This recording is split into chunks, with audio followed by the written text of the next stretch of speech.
Yes, we were born to be alive, born to be alive.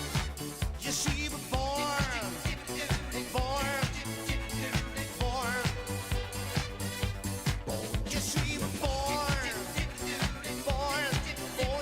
alive, born to be alive. Yes, we were born, to be alive. Born to be alive,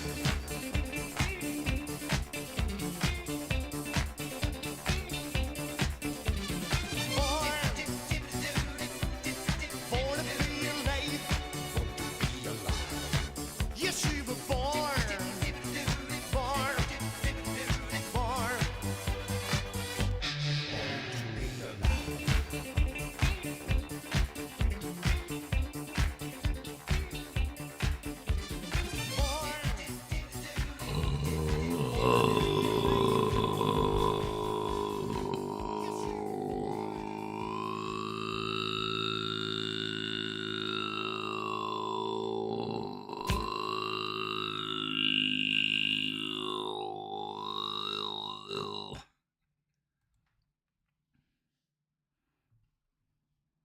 Oh, hello there.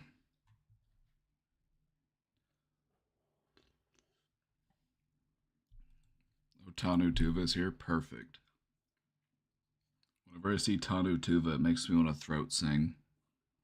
If you're unfamiliar with what Tanu Tuva's name comes from, it's the name of a small republic nestled away in the mountains, kind of in between like Russia and like Mongolia. It's very remote. They have tiny horses. I failed. I bought the pouches. See, now that's not necessarily a failure. That's not necessarily a failure. The way this cuts off my circulation. Okay. Trimmed the beard up a little bit. The beard was getting a little long. I sound tired. I'm always tired. That's my secret.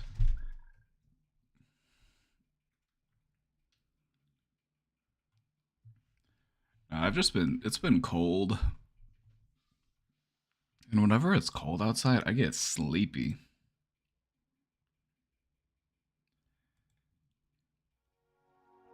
Whenever it gets cold out, I get sleepy.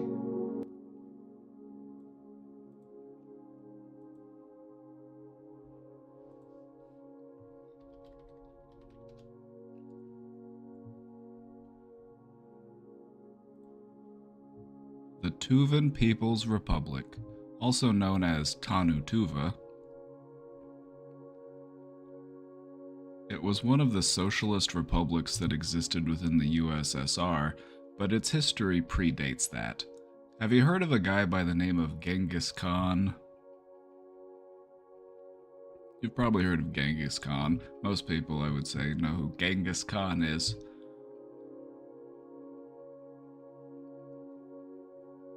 The area of Tanu Tuva was like the reserved homeland for all of Genghis Khan's favorite generals.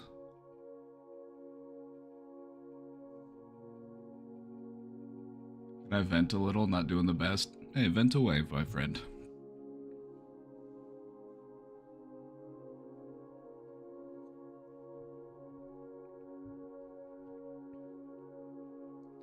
It's an interesting place. It's an interesting place. It's got a lot of history. One day I'd like to go there. One day I'd like to go there. It's a very remote, very like, you know, not very big, not a huge population.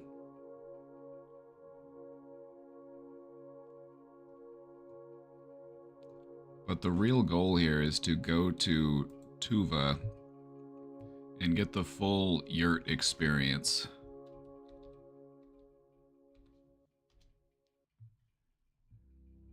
You go out there and you stay out in a yurt.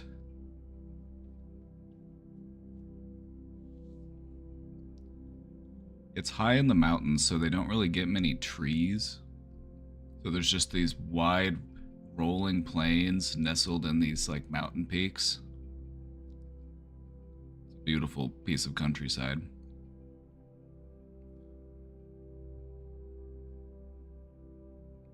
They also ride horses there, but the horses there are smaller than your average horse. You know, they're more equipped for the remote. They're almost more like donkeys, like a big donkey. They have an annual throat singing competition, and the prize for winning your division in the throat singing competition is a horse.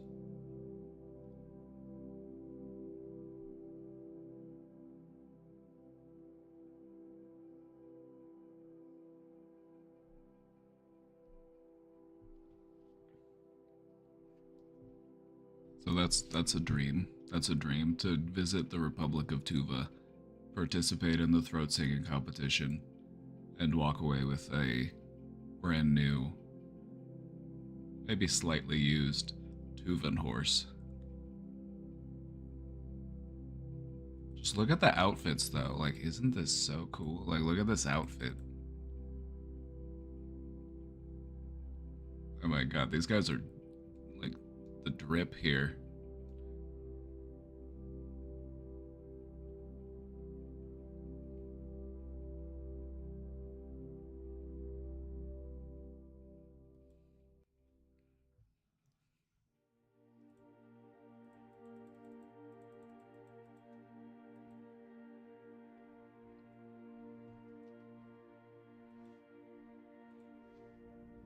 I got interested in a book I read years and years ago. It's a place that not very many people know about. But there's a really interesting documentary that was filmed. It was released in 1999. A blind blues singer travels to Tuva to meet Kongalal Ondar, a master throat singer. 7.8 on IMDb, 82% on Rotten Tomatoes.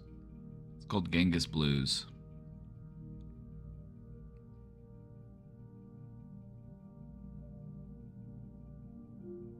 The story of a blind blues singer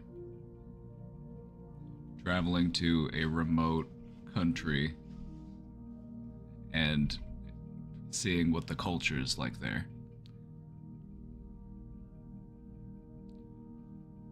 I watched it for free online because it was like free on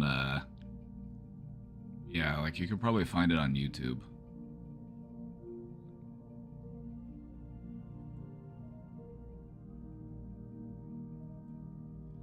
The guy who the singer is Paul Pina. You might know him from you'd have to know blues music, and not a lot of people are into blue. A lot of people are into blues music, but I don't know if anybody here is into blues music.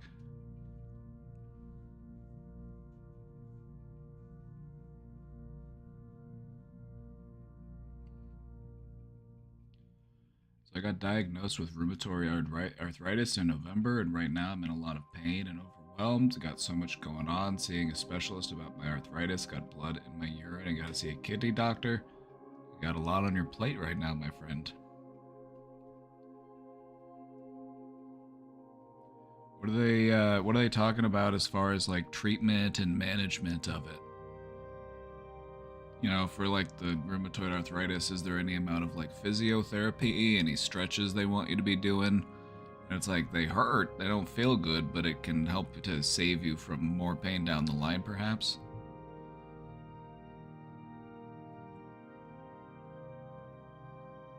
It's important to stay on top of that kind of stuff, you know?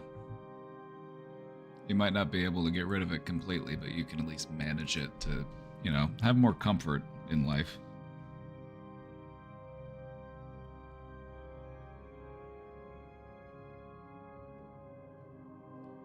And through hell and back?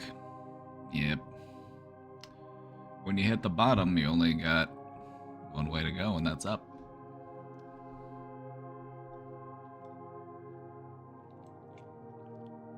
I think spending a little bit of time in hell makes you appreciate heaven more. You know what I mean?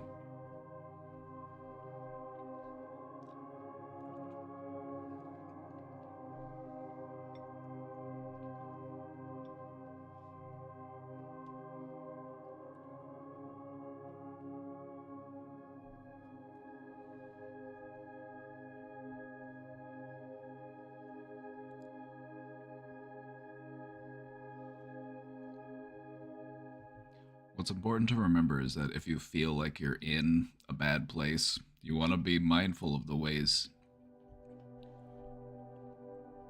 that you might be keeping yourself there. You know, if you feel like you're in a cage, have you tried opening the door? Have you checked the lock? Is the door locked? Or we really as stuck as we think we are?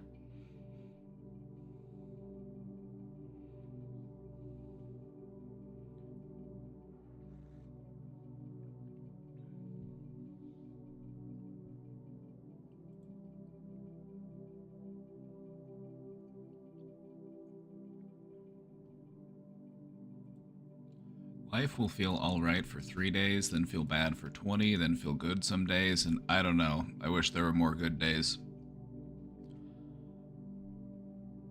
You could make that happen. That's definitely doable. We're trying to find a better balance. We're trying to tip the scales a little bit back into our favor. And I think that's totally doable.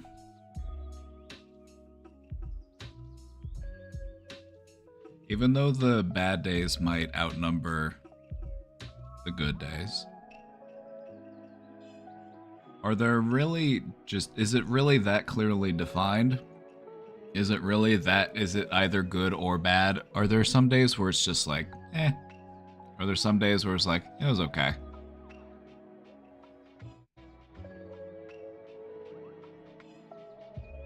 I think an important thing to keep in mind is sometimes we can be black and white in our thinking. Not that we want to be, or that it's one of the ways that our brain tries to save time. Our brain loves to save time, save energy, and so it creates these mental shortcuts, and sometimes they end up biting us in the ass. Black and white thinking is one of those things. Can you objectively, truthfully say all of those days were terrible? They were all bad, they were all awful. They were all 1 out of 10, would not recommend. Or were there some days in there where it was just like, they were just kind of mid, kind of forgettable? You know, maybe a 3 or a 4 out of 10. You know, not terrible, not great. Maybe kind of sucky, but honestly, not the worst. I think an important thing as far as changing perspective on our life is to break away from that either or type thinking, that black or white type thinking. You will realize that most of your days are going to be mid, because that's just how physics works. That's just the law of standard norms.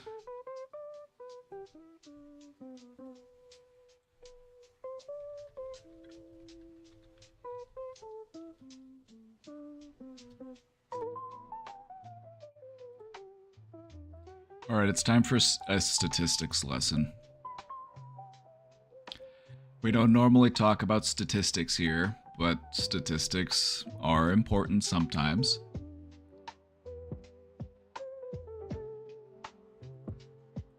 What we're looking at here is, this is a normal distribution. When you have enough of a thing, and you calculate it out over time, and in this case, we would be counting how many days we've been alive. So how many days have we been alive? Let's do a little bit of math here.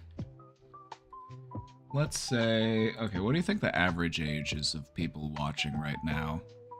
So probably somewhere between 25 and 30. I feel like we have a slightly more grown-up audience. Let's just do 25 for the sake of this. You've been alive 25 years. That's 365 days a pop. That's 9,125 days. So you would have this graph here, and this would have 9,125 points of data every single day. How good was it? Was it good? Was it bad? Was it great? Was it awful? Or was it somewhere in the middle? And so what happens is when you have enough numbers, it forms a standard deviation curve. Most things fall to the middle. The majority of things are in the middle when you have enough data points. This doesn't work if you only have like 10 things. You need like at least 100 things for this pattern to start to form. And in the case of how many days have I been alive, I got thousands of those things. So I've got data here. And what we will know is that most of my days are going to fall somewhere in the middle.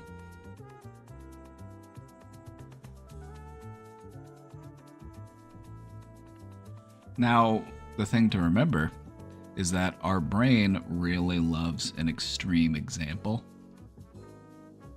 And so when we think about all the days we've had, it's like what's going to come up? The best of the best and the worst of the worst. All of those middle days, even though it was most of our days, are just days that we kind of overlook because they were nothing special. They just were. So just keep in mind of how your brain is trying to save energy. It's trying to save time. It's trying to make some mental shortcuts, and it's losing sight of the bigger picture. Bad days are more memorable. And that's because it's trying to protect you from future harm. There's some sort of evolutionary benefit to remembering your bad days so that you can avoid them in the future.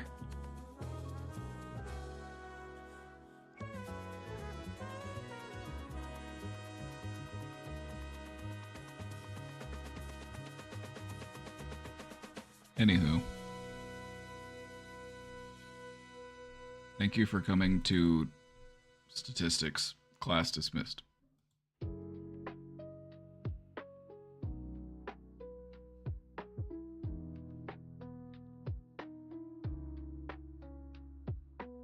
I think the thing to take away from that is that it's okay to just be okay. It's also okay to not be okay.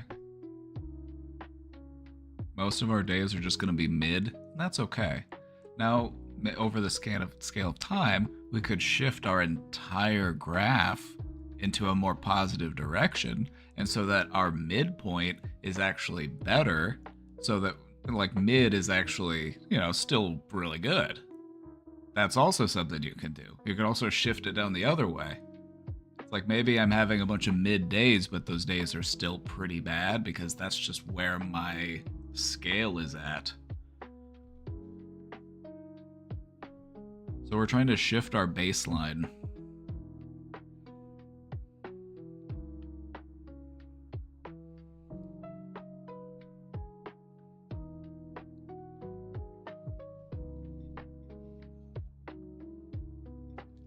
When there's a lot of exciting stuff or interesting stuff going on in the news, those can be some pretty memorable but ultimately pretty stressful days. Like, the older you get, the more you learn to appreciate a day where nothing happens.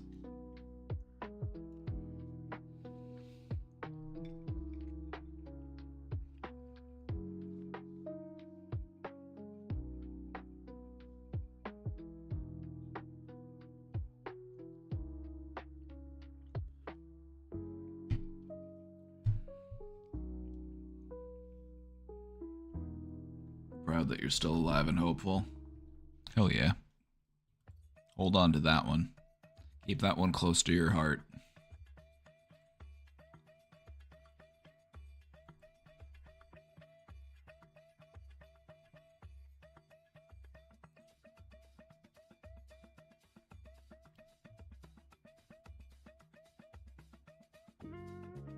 If you've got a question that you'd like for us to talk about, feel free to drop it in the question box.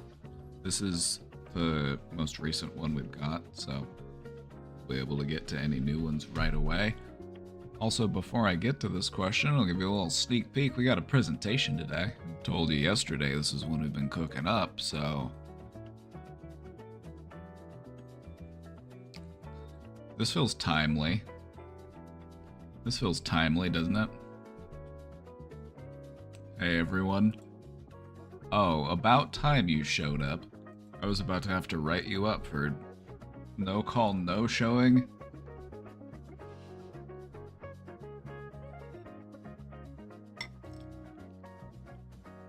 Need to hire on some new mods. Do you have any recommendations?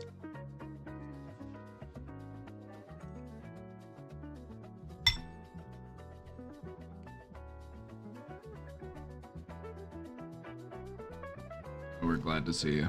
We're glad to see you. Holy Schmurda, you want to be a moderator? I'm not against it. What do you think about it?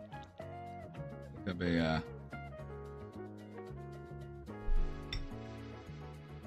comfortable choice.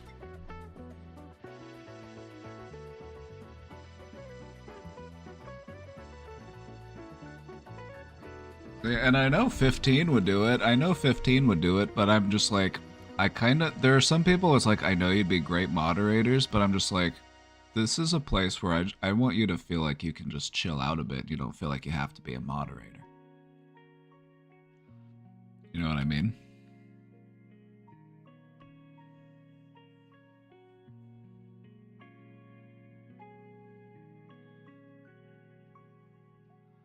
Oh, a mod from Pint Stream. Oh, good to see you. Hey, how's he doing? He's a good guy. Pint and Click. Good guy.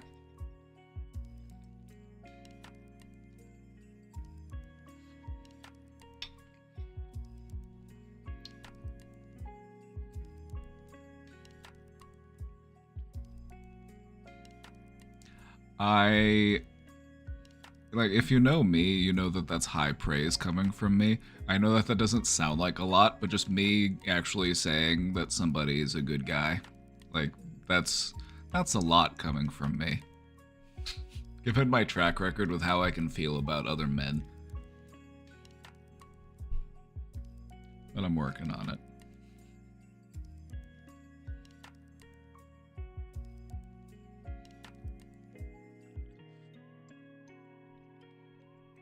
I just feel like a lot of the issues that men are dealing with, like socially, societally, you know, culturally, all that stuff, that's men's responsibility to fix.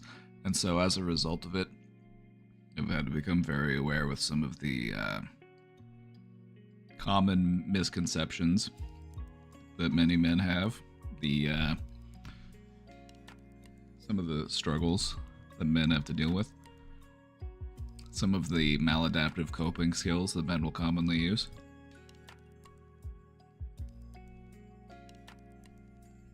Is it my responsibility to fix my gayness? There's nothing to fix, brother. Ain't nothing to fix. You were born this way.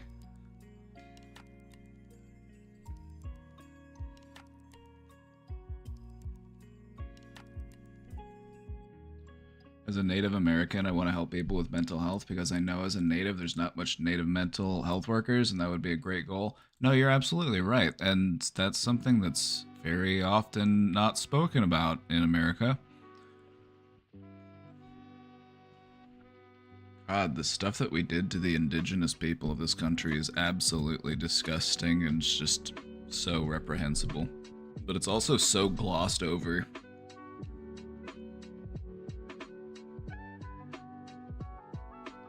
Wait, indigenous Americans are still suffering today because of the way they were treated back then.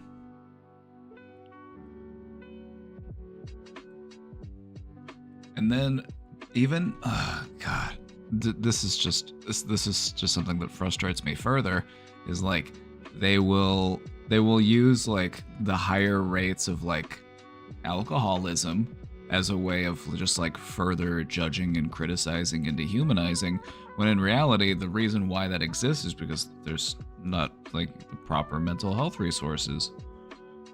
They don't have accesses to a lot of the resources that a lot of other people do. It's like, so what else do you do when you've got, you know, those issues you're dealing with?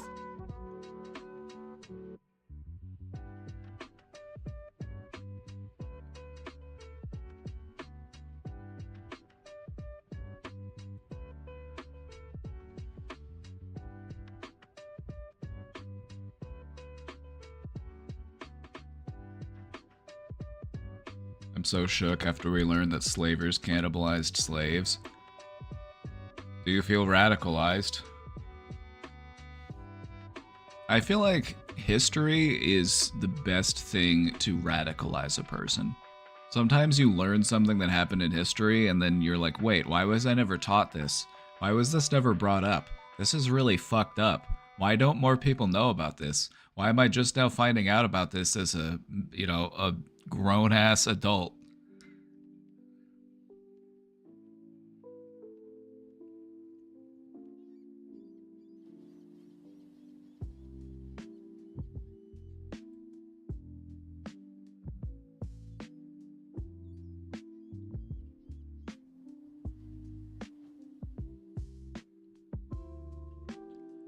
I found out that some plantations were literally for breeding. You gotta remember that in an age where we treated people like cattle, they would do the same thing to those people that they would do to cattle.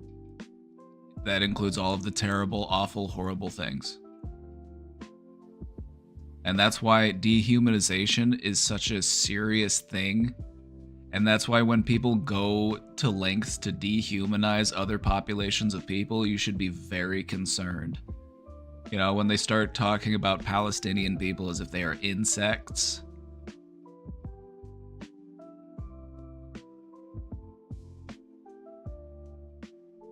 Dehumanization of people should be a tremendous red flag for anyone. That's never acceptable.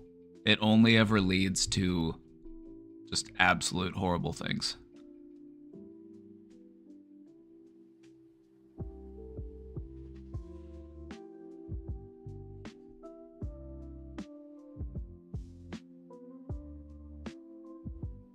So many problems only exist because mental health is not a big deal for politics. Yeah, they kind of don't want it to be, actually. Like, when you're dealing with a government that's full of narcissistic sociopaths, they want a mentally ill population because that's a population that's more easily controlled. So, like, if you want to understand your enemy, you have to think like your enemy.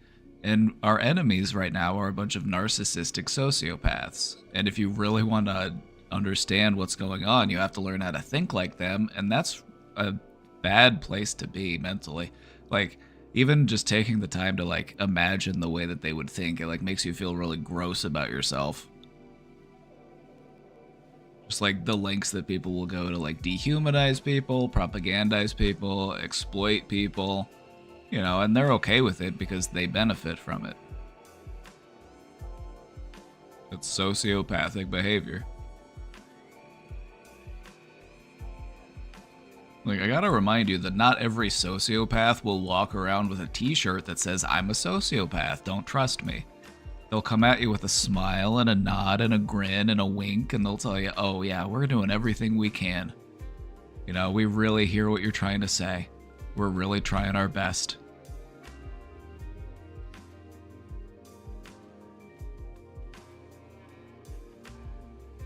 That's why you have to pay attention to a person's actions and not just their words. Because a narcissistic sociopath knows that you can just lie your way through life.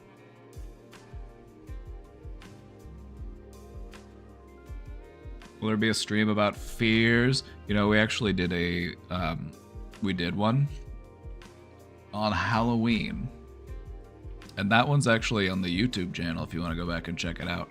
This one is actually uploaded to the videos section of my YouTube. It's not in the live tab like all the other ones. That's because I had to re-upload it.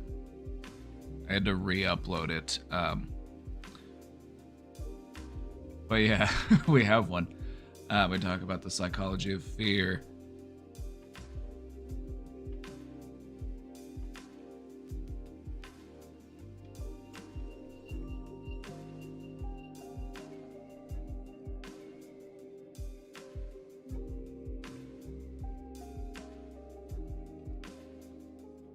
They passed away from eating mummies.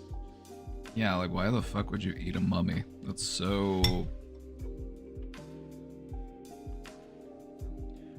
But hey, you gotta remember that anything a chimpanzee is capable of, a human is also capable of, because in many ways we're running on the same hardware. You know, and chimpanzees eat other chimpanzees. People been eating other people for a long time. People have been eating other people for longer than it has been socially taboo to eat other people.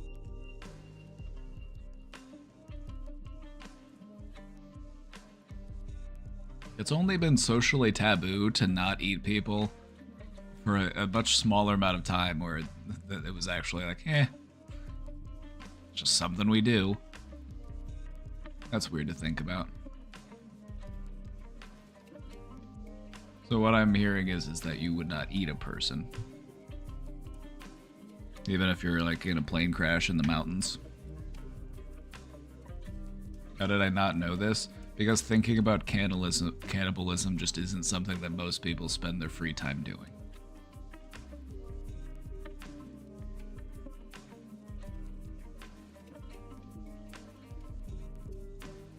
It's really bad for you. Yeah, that's what I'm concerned about, the health risks. You know, what's this gonna do to my cholesterol? Where's this guy been? You know, like what's he been up to? Like, what's he been eating? Has he just been eating Doritos and Taco Bell? He's gonna taste like shit. That's why we eat the rich, because they've just sustained themselves on caviar and all sorts of fancy foods. So they're gonna taste great, actually. By the way, I'm joking. I don't approve of cannibalism. Am I allowed to joke about it, though?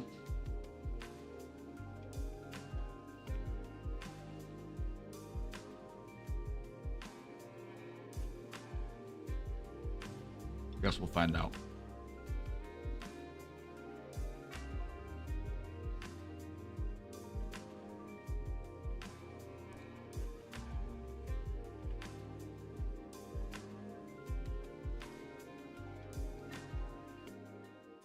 You get prions from eating brains, I think. Or like... yeah, something like that. I don't know. Something like that.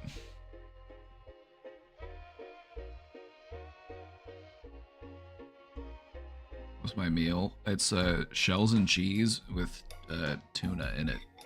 Wanted a little bit of protein. You get prions from eating brains that have prions in them. Okay, so yeah, that's what I thought. Okay, good. Thank you for confirming.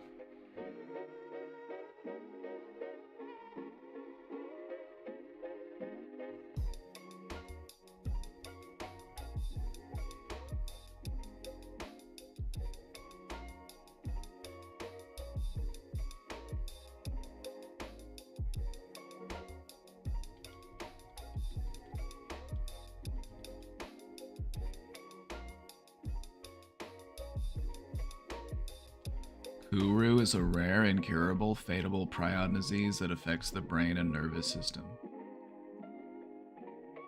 Girl, just don't eat brains. If you don't want to get a prion, don't eat a brain. You only get it from eating brains. You been eating any brains lately? You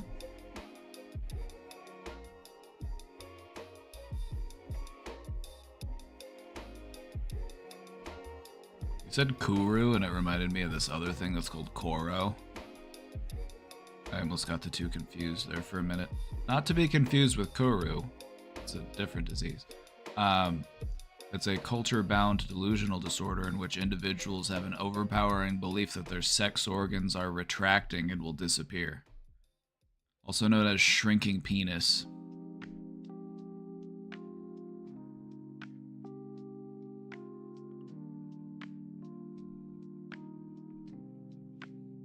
The word was borrowed from Malay and means the head of the turtle, referring to how it looks when they retract their heads into their shells.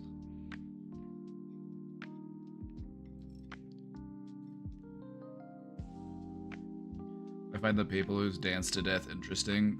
that fact had Smokeahontas shook for months, and you're just gonna bring it back up? It lived rent-free in her brain for months. She just forgot about it. Didn't we talk about this? We did. We talked about it in, we had a presentation on, like, unusual psychology. Where we talked about, like, rare disorders or, like...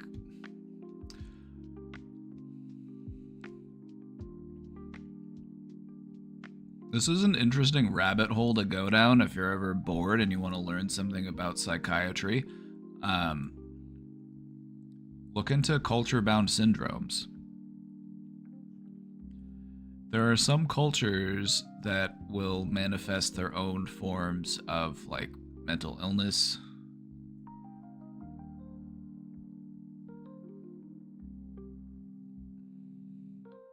There's a whole list of them here.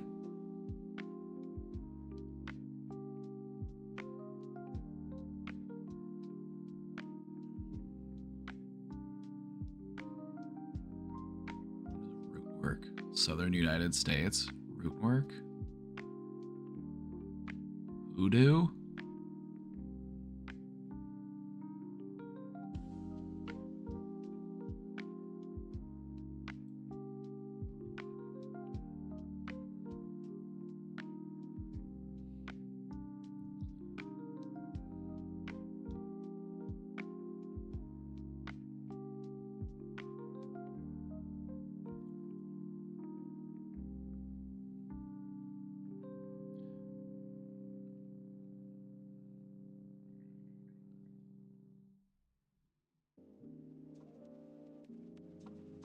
Ghost sickness.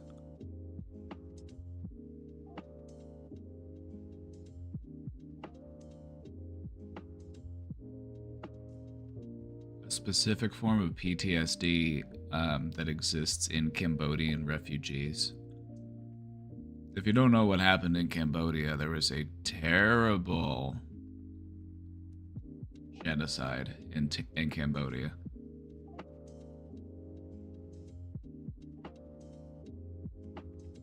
A far-right group called the Khmer Rouge was killing not only all of the leftists and the progressives, but they killed all of the academics. If you had glasses, you know, they were just entire, like, killing fields. It was... ooh. So, but the people who survived that have they're a unique form of PTSD.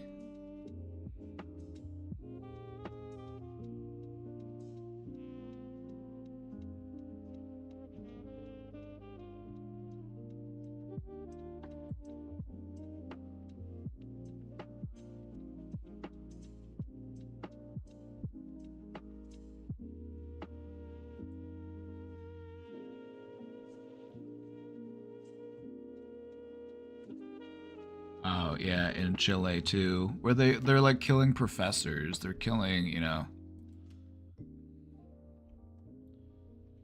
the educated and the progressive. It's a common tactic that's used in like fascist far-right takeovers is, you know, kill all the bookworms, kill all the smarty pants.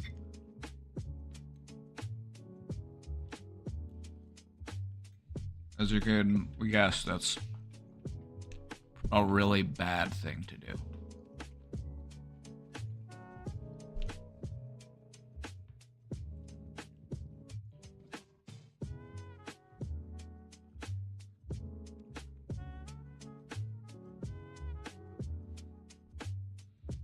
And don't forget how much, you know, America loves when other countries do that kind of shit.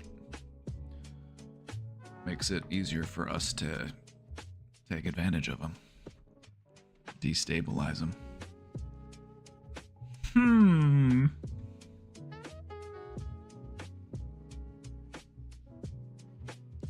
Alright. Let's take a look at this question. We got, then this is the last question. So if you've got a question, go ahead and get it in there. Otherwise, I'm going to start talking about horrible things that are going on in the world again. I don't think anybody wants that.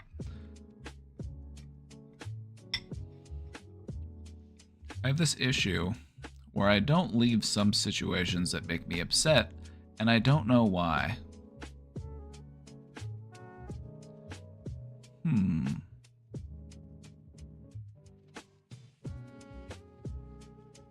Let's continue.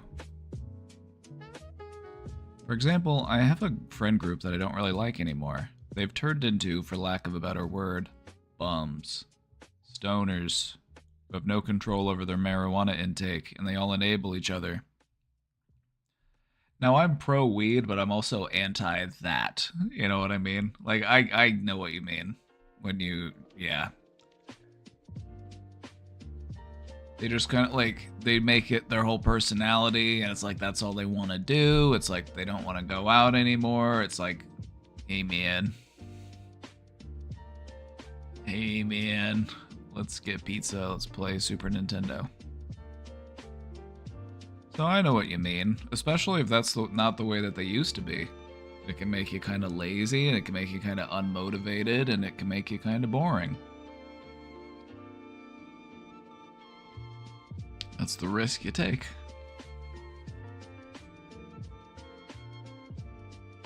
I've been holding on to hope that they'll change and be great company again, but I don't think they ever will be. Well, at least not right now. You know, let's zoom out a little bit. Let's take a look at the bigger picture. Why would some people be motivated to, you know, really lean on their marijuana habit right now?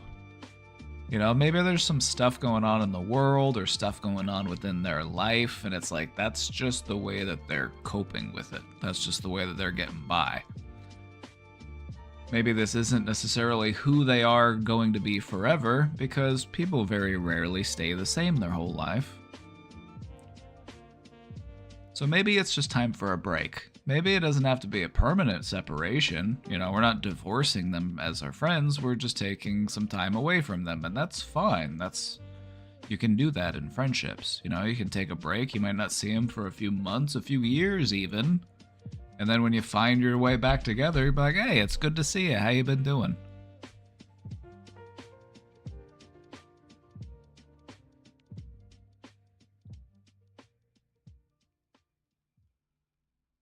So let's not worry about forever yet. We'll worry about that when we get there. Let's just look at the thing right now. If right now this isn't a good fit, if right now this just isn't what I'm looking for in a friendship, that's okay. I'll take a break from it. I'll revisit it later. Maybe things will have changed. But I don't need to assume today that nothing is ever going to change. Because I have no fucking idea. I don't fucking know. Things could always change. Stuff's changing all the time. Completely unpredictable. So let's not try to read the future. Reading the future never really does us any favors.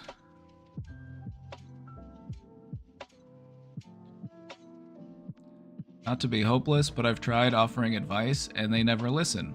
Well, they're not at the place to be listening to it. So sometimes time is what we need.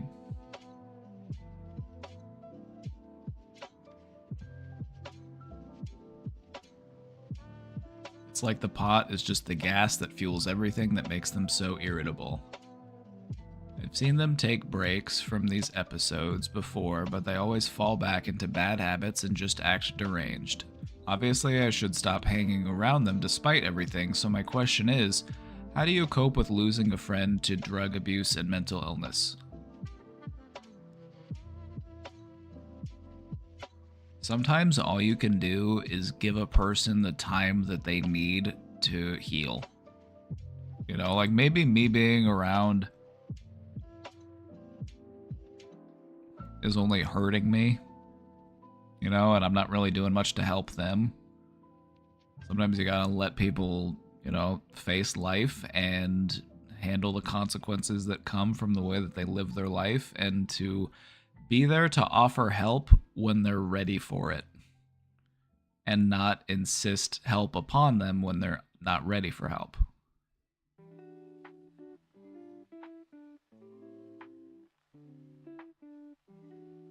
Also, why could it be that I don't know how to cut ties sooner? Thanks. There could be any number of reasons for that. It's like you see the potential, you see the hope in them, you don't want to let them go, you care about them. I don't think it has to be anything deeper than that. I don't think that it has to be some type of like, you know, my parent did this thing to me when I was 4 years old and now I have a hard time cutting ties with people. I don't think it necessarily has to be anything like that deep and complex. It could just be like, these are your friends. These are your friends and you're in no hurry to let them go because you care about them. So if it's not working for you guys right now, it's okay to take a break. But if they are ready, if you do want to reconnect later, that's fine. It's perfectly fine. Go for it. You know, maybe they'll be more open to making changes later. You know, just because they're not ready to make those changes now doesn't mean that they won't ever be. But for right now, just give them some time. Sometimes that's all you can do.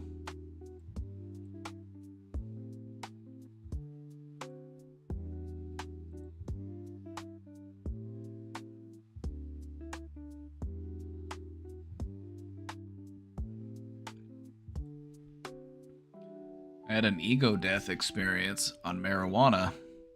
Oh. That'll happen. The only time I've had that happen is when I took way too many edibles. It'll happen, though. I took an absurd amount. That's normally what it takes, is an absurd amount. This is a very strong reminder that marijuana is a psychoactive substance. Taken in large enough quantities, it can induce a psychedelic experience. And if you aren't expecting that, that can be very jarring. That can be very confusing and disorienting.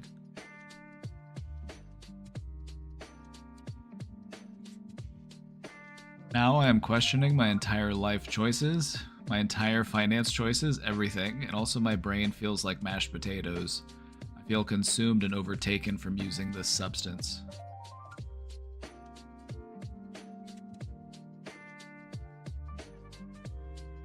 Let's try to look at this as an opportunity. Let's try to look at this as an opportunity, a little soft reset for ourselves. We are now put into a position where we can reprioritize.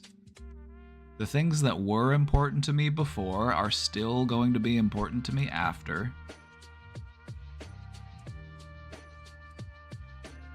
The things that aren't so important to me, maybe I can let those go.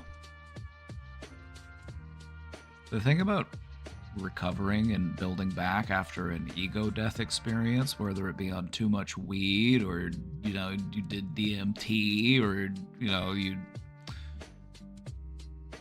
did some other type of psychedelic, there's a sort of like questioning and rebuilding phase afterwards. It's a very humbling experience, but I feel like ultimately it's an important one to have.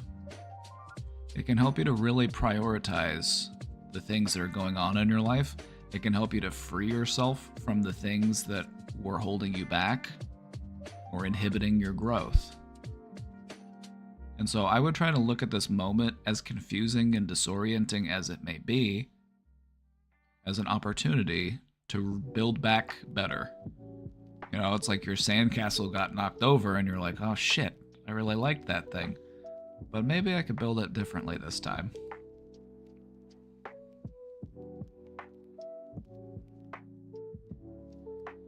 I have 8 ads. I cannot hear you. I'm the one who asked that question. Whoops. 8 ads? I shouldn't be running that many ads.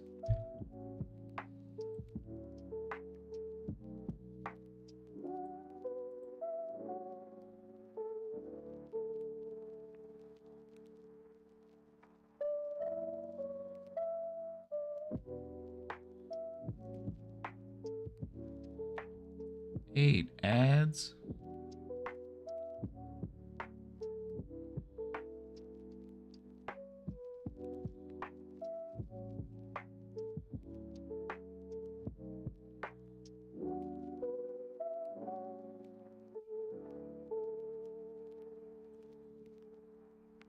All right. 8 ads is too many. I'm turning my ads down.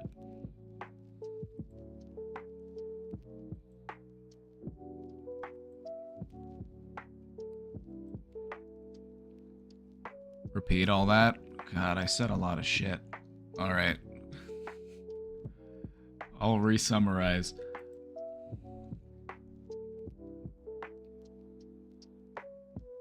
I turned my ads down. I didn't realize I were hitting people with 8 ads at a time, so I turned that down.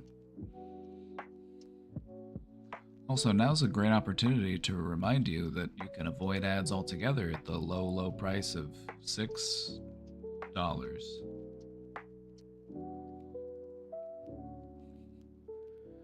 I'm back. Sorry. No sorry is allowed. That's... Oh yeah, no problem. I don't mind repeating myself. Normally when people have a question and then they get ad walled, I'll wait, but you know, I didn't know until after, so anyway.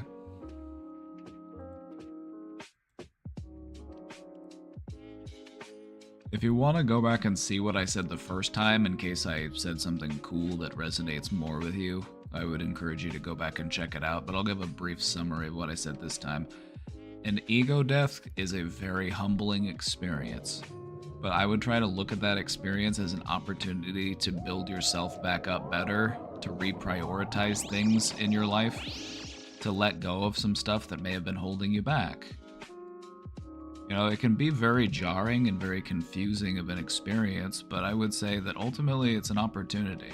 You know, to free yourself of some of the things that you've been holding on to that you know, maybe now you've realized that they aren't so important to cling to. And maybe I can find that, you know, I can reprioritize the things that really were important to me.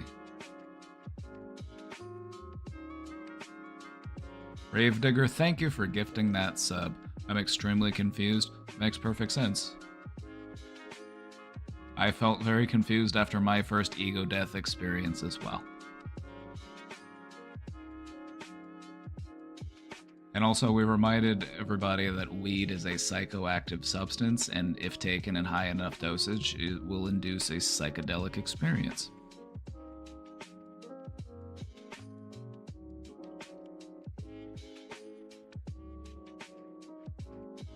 It makes me feel like I want to give up Mary Jane. It might be a good idea to take a break. The first time I ever had an ego death, I went stone cold sober for a while. I didn't do anything. For a good, year afterwards. As I, reacquainted myself with everything. It's a confusing state to be in, but it's one that can, it's full of potential to help redefine yourself. Maybe some of the stuff that I thought was really important just wasn't as important as I thought it was. And in many ways, that frees up energy to put more importance and more priority into the things that really do matter to you.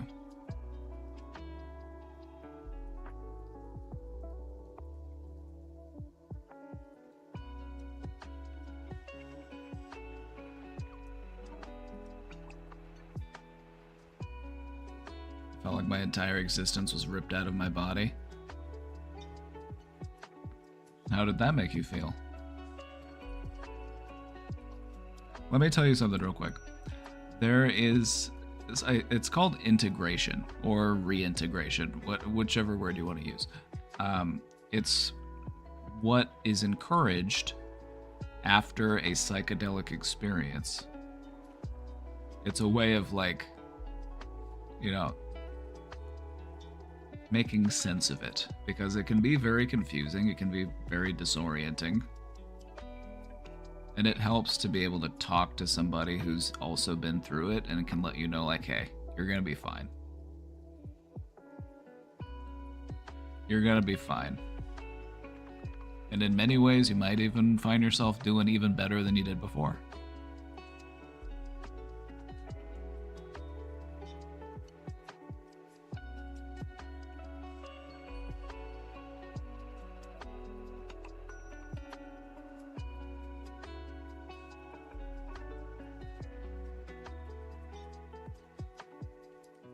I think there's a lesson to be learned here. It's like if I'm going to do something medically, I need to treat it seriously as I would any other medicine.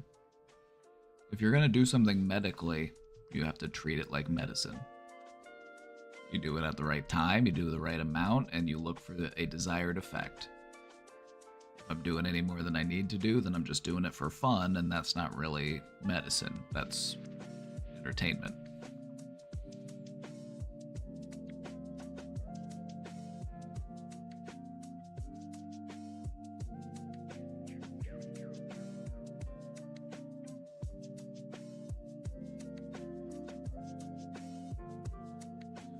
I would say, give yourself some patience, show yourself some compassion as you build yourself back up.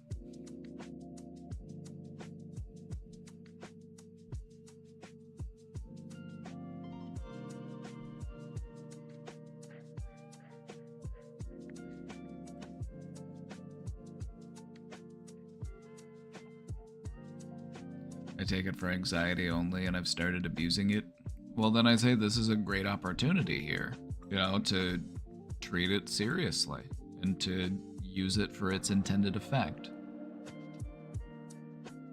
There's a certain respect that we show to things when they are medicinal. This is medicine. I take the amount that I need, and if I take more, it's because I'm trying to have fun.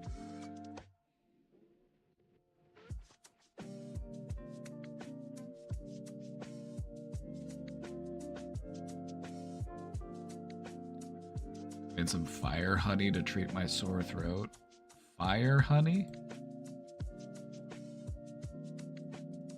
It's different from mad honey. We're not doing mad honey. We're not eating that psychedelic honey from the mountains.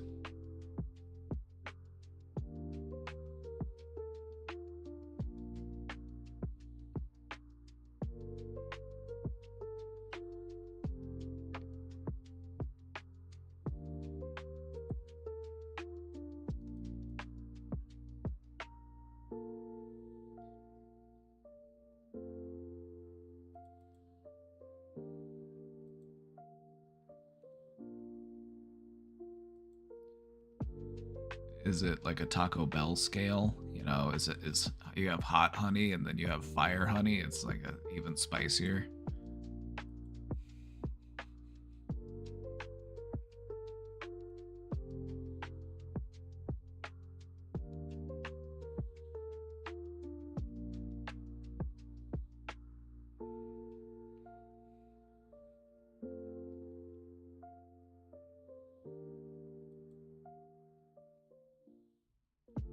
How can I control my emotions better?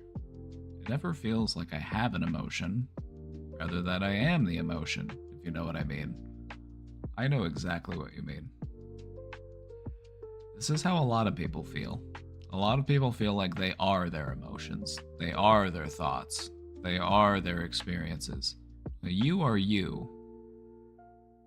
You are you, and you exist beyond all of those things.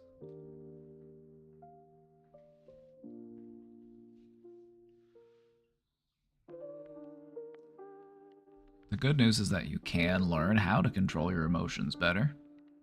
It's a skill we refer to as emotional regulation. And there are many different ways you can do that.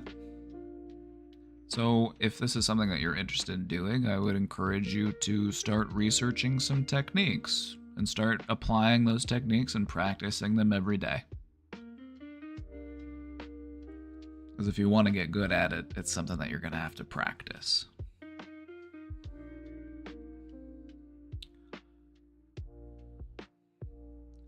Ultimately, what it comes down to is putting some space in between the emotion that we experience and our reaction to that emotion. That's why we feel like we are our emotions, because they happen and we act. That process is just so streamlined. There's not much of a distinction between how I'm feeling and how I'm thinking and acting. One of the things that we can do with mindfulness is put some space in between our thoughts, our emotions, and our actions.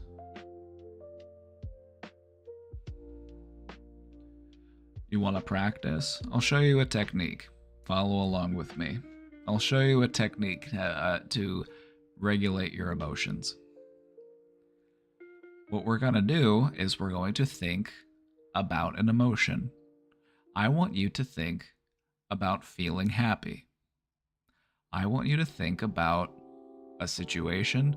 Maybe it's something that is from your past, maybe it's a memory, or maybe it's a new situation, something that you're inventing. Be creative here. But ultimately, you know for a fact, without a doubt, that this is something that would make you happy.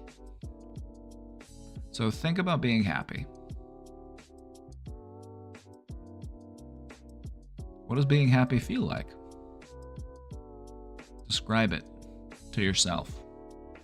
Describe it to me if you want to. As much detail as you can. Just really think about it. What does being happy feel like? What is it about being happy that makes it different from other feelings? How is it that we are able to know and to recognize that this is what happiness is?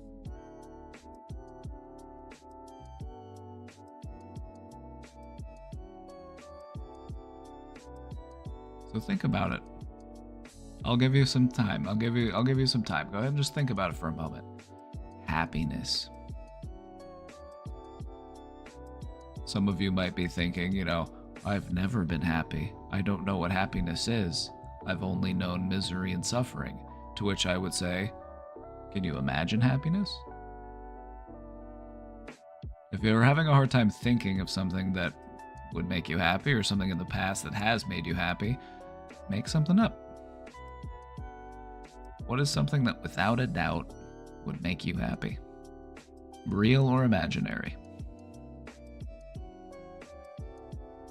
How does it make you feel?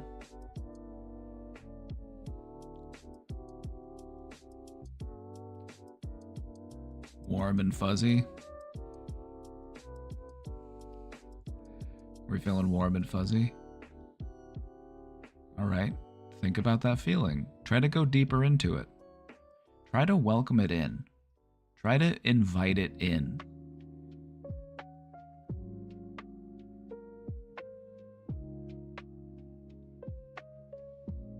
Instead of, feeling and emotion, the emotion in and of itself and then how we respond to it, instead of imagining them as so ingrained, think about it more like, you're going to love this analogy. You're going to love this analogy. Think of it more like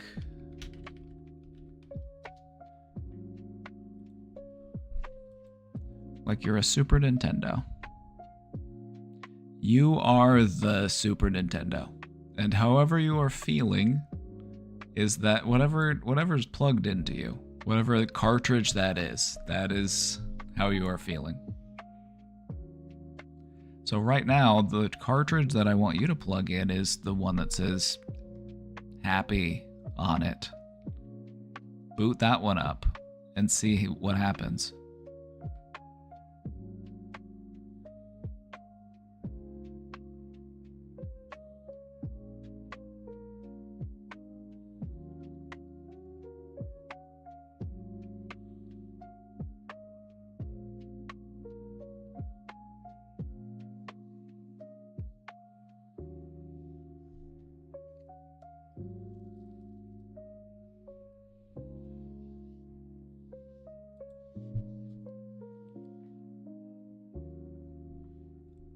One of the things that you'll notice when you start to practice emotional regulation is that I can invite emotions in.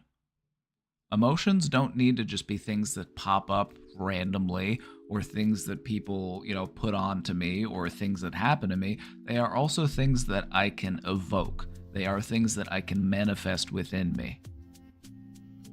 You see what I'm saying?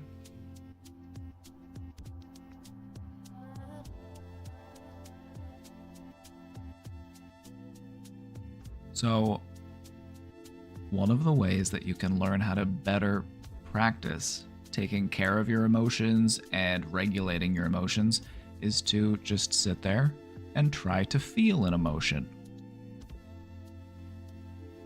And what you'll notice is, wow, I actually can do that. If I sit there and I try to feel about what that would feel like, I'll start to feel that way. Our brains are open to suggestion. The more relaxed we are, the more suggestible we are. That's why hypnosis works. Take advantage of that fact about your brain. It's open for suggestion.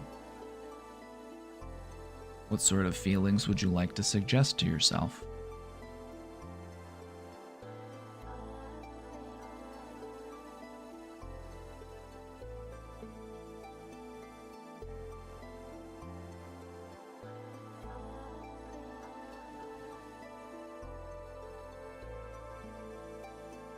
Meditation is a practice and it's something that I would highly recommend if you're wanting to learn how to control your emotions better.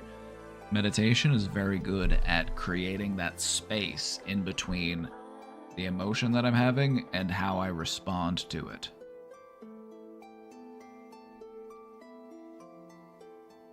You know, when I say stuff like mindfulness, it's like meditation will teach you mindfulness.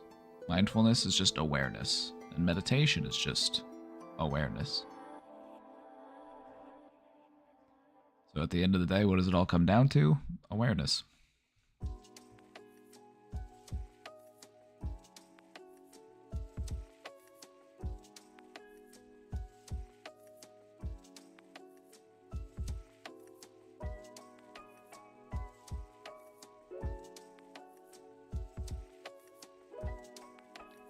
A little rant, I guess. I don't really know what I need for this situation to get past it.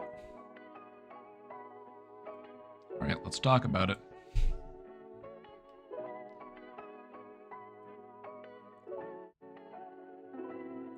Are we looking for some cold, hard truth?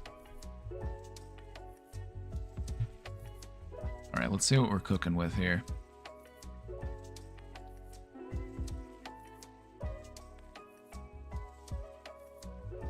That's pretty advanced. That's a hard one.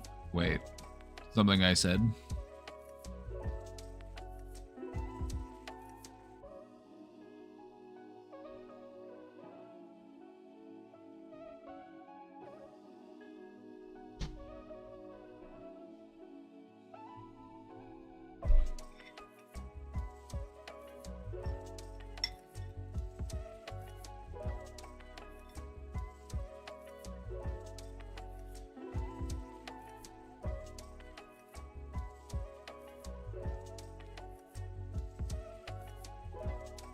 It sounds harder than it is.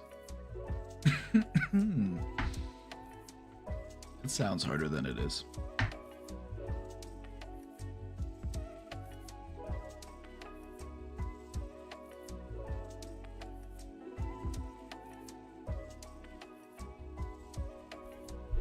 I asked my friend what her favorite Disney princess was, and when she asked me back, I sent her a picture of her. Well, look at the riz on you, partner. You rizzed him up. Alright, let's take a look at this question. So a little while ago, I was banned from a Twitch streamer who is a witch spiritually, just because I left her Discord while I was cleaning up and reorganizing my Discord. It was easier to leave and come back because I knew where to find this streamer. I was in over 80 servers. I did absolutely nothing else. I remember this question because I remember thinking it was strange of the person to do that. Like, if you left my Discord server, I wouldn't even know. But from what you told me, like, you left this person's Discord server and they were, like, messaging you about it. They're like, they were the ones being a bit parasocial. Like, they got mad at you for doing it. It's like, I wasn't even trying to leave. I was cleaning up my Discord. Yeah, I remember this one, and I remember thinking, wow, that sounds unhealthy of them.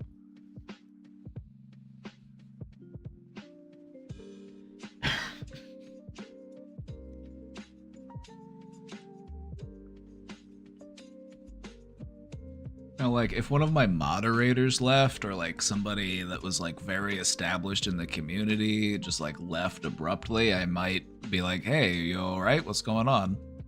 But I wouldn't make them feel bad about it. I would just try to like follow up with them. You know what I mean?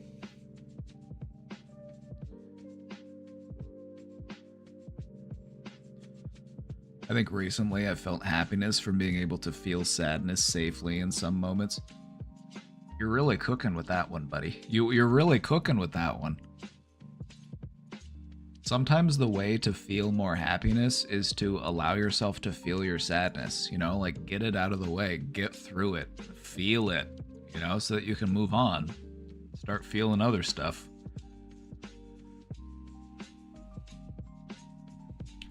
But yeah, I remember when you wrote in about this before, and I remember thinking it was strange back then the way that the streamer responded.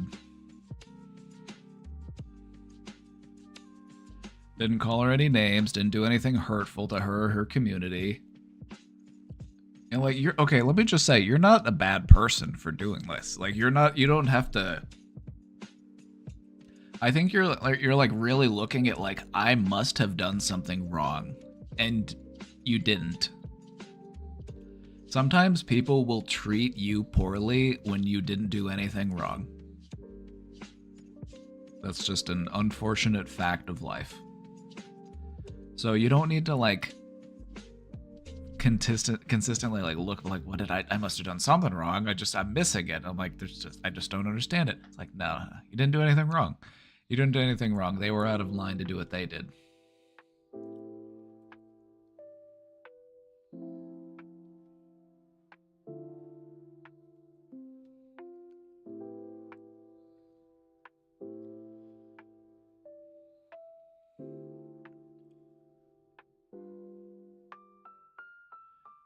All this says to me is that the person who manages this community is very insecure. You know, if you're that level of like micromanaging and parasocial with the people in the community, it's like you need to evaluate that.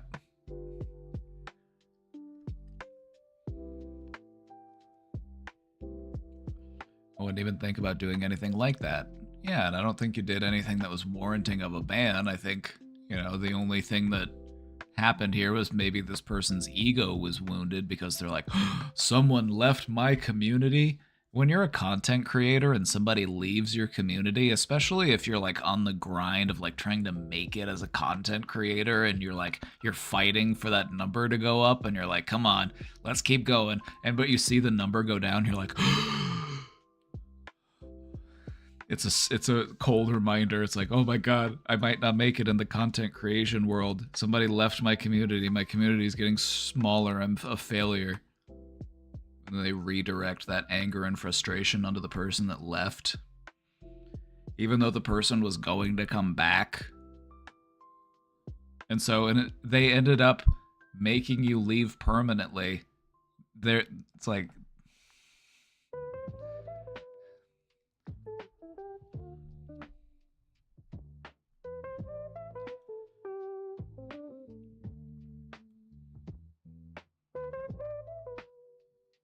When I tried to talk about it with her and one of her mods because of it not making any sense as to why I was banned on Discord and other social media, but nothing was said that I did wrong, I was just banned. I also feel like her community should know about that. All I wanted to do was give my Discord a fresher look, less compacted and more organized. You didn't do anything wrong. This person had a weird reaction. Honestly, you know what? The way that I would look at it is like, I'm glad that they let me know the type of person that they were before I invested myself more in that community. Sometimes the biggest favor that a person can do for you is let you know exactly who they are. You know, even if it's just they're an asshole or they're an egotistical person. Sometimes the best thing that they can do is let you know that so that you know to stay away from them.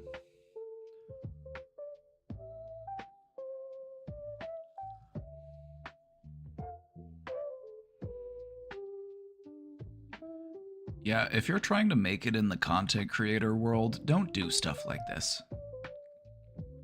Remember that everybody that's in your community is there of their own free will. If they want to be there, celebrate that they are there. If they choose to leave, wish them farewell. Say we'll see you again sometime. Bon voyage. Don't ban them, and oh my god, because then they're never going to come back. And then you're going to wonder why your community's not growing. It's because you're not allowing it to grow.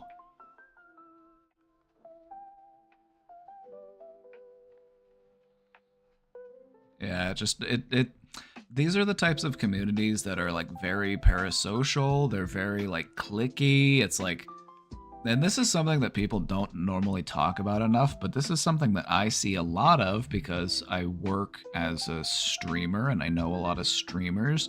You'll get a lot of these like very like what's a good word for it? Like I want to use like micro content creator, but you know, I guess that works.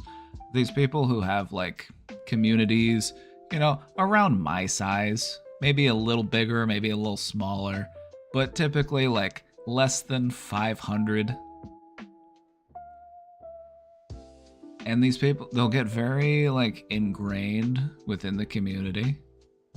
You know, it becomes like a friend group, and then there's cliques, and then they wonder why their community doesn't grow. And it's like, well, because you need to be a little bit more open, a little bit more inclusive if you want people to feel like there's space for them at the table. You know, people don't want to walk in and feel like they're walking in on like some intimate friend group, just like talking about in-jokes and that kind of stuff. They're going to be like, oh, it feels awkward.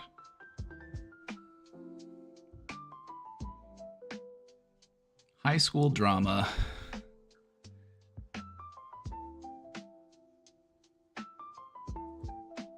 You know, and that makes me think, you know, what could I do to be more open and welcoming? I feel like we are, but I feel like I'm always open to improvement, you know? Like, I'd like to see this community grow. Not for any selfish reasons. Well, maybe for some selfish reasons. It feels good to be popular. But I ultimately would just like to help as many people as possible. At the end of the day, that's what I'm doing it for.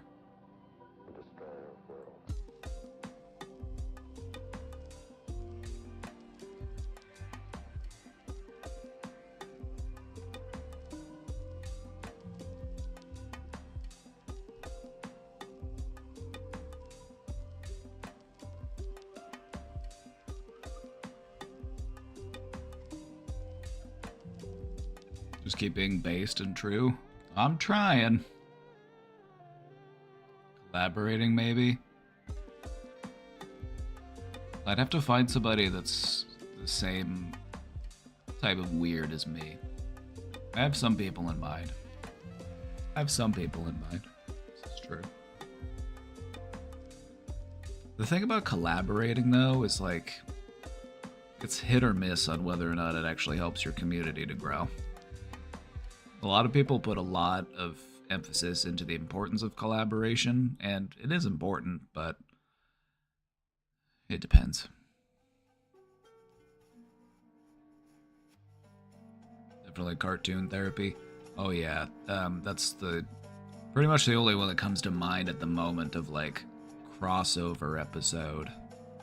You know what I mean? We should take turns interviewing each other. I'll sit in the therapist chair and then we'll switch.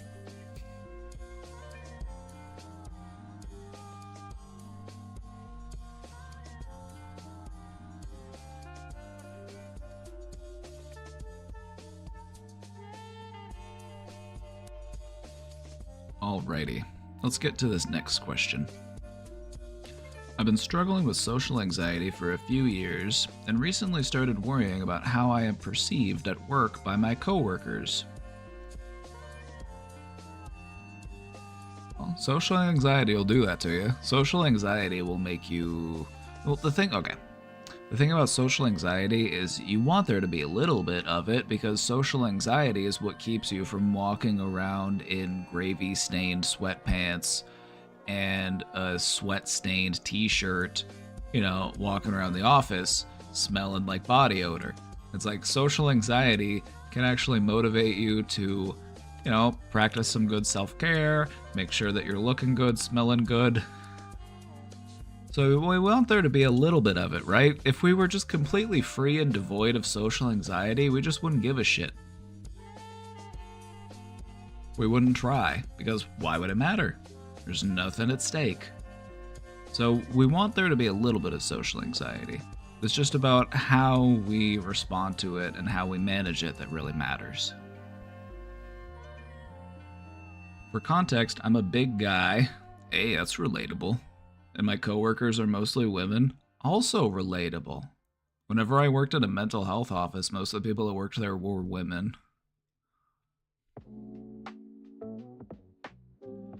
While in office, I worry I come across as off-putting, annoying, or generally oafish. I kinda understand that I can't assume what others are thinking of me, but it still eats at me.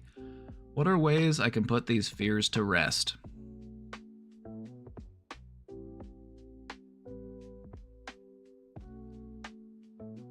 Alright.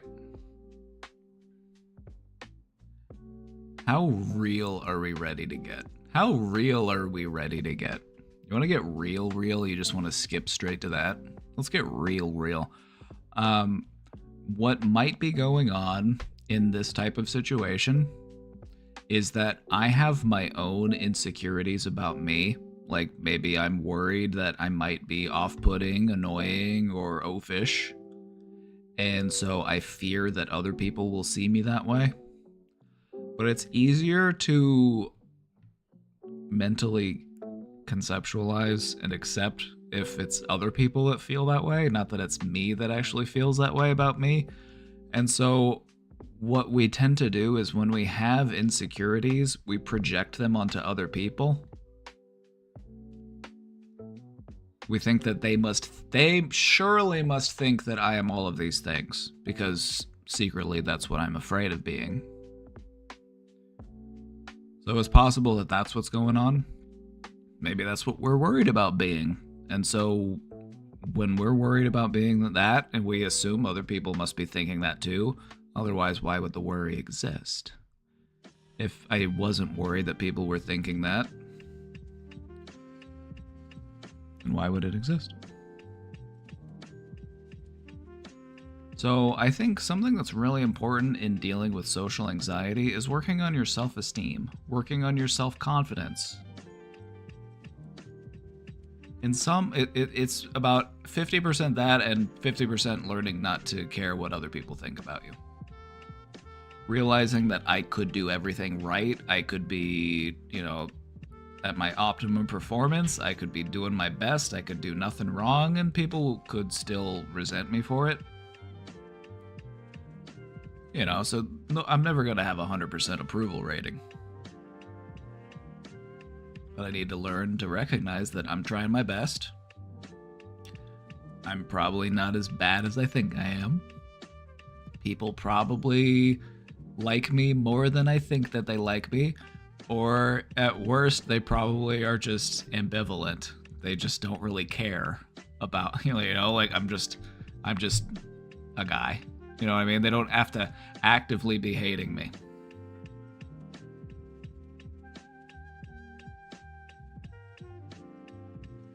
So one thing I would say, if you're looking for a practical tip, this is something that I had to learn because I didn't really recognize that I was doing it until I, realized it.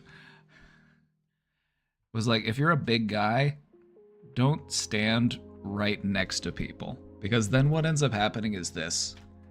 Like, you see other people talking and they stand pretty close to each other because they're similar in height and they're able to... But when you're tall, you don't want to come up on people like this. Hey, how's it going? Like I'm towering over you. You know what I mean? You don't need to come up right up on them and be like... Maybe give a few extra inches of personal space. That's something that I had to recognize. I'm like, oh, I'm like towering over this person right now, and I had to like put myself in their position, and they're like having to look up at me, and I'm like, oh yeah, I'm way too close.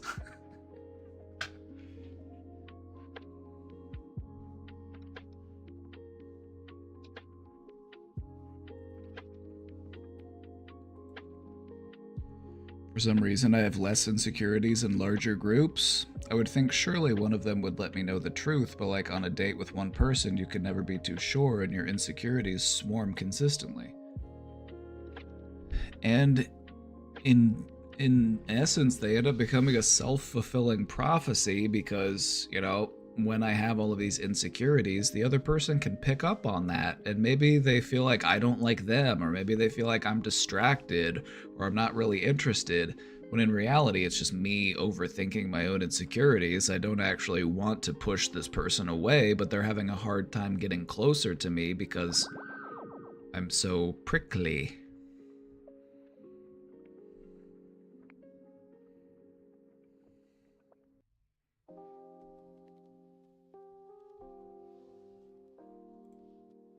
So yeah.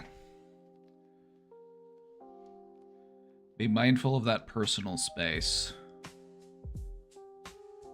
All you can do is just be friendly. You know what I mean? Like, if you want to make friends, just be friendly. If you're just trying your best, if you got a smile on your face, if you're not like actively trying to make people miserable, then people probably think more highly of you than you would realize. Like, there are people in their lives that are actively working to make them miserable, and you're probably not one of them. So you're probably more well regarded than you realize.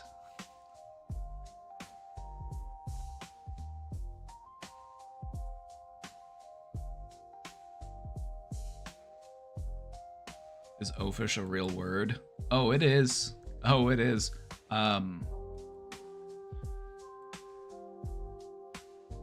It just kind of means like you're big, you're oversized, you're maybe a little less, you know, a little less coordinated.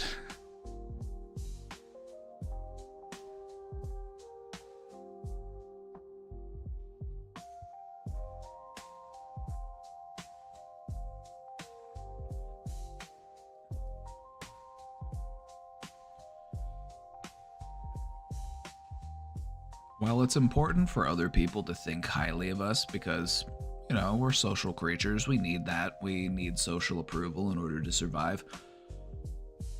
What is also important is, what do you think about yourself? When we're feeling insecure with how other people must be feeling about us, that's actually a good reminder to think more about how we view ourselves. You know, we want to make sure that we're not projecting our own insecurities onto other people.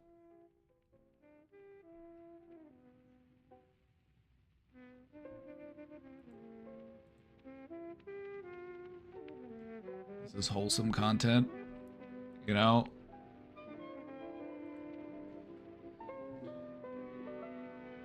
It's wholesome content. We only show some whole.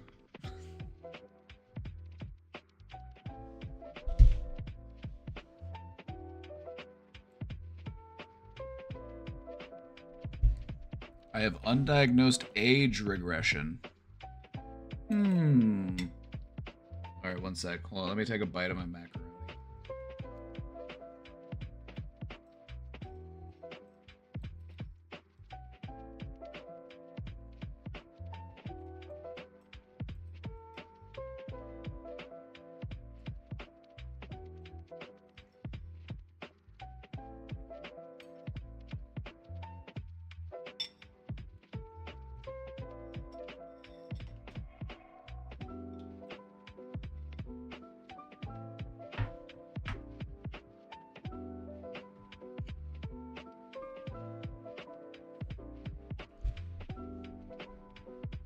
Yeah, going back to, you know, thinking about being a big guy, it's like, what you gotta remember is that a lot of people who are physically large, they might not be fully aware of just how big they are. Like, sometimes we forget that we're bigger than everybody else, and we might not have the spatial awareness that we need to. We temporarily forget. We think that we're the same size as everyone else. And then you get onto a plane, and then you remember just how big you are. Your knees are clacking against the seat in front of you.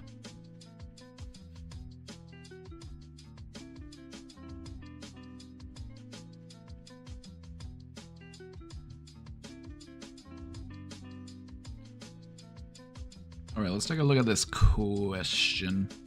I have undiagnosed age regression. I was wondering what even is age regression? Why does my brain instinctively take over in certain situations? Oh yeah, we can talk about that. Absolutely.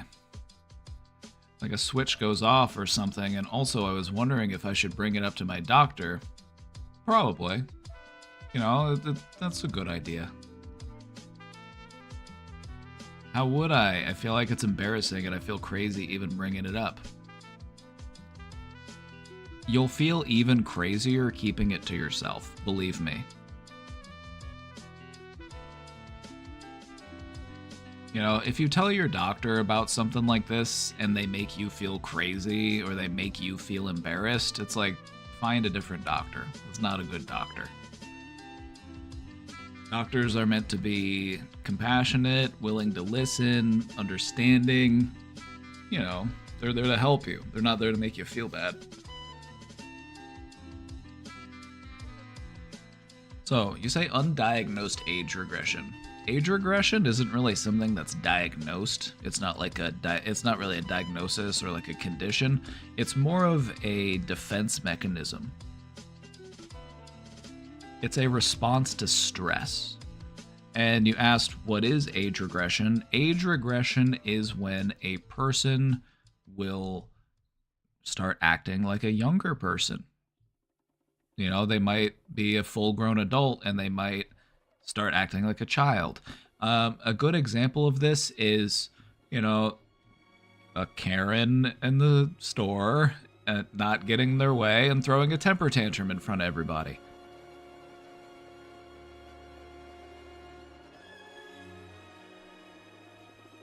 That's one example. It's probably one that most people are familiar with.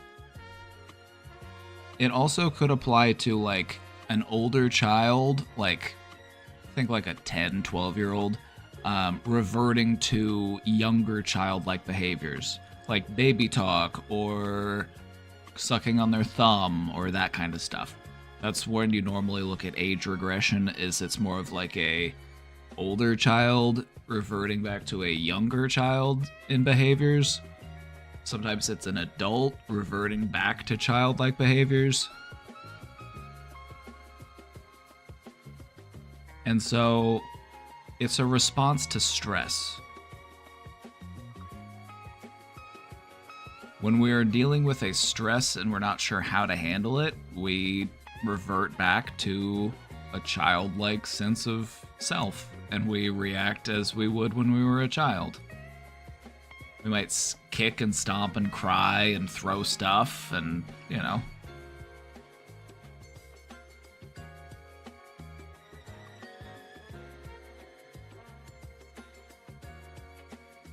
Now, the thing about this is that it isn't necessarily, like, connecting with a childlike sense of self isn't necessarily a bad thing. It's when the child you comes out and adult you should be driving that it's a problem. And it's like, no, you need to act in a like mature and responsible way, but then you start acting like a child and you're kicking and screaming and stomping and, you know, not acting like a grown-up. Because there's a lot about that childlike sense of self that is meaningful and valuable. You know, freedom of expression, creativity, eagerness, excitedness, willingness to show like love and joy and affection. There's a lot of good aspects to reconnecting with your inner child.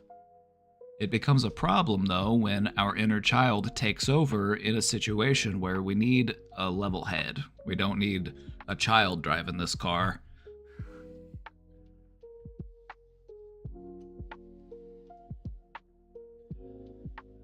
So this is typically a stress response.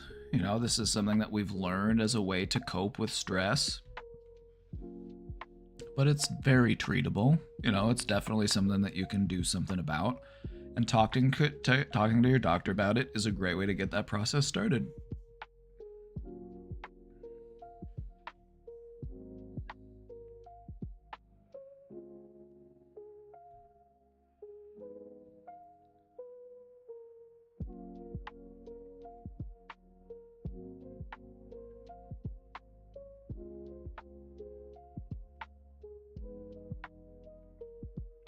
This is something that you will typically grow out of. You know, as you continue to learn and accumulate knowledge and you get better at handling and regulating your emotions, you won't need to lean on those old techniques that you've had to rely on since you were a kid.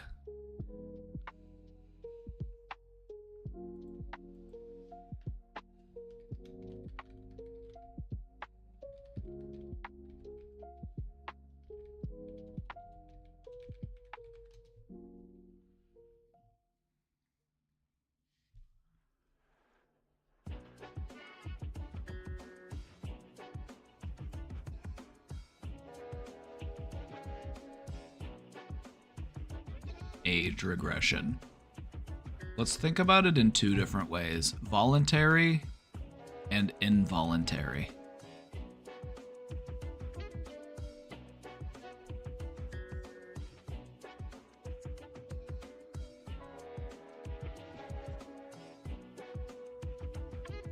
Now this is a pretty extreme example of it.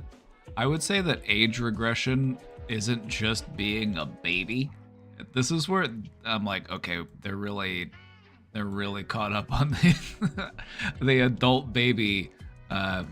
That's an interesting group of people. You know, the adult baby people. That's a bit more of an extreme example of it, but that's where they went with it in this article.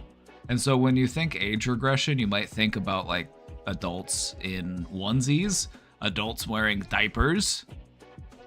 You know, you think about that episode of My Strange Addiction where the guy was addicted to being a baby.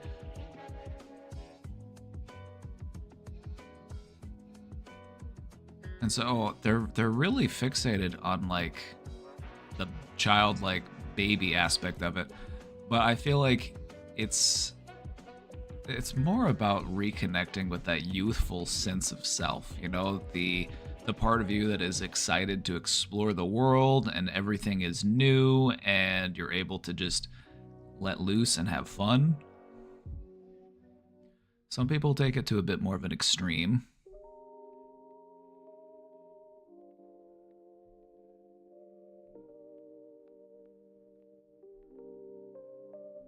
Experts warn that voluntary age regression can worsen symptoms of PTSD and make it more difficult to treat.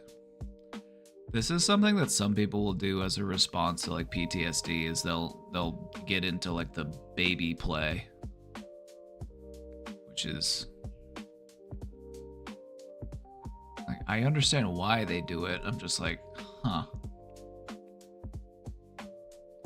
This is extreme. I thought more about like Peter Pan syndrome, right? It's like there's definitely levels to it.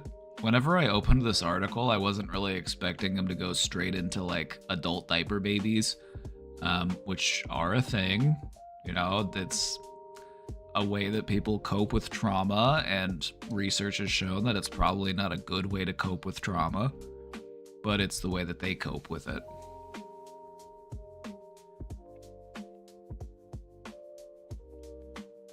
Is toy collecting age regression? No. There's a difference between being connected with your inner child and acting like a child. It's different. You want your inner child to be a part of who you are, but you don't want it to be who you are. If that makes sense.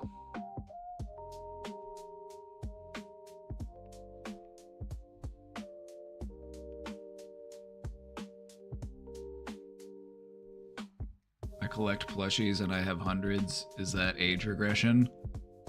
I mean, are you wearing baby clothes? Are you playing in a crib?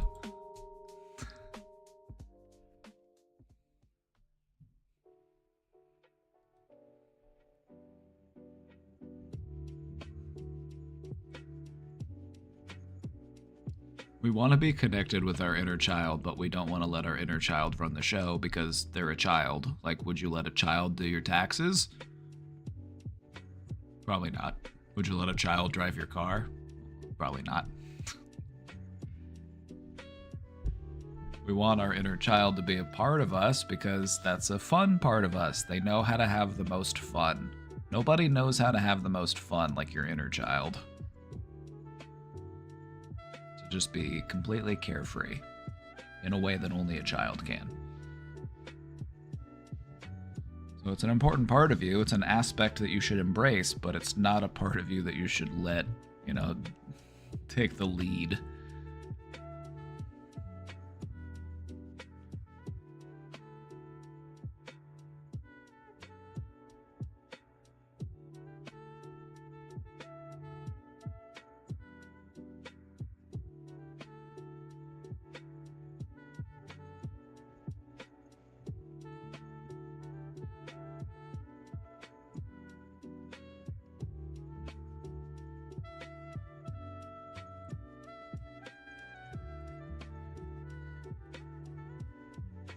Just triggered a memory of my dad letting me drive when I was like 8, and you're like,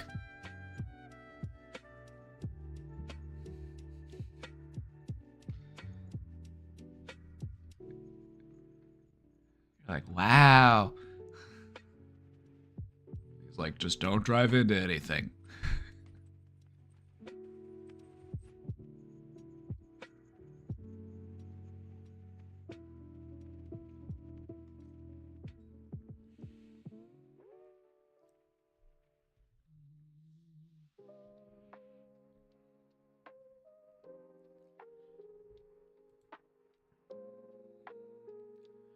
Talking to your doctor about anything mental can be stressful and it can be embarrassing, but it's important to do because that's, for most people, that's the first step in getting some actual meaningful help.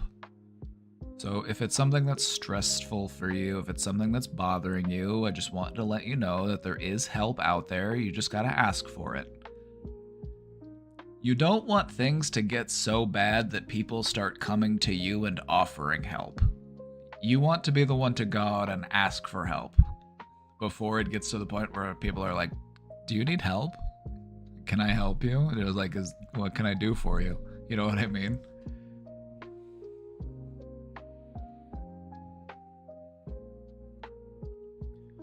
My mom let me pull our SUV into the garage when I was very young, and I drove through the side of the garage.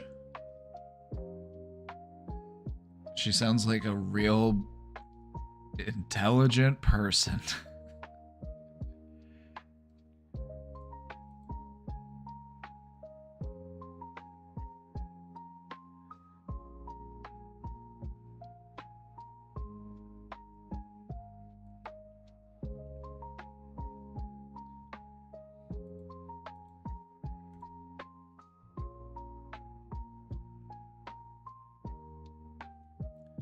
Never really had a doctor of any kind. Some people are lucky and they get access to doctors, as a part of just their rights as a citizen. It's something that's included. It's a human right.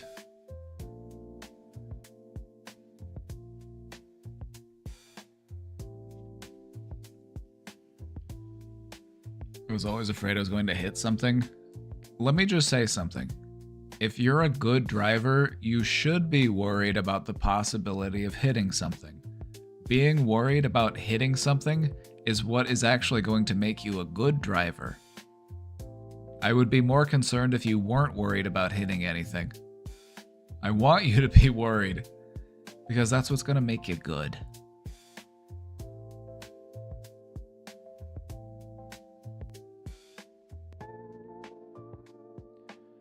I had a job in healthcare, adaptive physical therapy. How was that?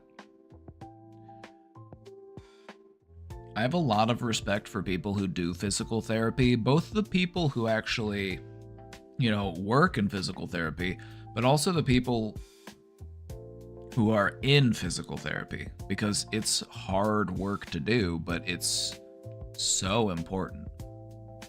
Like a lot of like chronic pain and a lot of issues that people treat with like opiates or other stuff, it's like you could actually manage much better long term with some good physiotherapy.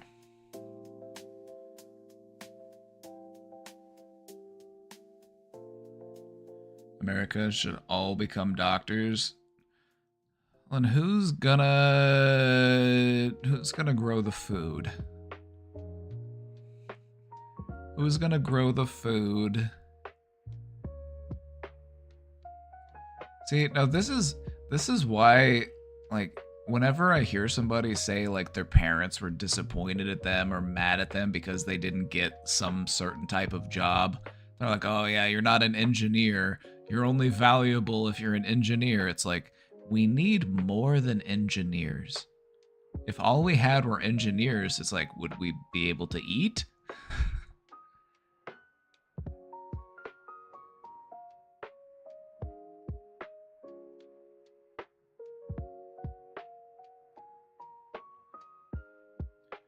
You really liked the work? Nice. Glad to hear it. It can be, I'm sure it could be very, inspiring, but at other times just like really hard to do. Like, just like mental health,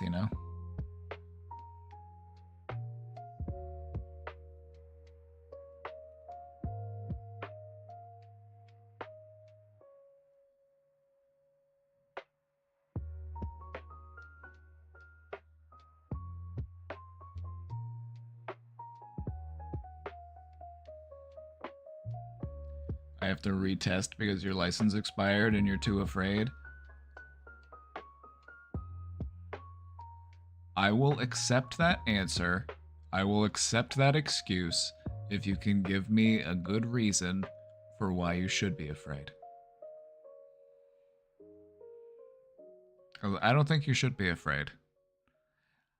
If you want to be less afraid, how do you do that? You face your fears. You overcome them. But if we let our fears determine how we live, then we will always be fearful.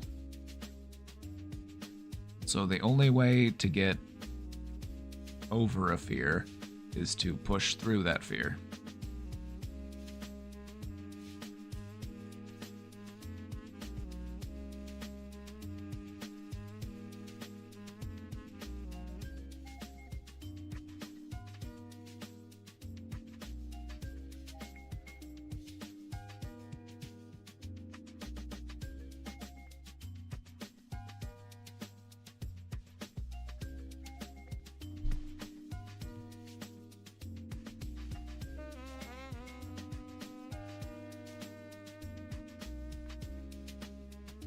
Alrighty, everybody. We've got a presentation. We've got a presentation today.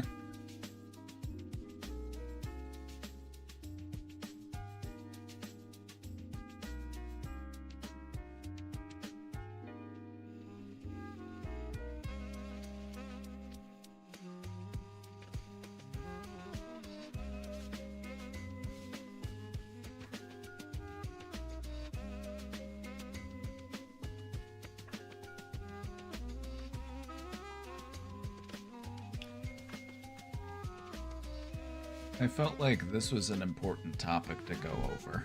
I felt like we needed to have a conversation about propaganda.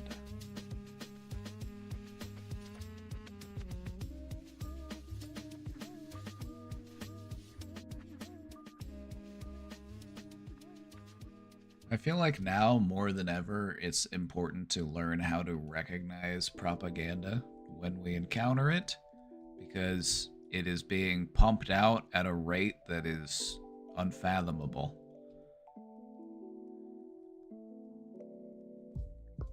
It's all over the place. It's everywhere. It's in my hair. It's like microplastics.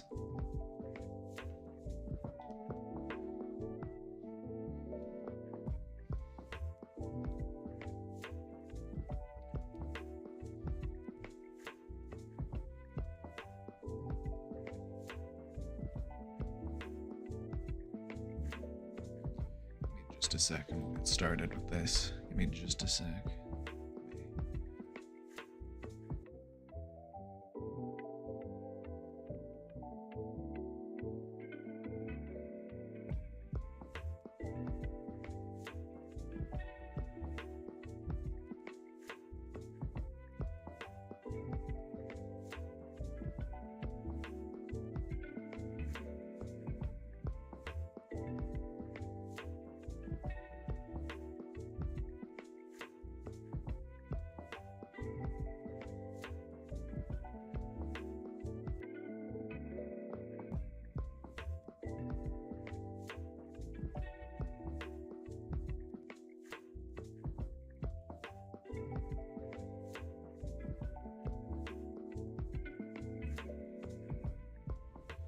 Still on the fence about propaganda being intentional or everyone is just stupid and talking before listening. I would say that there is intentional propaganda. I would also say that there is unintentional propaganda. I would say that there are things out there that perpetuate a certain way of thinking, a certain worldview, a certain sense of like morality, that it might not be intentionally propagandizing, but it is nonetheless propaganda.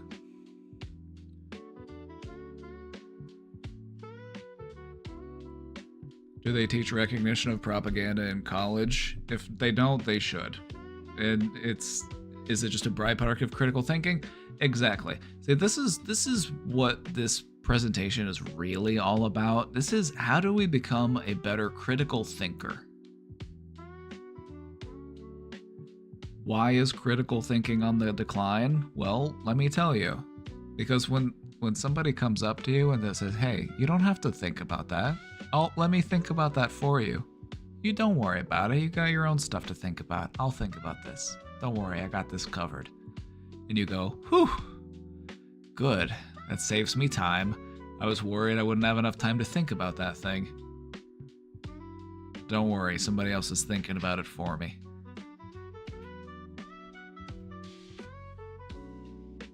I feel like most people avoid critical thinking because it takes work, and we're overworked as it is.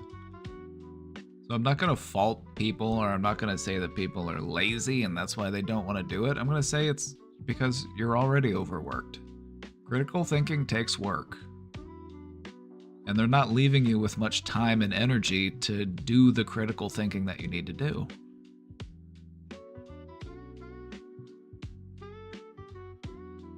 So I'm not going to fault people for their lack of critical thinking. I'm not going to fault people for their lack of media literacy. I'm going to say that that is the system working as it is designed. They want you to be that way.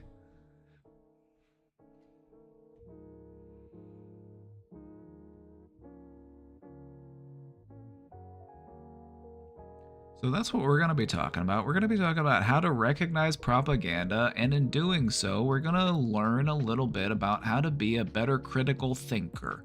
Not that you aren't already. We've got some fantastic brains in this community. But, you know, what we're here to do is we are here to learn and grow together. You know, this is, like, as much as, you know, I might portray or be perceived as someone who knows a lot or somebody who's an expert on these types of topics, it's like I'm always willing to learn and grow, and I feel like it's the best when we're able to do that together.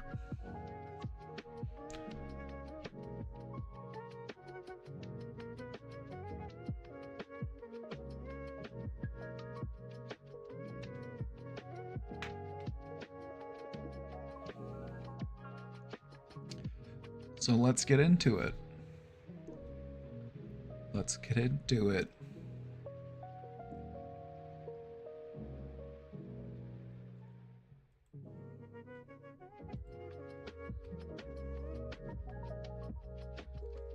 Let's start off with a little bit of a definition. What is propaganda? It's a bit of a broad concept, so let's go ahead and define it a little bit. Propaganda is information. This information is designed to shape your perceptions, to influence your opinions, or to drive certain behaviors. You know what we should watch for movie night?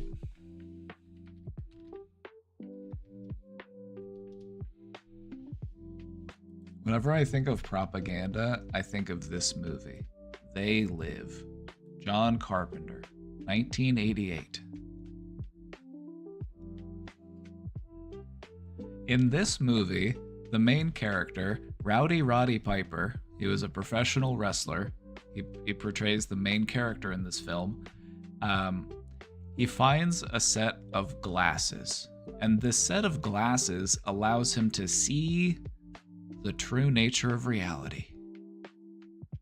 He sees that there are forces that are controlling us and they are subconsciously influencing us, and this propaganda is all around us.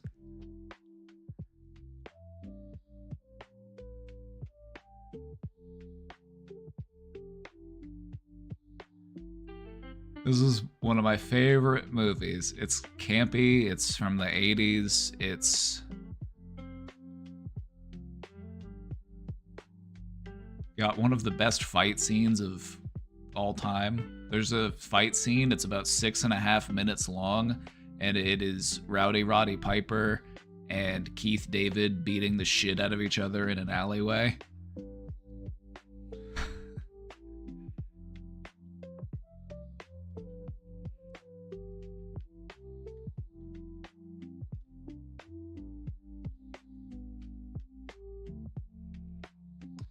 An iconic line from this movie, I've come to kick ass and chew bubblegum, and I'm all out of bubblegum. You might think that that was from Duke Nukem, but Duke Nukem actually got it from this movie.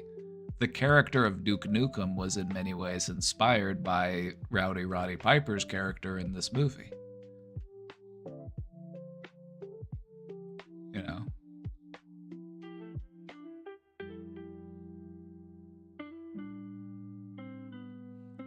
It's such a good... I love this movie. It's so over the top.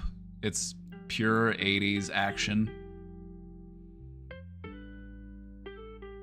We're gonna watch it for movie night. We're gonna... let's try to do movie night tonight. We're gonna do movie night tonight. We're gonna bring it back. We'll watch They Live.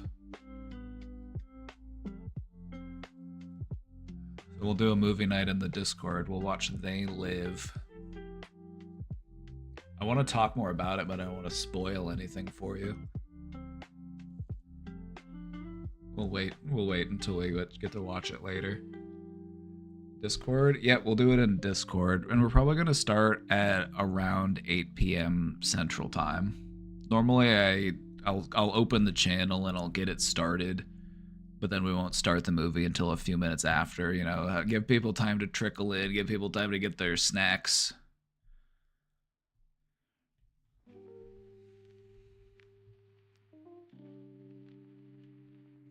This movie, if you haven't seen it before, it'll really speak to you. This was a movie. I had I had an opportunity. I saw this movie in a theater because they were doing a special screening of it whenever Rowdy Roddy Piper passed away. So I actually had the opportunity to see this movie on the big screen. It was great.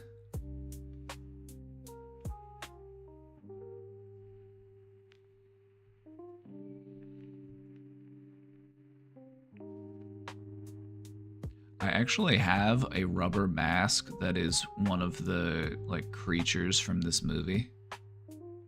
I have a rubber mask that it's one of the They Live aliens. Well, it never really tells you what they are, but I'll stop talking about it. It's like, are they aliens? Are Are they from another dimension? Who knows? Doesn't matter. They're controlling us.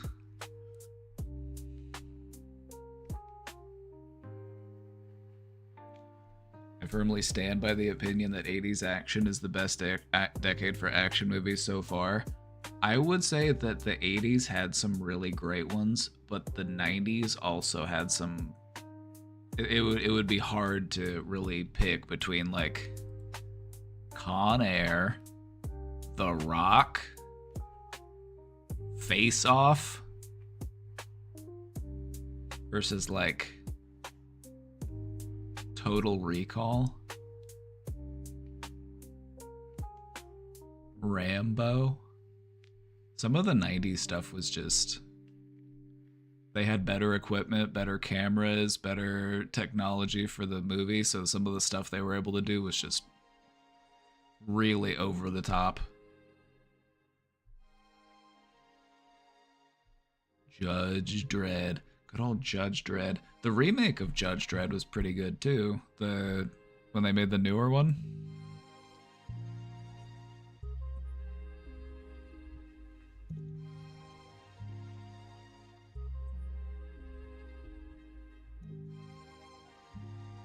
Con Air has to be... Con Air is like one of my... Like if we were to watch an action movie and I got to pick one movie,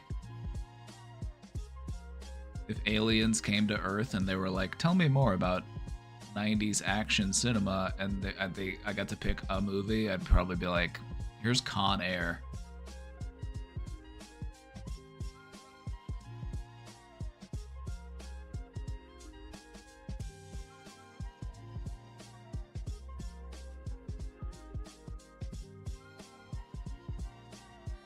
Anyway, back on subject. We're talking about propaganda. We started talking about propaganda, and it makes me think about They Live. Honestly, once you see, like, if you haven't seen that movie, you're in for a treat.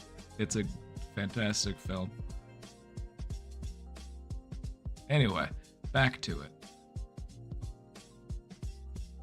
The thing about propaganda is that it's not always false.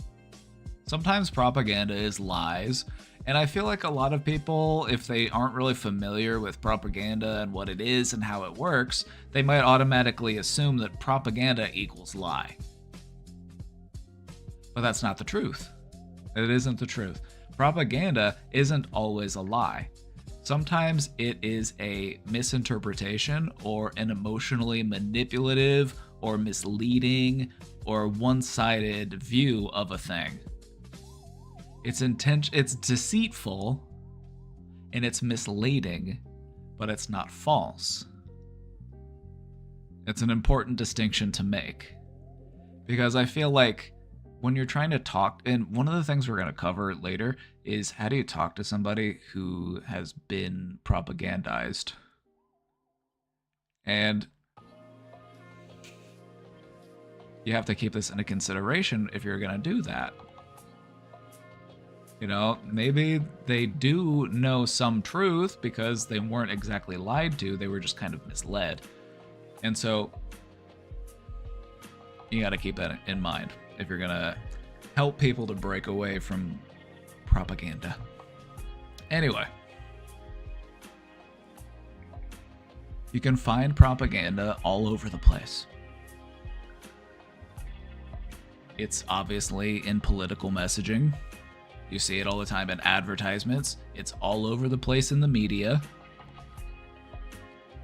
But then you'll also see it in social movements. You know, if we're trying to advocate for a cause, we're not exactly promoting ideas that might be contrary or, you know, facts that might be true about that thing, but we don't really want to talk about them now because we're trying to sway opinion. And when you're trying to sway opinion, that's when propaganda comes into play. It's a technique to get somebody to think something so that they don't have to spend more time thinking about it than they need to.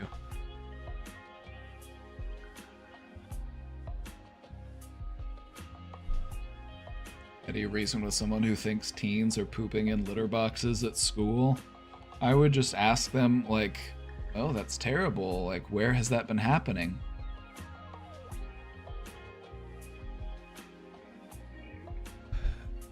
A helpful technique in dealing with someone who has a belief like that is to play dumb.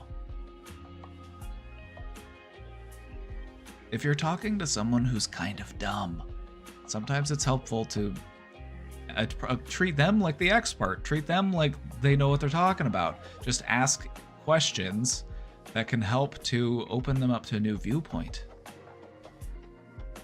Well, you know, they got kids pooping in litter boxes in school. I'll be like, oh my god, that's terrible. Where's that happening?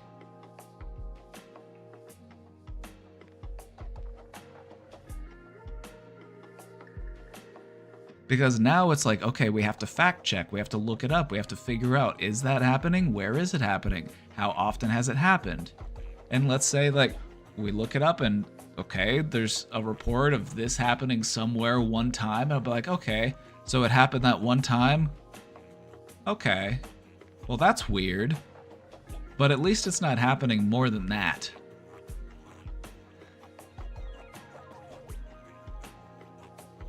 Do you see what I'm getting at? Do you see, like, this is how you change people's minds. I'm going to be like, I agree with you, but let's look at it together. If I'm just coming at you and I'm attacking you and I'm telling you you're wrong and you're an idiot, I'm not going to get anywhere with you.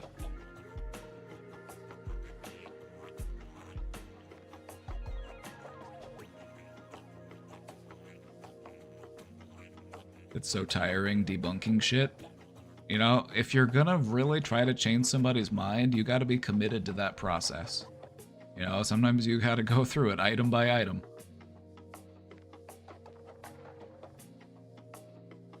Somebody pooped on the floor in my high school once. Somebody pooped on the floor in our middle school, and they ended up having to move schools because of it. They had diarrhea when they were trying to get to the bathroom, and it ran down their leg and it got on the floor. Then somebody found out who it was.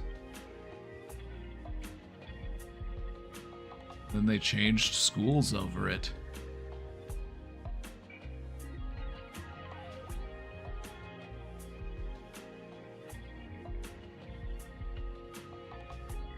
See, now, I don't think I would change schools if I had a reputation as the guy who took a shit on the floor. I think I would own that.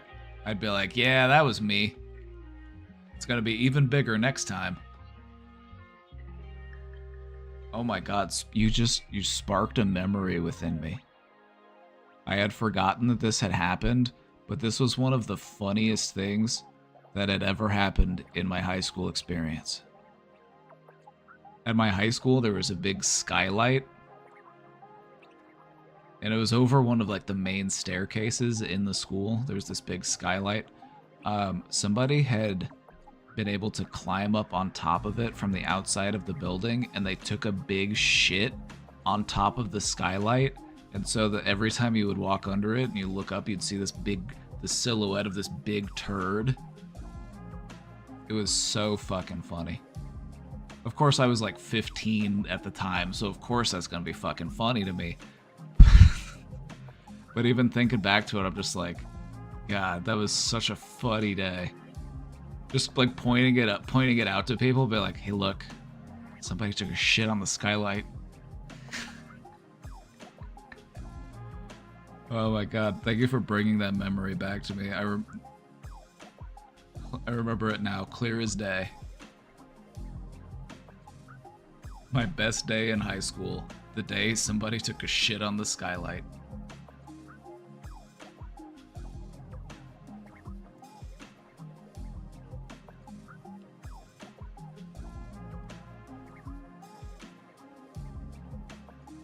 A German woman visit and bring Limburger cheese to your elementary school, and she made everybody puke. That sounds like a movie. That's one of those moments where reality is stranger than fiction.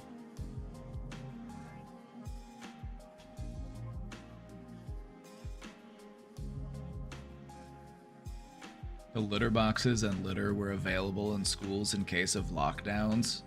Okay. Okay. I understand, you know, if you're locked down in school and somebody's got to poop, it's like, okay, what's the solution for that? So I guess, you know, we both agree that that's weird. Maybe they could have had something else, maybe a bucket, classic,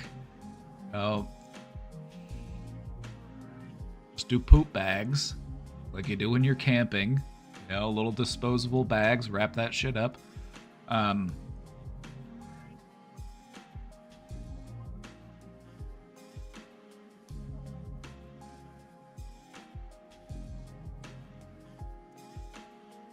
I mean, have you seen the price of cat litter these days? If you're going to change somebody's mind, just pretend to agree with them at least a little bit. Try to find that commonality. Be like, yeah, that is kind of weird. But I think it's easier to sell somebody on the idea of like, they're lying to you. Because whenever you try to change somebody's mind, they buy into all this propaganda. You want to be like, they're lying to you. And they're like,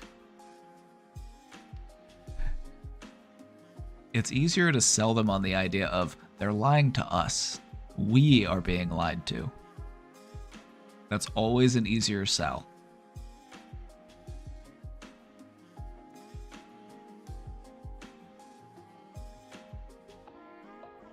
All right, let's continue. With propaganda, the goal is persuasion. It's not about the truth, it's about influencing your opinion. It's about persuading someone.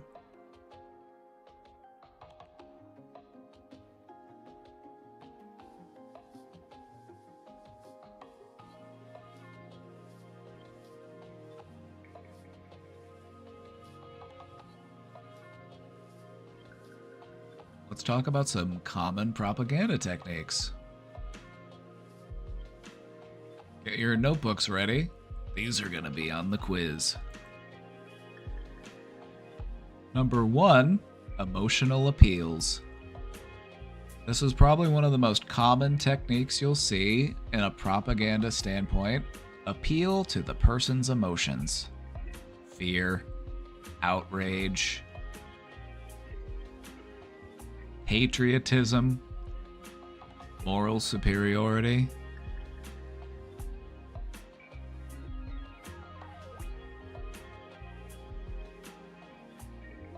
Appealing to a person's emotions is a great way to sway their opinion. And this is why you want to be mindful of stuff that is overly emotionally charged. If things are overly emotionally charged, you can tell like, oh, they're laying it on pretty thick here. That's a good indicator that like they're trying to make me feel some type of way. Now, it's not necessarily wrong the way that they're trying to make me feel, but I need to be mindful of why do they want me to feel that way? What are they trying to get from me? How do they benefit from me feeling that way? You see what I mean? This is what critical thinking is all about.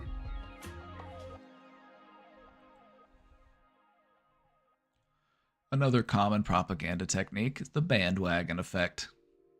This is literally just the fundamental idea that like, well, everybody else is doing it.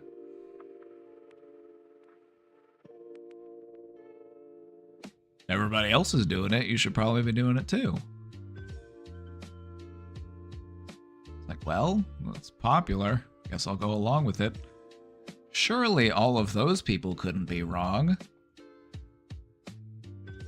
See, I feel like we don't do this because we, are dumb or anything. We think about it and we're like, well, all of those other people couldn't be wrong. They all made that same choice, so it must be the right choice. Just because it's the popular choice doesn't mean it's always the right choice. Something important to remember.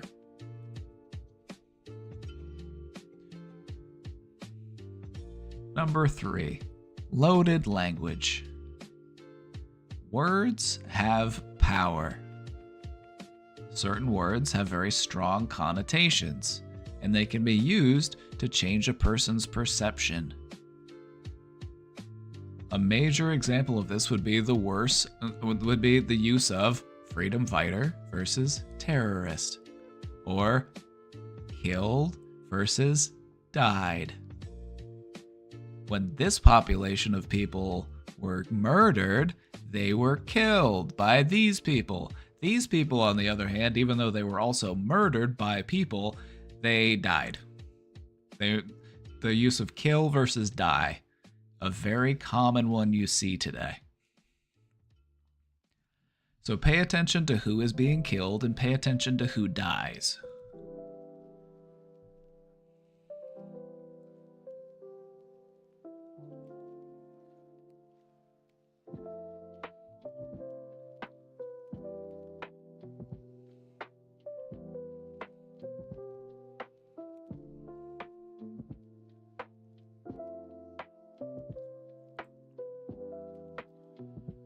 All right, next one. We've got 2 slides of these, by the way, because we've got some ground to cover with just the number of ways that they will propagandize information. Anyway, cherry picking. Cherry picking information. This is probably one that most of us are familiar with, but this is when we selectively present facts that support a specific view while leaving the other stuff out. I'm trying to sell you on my belief system. I'm just going to tell you the positives. I'm going to tell you the good stuff about it. I'm going to leave some of the other stuff out because I'm trying to win you over. So I'm going to pick the stuff that makes me look good. I'm going to leave out the stuff that makes me look bad.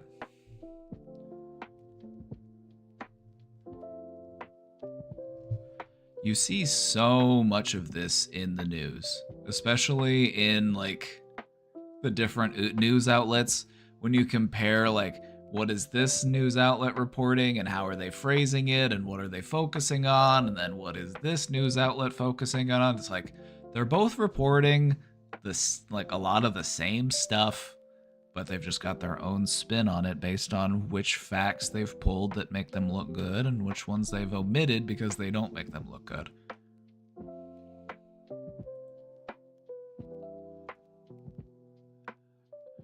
Here's another one that you see every goddamn day. This is one that's really going on right now. Scapegoating. Scapegoating is... This is something that humans have been doing to each other for thousands and thousands of years. This is some shit that, for some reason, we've had a really hard time outgrowing. We've really had a hard time as a species letting go of this technique, scapegoating. Scapegoating is when you blame a specific group for a problem. Now, these problems are always much more complex than just that group of people, but you found somebody to blame. Sometimes we would rather just have somebody to blame so that we know where to direct our frustration, even if it's not the actual cause.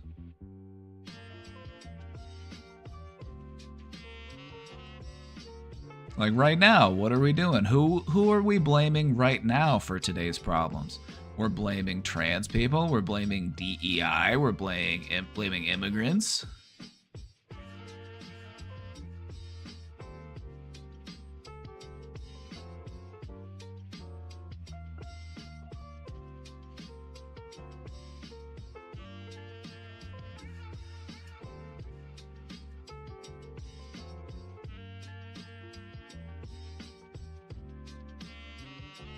Just be mindful of people who will tell you who to blame.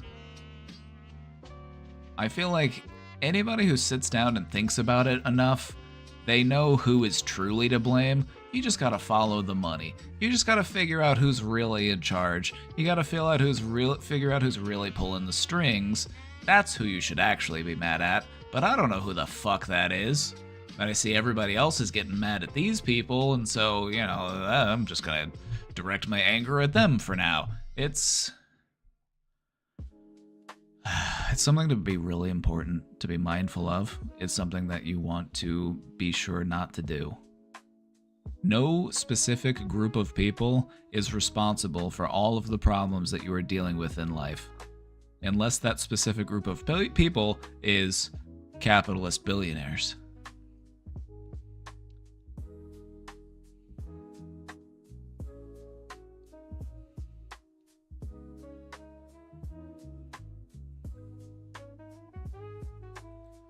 Let's keep going. We've got another set.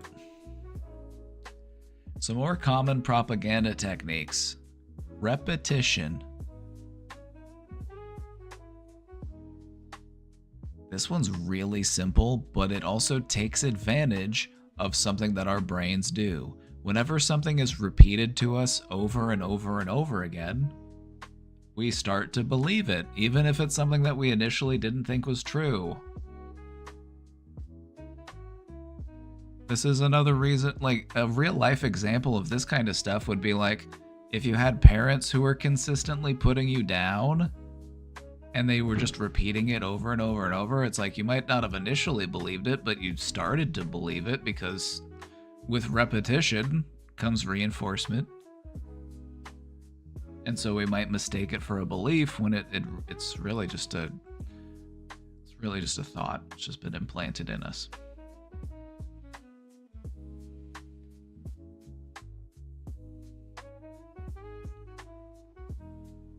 The more something is repeated, the more likely people are to believe it.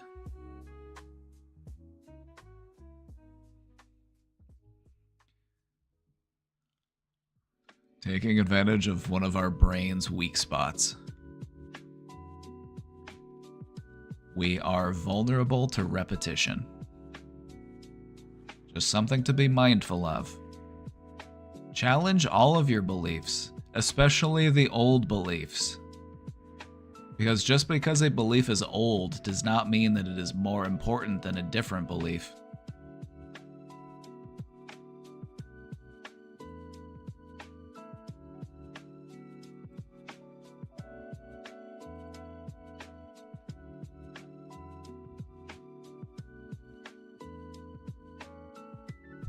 Another example of a false dilemma, or another example of a propaganda technique, would be the false dilemma.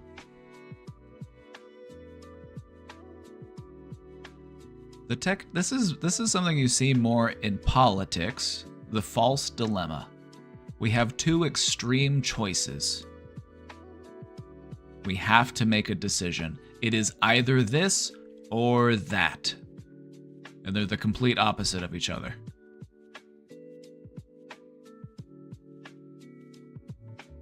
And we end up ignoring the middle ground options.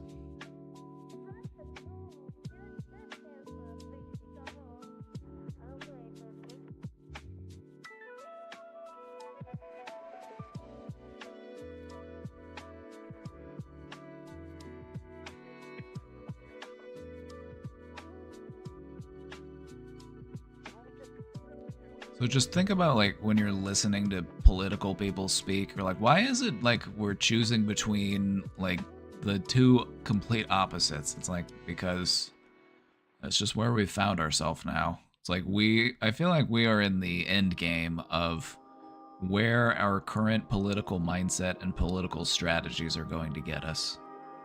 Now we're starting to really pay the price of just the decades of propagandizing that we've been doing to ourselves.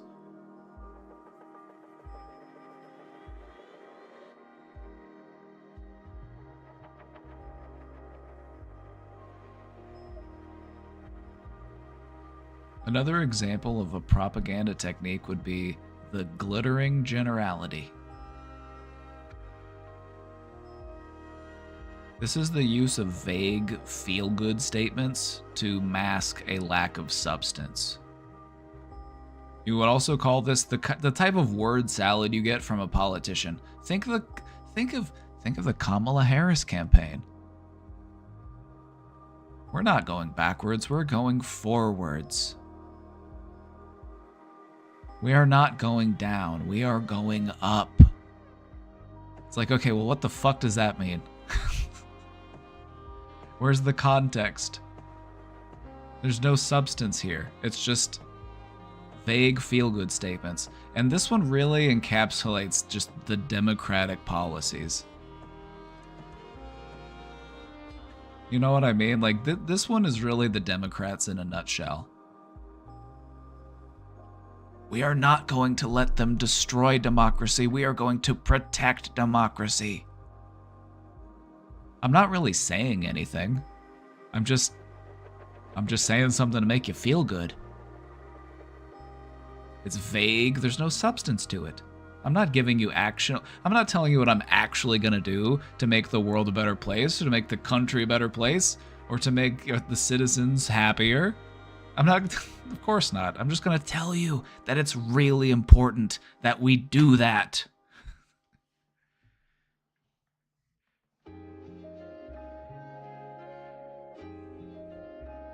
So if you ever feel frustrated with Democratic politicians, this one is why. This is the one that they really like to use. And it's really easy to use when you're in their position because they've got somebody that they can consistently complain about.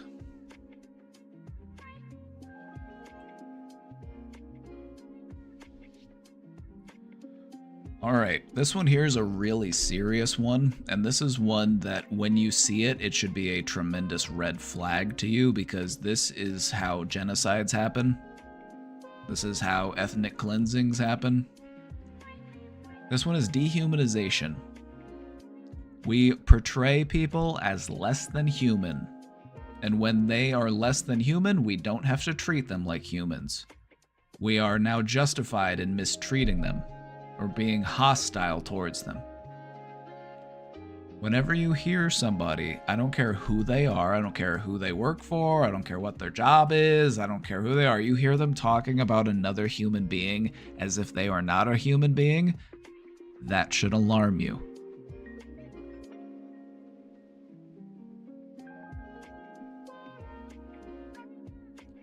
You even see this kind of stuff still going on today. People were referring to people as animals. People were referring to people as insects.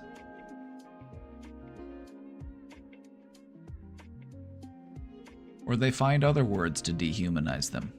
They call them extremists. They call them radicals. They call them, pick a word. There's many different words they use. And the whole intention there is to... They aren't humans. We are humans. They are subhuman. They are not worthy of being treated like a human.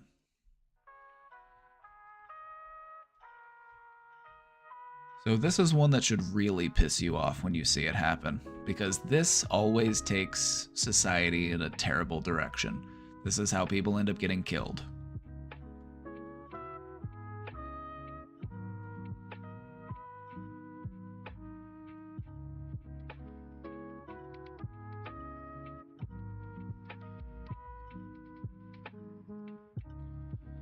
And lastly, you've got the appeal to authority.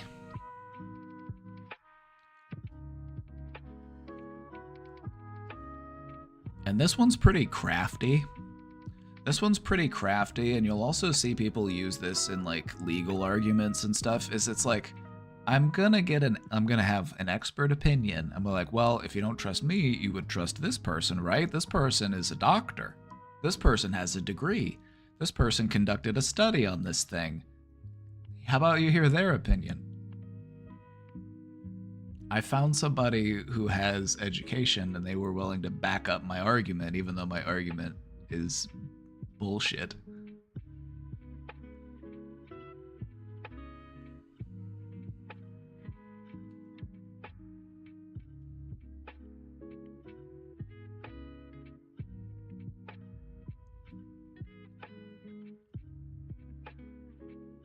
Alright, so these are the common propaganda techniques. These are going to be on the quiz, so make sure you got those written down.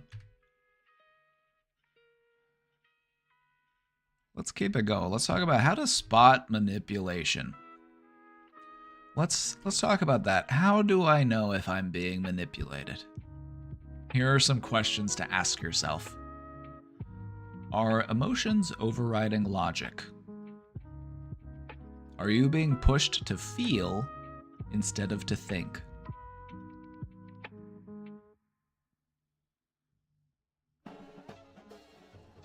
Because one of the common ways to manipulate to somebody is to make them feel some type of way. You are angry about this. You are frustrated about this. You need to be concerned about this. You are being pushed to feel instead of think. We are overriding emotion. We're overriding logic with emotions. Another thing to take into consideration is, does the message discourage questioning or dissent. You know, and this could be done in subtle ways. This could be like, now more than ever, we need to stand together. We need to unite against our common foe. I'm gonna make you not want to question me by saying, reminding you how important it is that we stand together right now. Now again, that still could be true. It still could be true, but like, to what end, I suppose?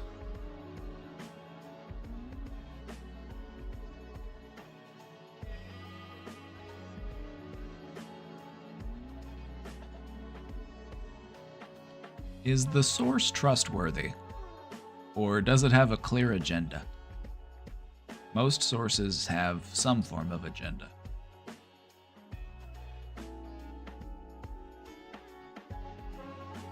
You know, like if you're gonna watch Fox News all day, of course you're gonna get just the worst takes all day, and it's... I couldn't imagine. Like, historians in the future, you know, if there are historians in the future, they're going to look back and study the effect of Fox News on an entire generation of people.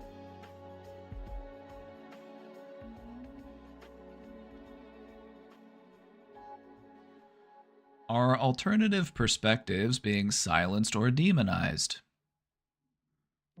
You know, are we saying that the other side, you know, they're not worth listening to? They need to, you know, we can't, they're just trying to, you know, sway us. They are of the devil.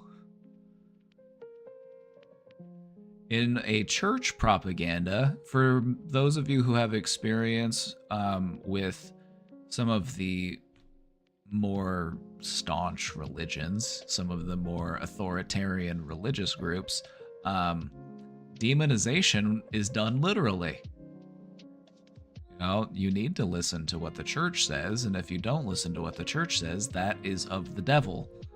That's the devil getting at you. Literal demons.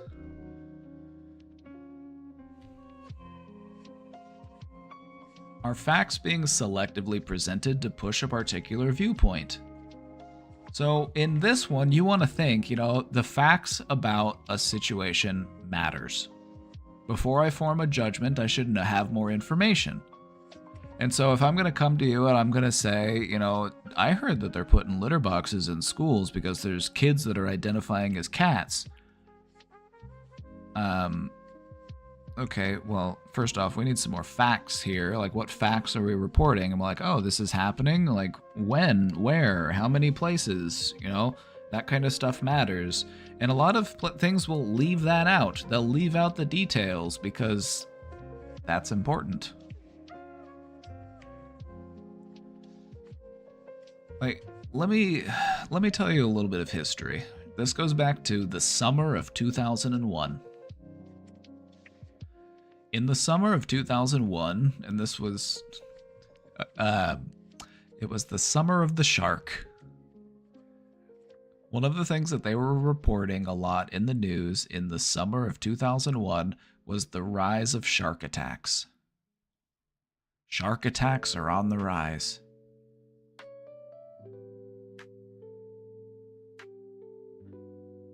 Now, how many more shark attacks were there than the previous year? Only like 2. There were like 2 more shark attacks than there were the previous year. So if they're telling you that this number of things is happening and it's on the rise because this is how much is happening, well, how much was happening? Like how much has it increased from last year? Like how much has changed? Because they'll leave stuff like that out. They'll leave stuff like that out to add sensation to it.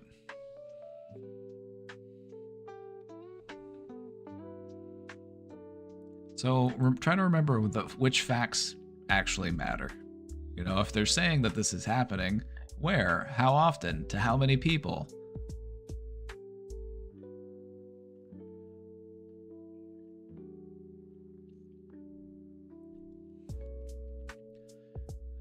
Also, Does the argument rely on simple slogans rather than substantive discussion? We need to make, we need to make America great again.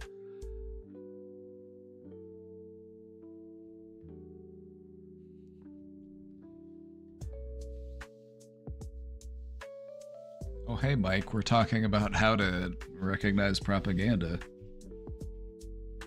We're doing a critical thinking lesson.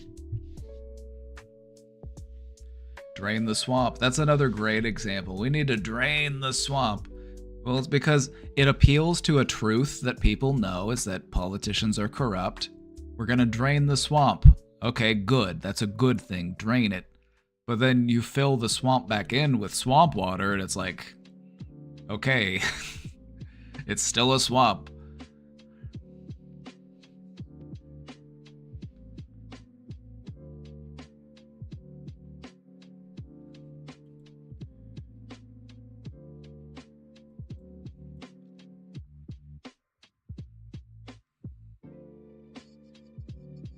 They filled the swamp with alligators now. That's where alligators are supposed to live. I'm okay with the swamp being full of alligators. I'm okay with the swamp being there. I don't need to live in the swamp. I'm fine with the gators having their home.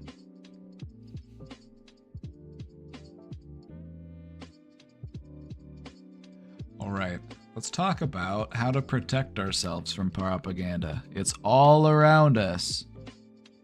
It's all around us. It's in the room with us right now.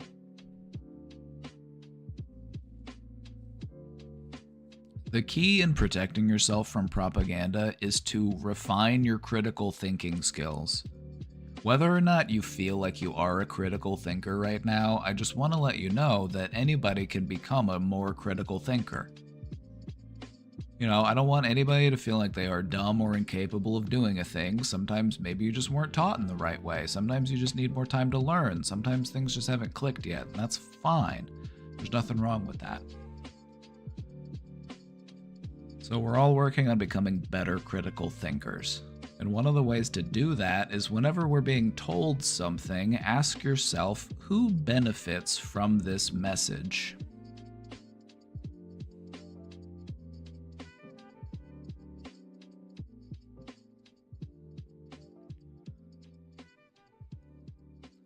Who benefits from this message? Who benefits from me feeling this type of way?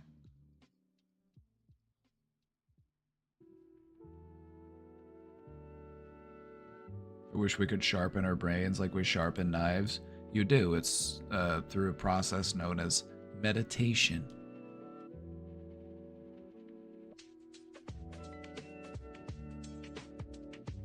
No need to wish. It's real.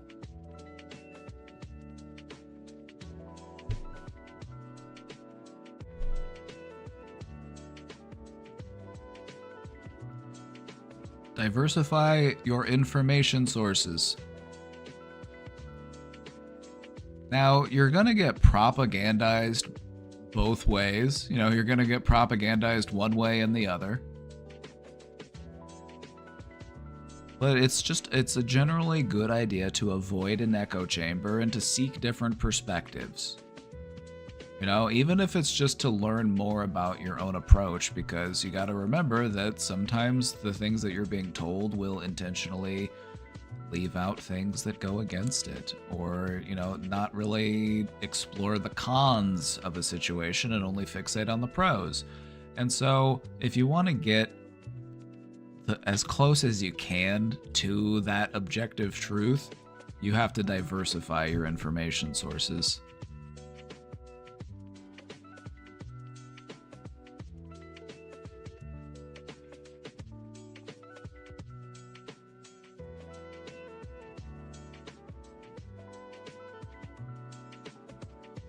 I feel like the more I sharpen my brain, the more I give a fuck about people because they give a fuck about me, and I give too much fucks about them, and I should start acting like them.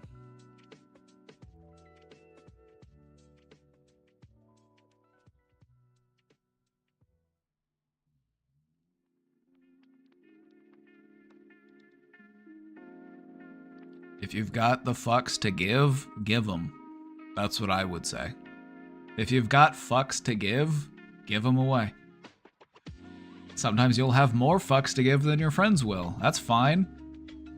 I got fucks to spare. I've got fucks aplenty. Take some.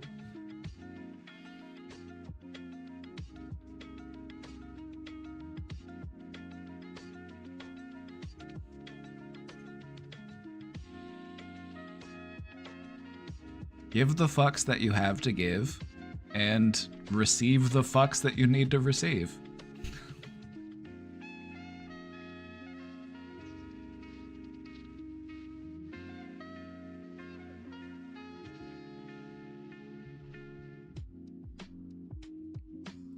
Also make sure to save some fucks for yourself. You know, make sure you keep some fucks tucked away for a rainy day.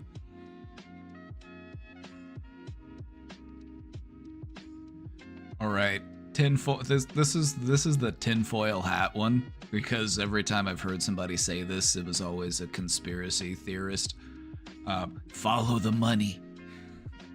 Follow the money. Every conspiracy theorist will say this, but it's true. It's not wrong, but conspiracy theorists really love this one. Who's getting paid and who's paying them? They pump a lot of money into the media. There is a lot of money in the media. Billions and billions and billions of dollars. People are getting paid to tell you something in particular. So why? Who is that? What are their interests? What are their motives?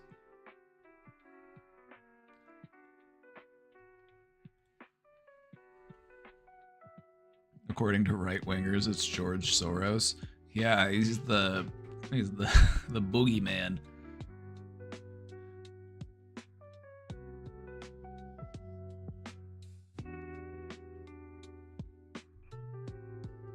In reality, the most people that you have to worry about are people that you could not even name. You don't even know who they are because they know to stay hidden. They know better than to raise a public name for themselves. They don't want you to know who they are. They are the executives at, the arms manufacturing companies. They are the heads of super PACs. They are people that you would never be able to name.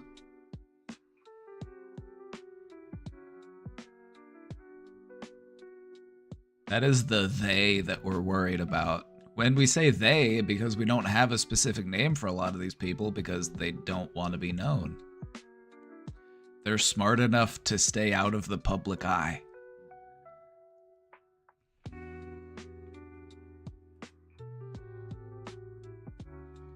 My understanding is that it's just a few people that own most of the media in the US. That would be true.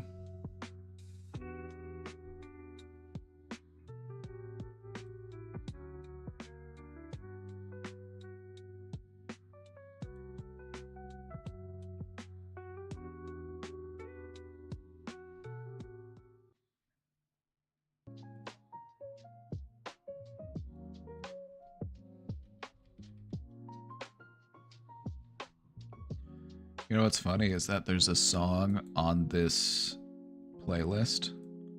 It's Life is Pain Because of Capitalism. That's the name of the track.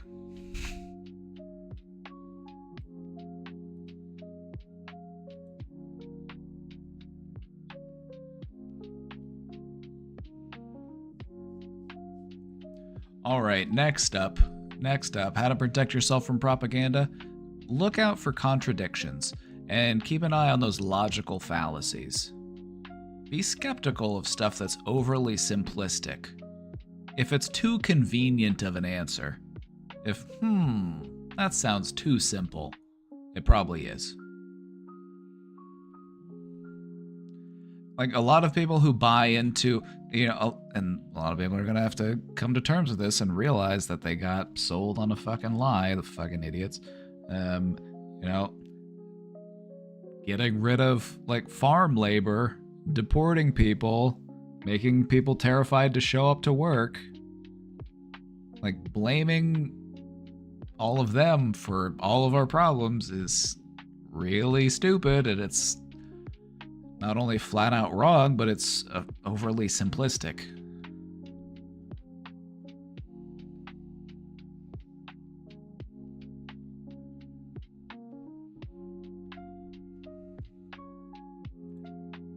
If it's too good to be true, it probably is. You know, if it's too easy of an answer, it's too simple. What I've learned is that in life, things are very rarely simple. There are some things that are simple, but not many. All right, next up, emotional awareness. Practice that emotional awareness. Then this is a really important one for recognizing when you're being emotionally manipulated.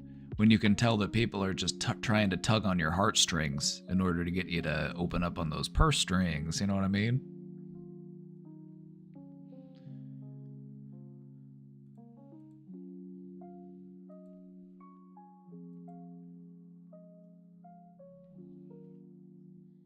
So if somebody is trying to immediately appeal to your emotions and talking to you about a thing, just be mindful of what their motives are. Like, they want something from you. It might be money. And in general, you know, if you want to be a more critical thinker, just ask more questions. Who is saying this? You're saying that they are saying this. Who is they?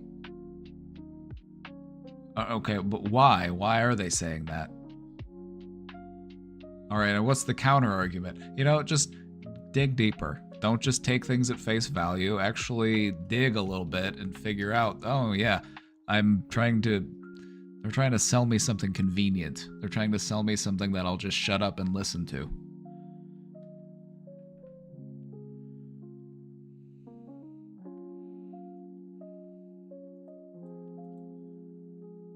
Let me give you a real-world example. I'm going to give you a real-world example, and I'm going to go with something that's a little, you know, not so politically driven. I'm going to go with something that's still very important to talk about. The tobacco industry. Let me give you a real-world example. For decades, the tobacco industry ran large-scale propaganda campaigns to obscure the dangers of smoking. Some techniques that they used, you know, of those techniques we've discussed, cherry-picking information. They were actually funding studies that would downplay the health risk. They were paying for biased, and this is also appealing to authority. You know, it's like, well, the experts say. Or they'd put doctors in advertisements. My doctor says I should only smoke Camel cigarettes.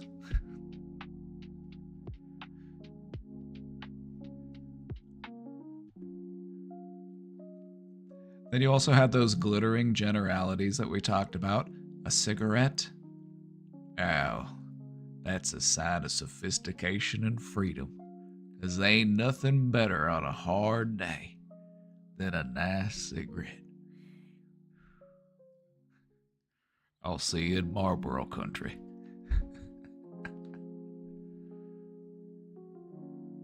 For a long time, cigarettes were portrayed as like sophisticated. Like you would carry them around in a little cigarette tin and be like, cigarette? You don't smoke? What's wrong with you? You don't smoke? You know, they were smoking everywhere. They were smoking in the buildings, they were smoking at the restaurants, they were smoking on airplanes.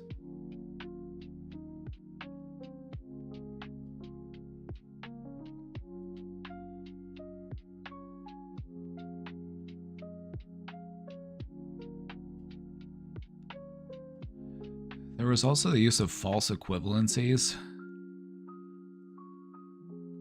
You know, It's okay. And this one, you have to kind of think about how scientific research works in order to understand the manipulation tactic here.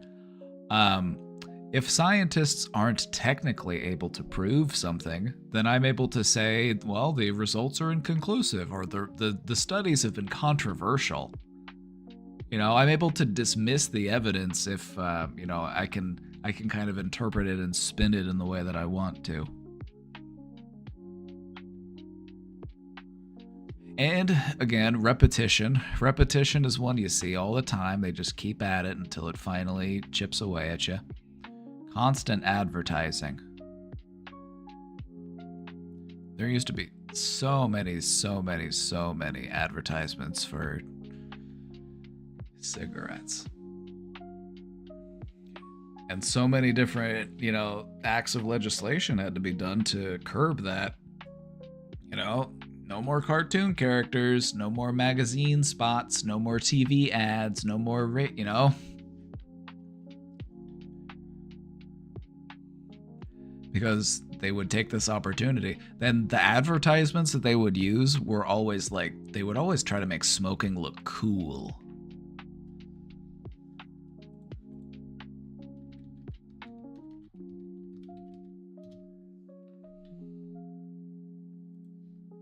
Let's look at some cigarette ads.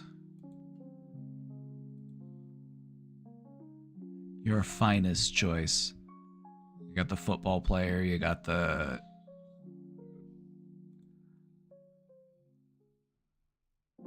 Chesterfields are best for you. L&M filters are just what the doctor ordered.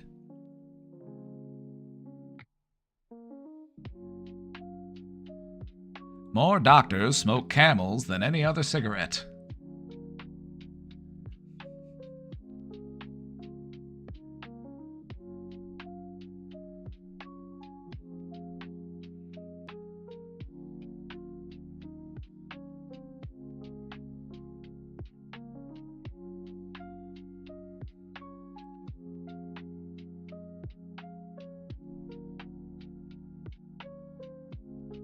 Your throat can tell it's Philip Morris.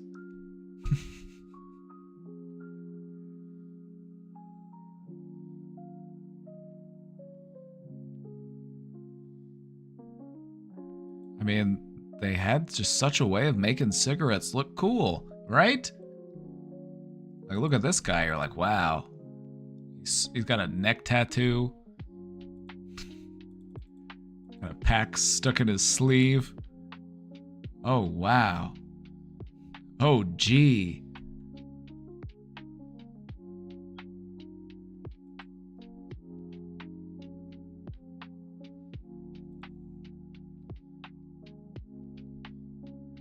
So anyway, this is a really easy to understand idea of, you know, propaganda.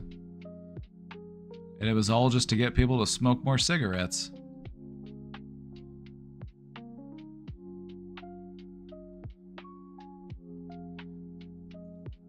The ones that really get me are the ones that are like, more doctors smoked cigarettes than any other cigarette.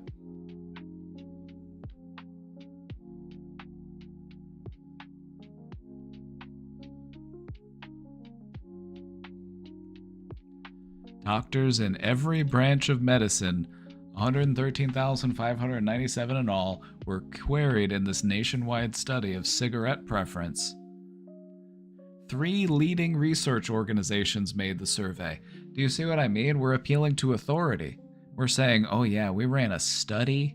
We had 3 different leading research organizations. I don't know what those research organizations are. I don't know what their motives are. I don't know what data they're trying to sway.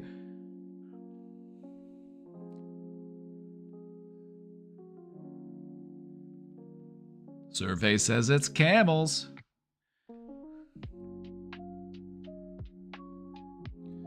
So, yeah, and there's just so many. Because this was going on for decades. More scientists and educators smoke Kent with a micronite filter than any other cigarette.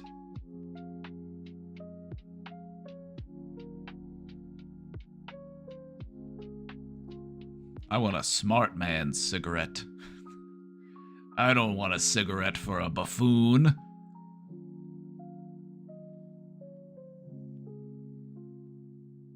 They've got little graphs in there too. See, they make it seem like it's scientific and it's realistic, and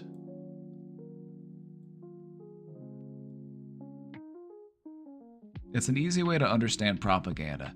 Because now looking back, it's like, yeah, of course cigarettes suck. We know that. We know cigarettes are bad for us. But think about what it was like to live in the 50s and 60s when it was just, that was the social norm. That's just what people did.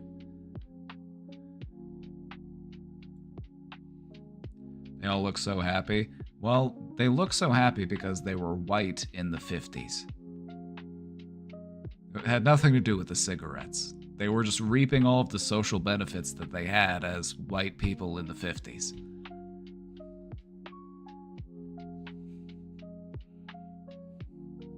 When we had the strongest social programs of all time.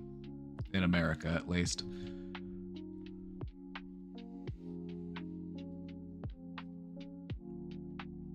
All right, this is important to talk about here, so let's go ahead and shift it a little bit. How do you talk to somebody? How do you engage with a person who has been propagandized? You know, let's say that I'm dealing with a member of my family or a friend or, you know, somebody that I care about, and I can tell that they're kind of buying into some information that, you know, maybe it's a coworker, who knows. How do I talk to them?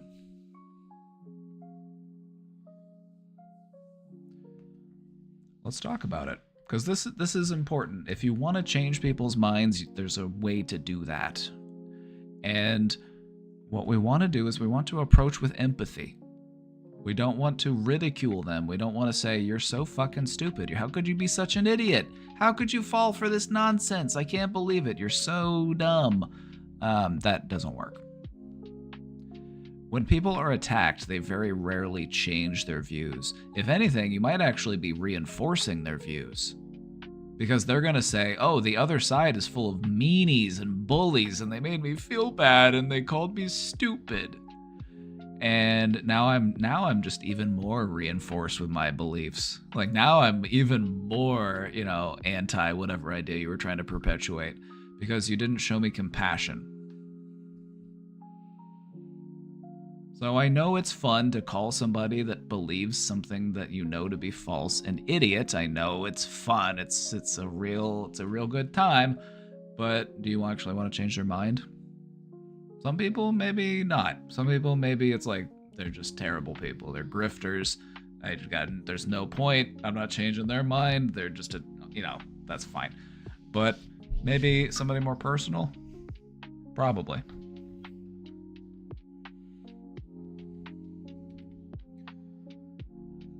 Instead of debating, let's ask more questions. I want to try to encourage you to think more critically. And I don't want this to feel like it's a confrontation. And we kind of talked about that earlier. There's kind of an art to it. It's like, oh, that's happening? Oh my God. Where? You're saying that this thing is happening? Where? For how long? Why do you think that happened? Just ask questions so that they can develop more of an understanding about what it is they're actually talking about. Because they might just have been latched on to the first feeling or the first belief that they had. That's what people tend to do. We call that anchoring bias. Whenever you hear something, you tend to latch on to the first thing you hear about that thing. So if there's a new movie coming out and you haven't heard anything about it yet, but I say, it's not worth your time, it sucks. You're gonna anchor to that belief. That's the first thing that you have been suggested about that thing. It's like, oh yeah, this movie? Oh yeah, it was terrible. And so now you might be more reluctant to see it. Or you might be like, I don't know. They said it was bad, so I think I'll skip it. Who knows? You could have ended up loving it. We tend to latch on to things. You know, we get an idea of something and we latch onto it because we like to just feel like we understand it. But if we want to change somebody's mind, we got to open them up to some alternative possibilities. And we do that by asking more questions.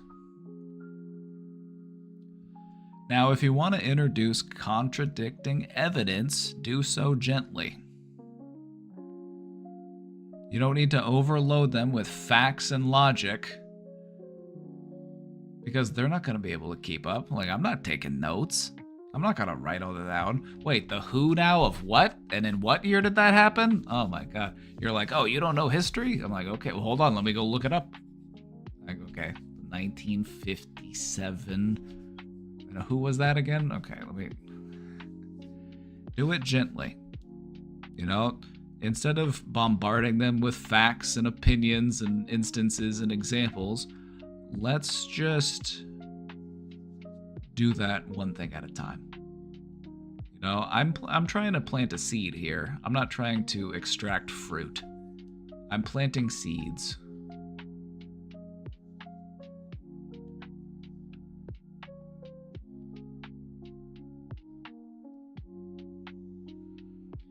Let's say we're dealing with someone who thinks electric cars are demonic and going to ruin the economy.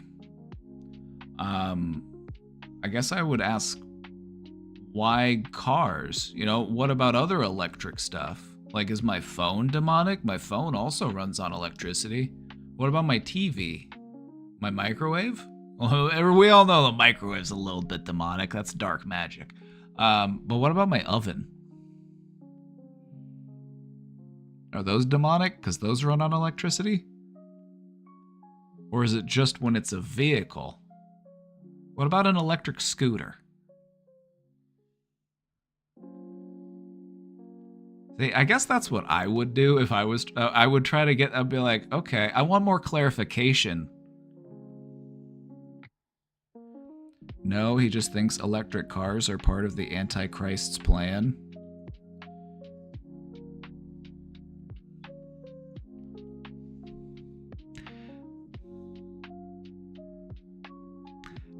Now, here's something to think about. If the Antichrist were real and they did have plans, why would we know about them ahead of time? Why would we know about their plans ahead of time? Did the Antichrist release a manifesto? Did the Antichrist give us a play-by-play of what all their plans were? Or are we just guessing?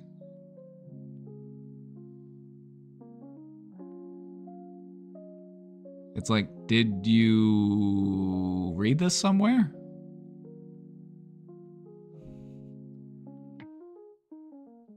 A good question to ask, if you run out of, if you're trying to find a question, a good one to ask is, well, where'd you hear that? Where'd you get that from?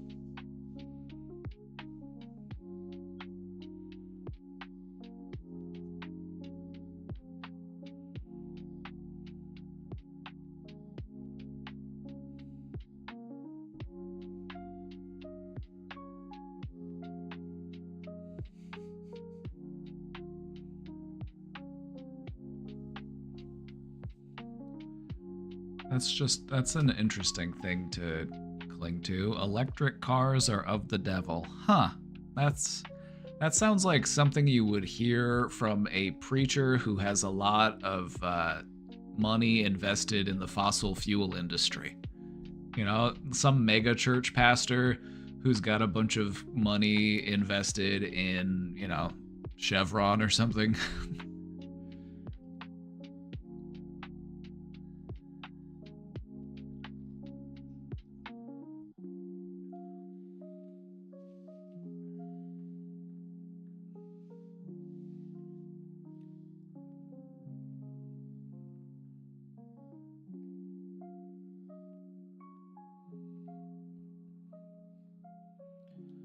Topic is so relatable with my family. I try to act with empathy and less ridicule. I'm not perfect or strong enough. There's some ridicule, but it gets frustrating when even empathy and suggestions for other solutions are just reacted with a yawn so fast. Well, you gotta remember, like, I can only convince somebody if they're willing to listen. And sometimes people are only willing to listen if I'm talking about things in such a way that it has some sort of direct benefit to them.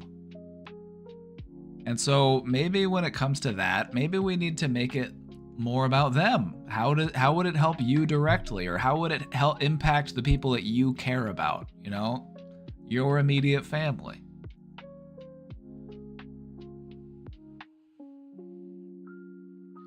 Sometimes people have a hard time caring about something unless it actually affects them or somebody that they know.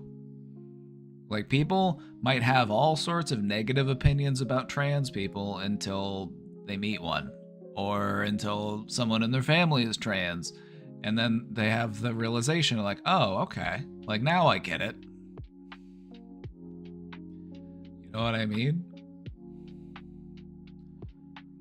Find a way to make it about them. It's a good way to sell somebody an idea.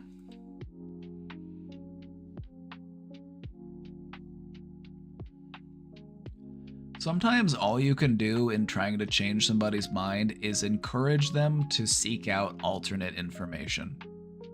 You know, sometimes demanding change isn't the play. Sometimes this is going to take more time. This is going to be, you know, if I'm dealing with a belief that's really ingrained into a person, it might take some time for me to change that. So sometimes I'm just going to be more encouraging of you to seek out diverse viewpoints. Maybe we don't need to, you know, solve this right now. Maybe just like, hey, at least going forward, like, try to, you know, be more mindful of who you pay attention to.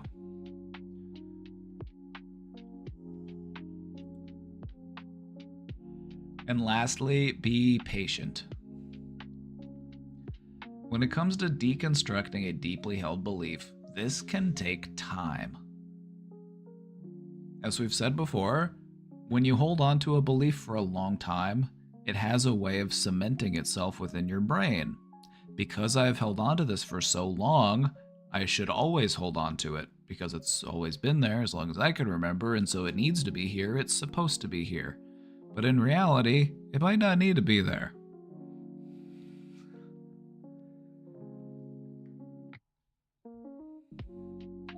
So don't always assume that a belief is important just because it's old.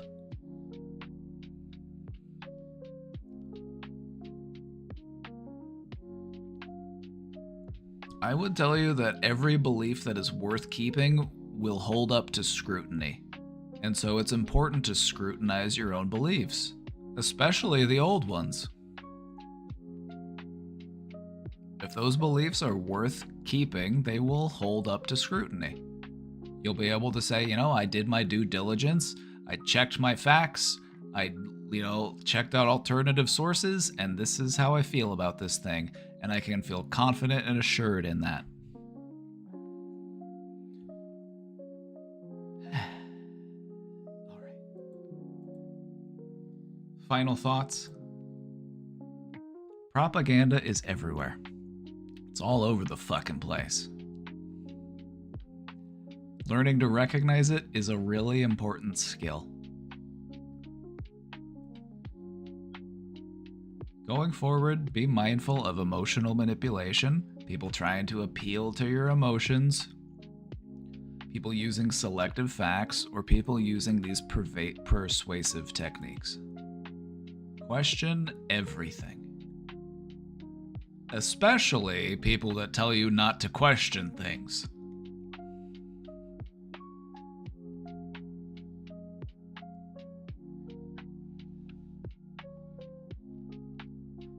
You should be especially questioning of those that tell you to not question things.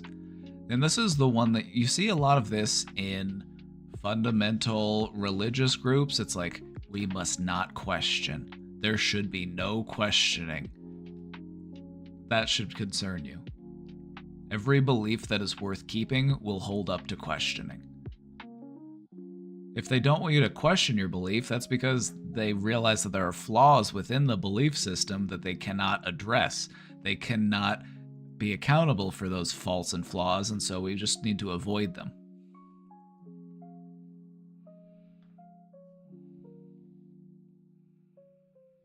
To To recognize propaganda, you gotta take a proper gander.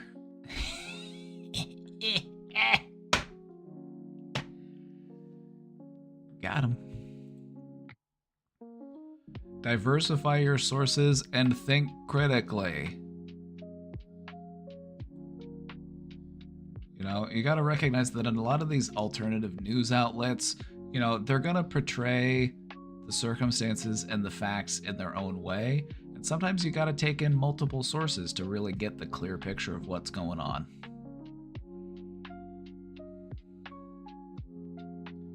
And lastly, if you want to help other people to recognize propaganda, do so without hostility.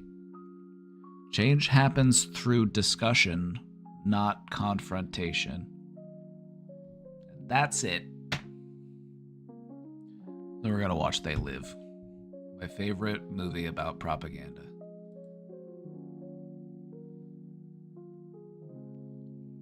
My favorite movie about propaganda. How are we feeling? Any thoughts? Any questions?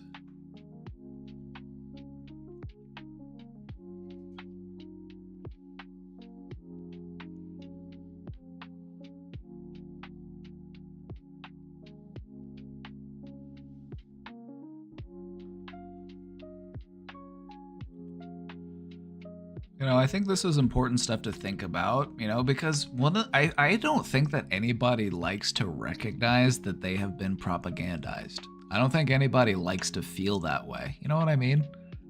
But you got to realize it is happening. It's happening to me. It's happening to all of you. They're doing it constantly. It's everywhere. So learning how to recognize it, learning how to talk to people about it, learning how to not fall victim to it. It's really important stuff to know, and I would go so far as to say it's especially important stuff to know now, because I feel like the propaganda that they are peddling is only going to get worse. It's already bad right now, but I feel like it's only going to get worse here in the next few months. So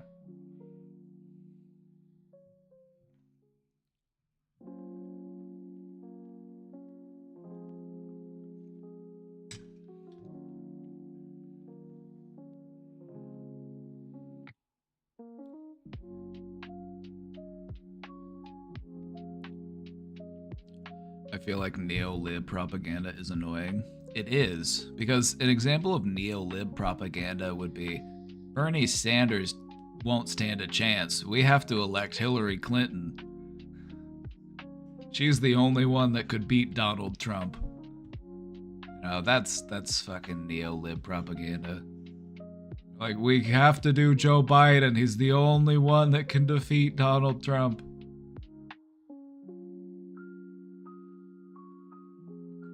A good example of neoliberal propaganda is when they tell you that the only person in the world who could beat Donald Trump is this middle-of-the-road, warmongering, antique figure, and not somebody that can actually deliver anything we want. They just want another status quo placeholder. Vote blue no matter who. God, that shit pisses me off.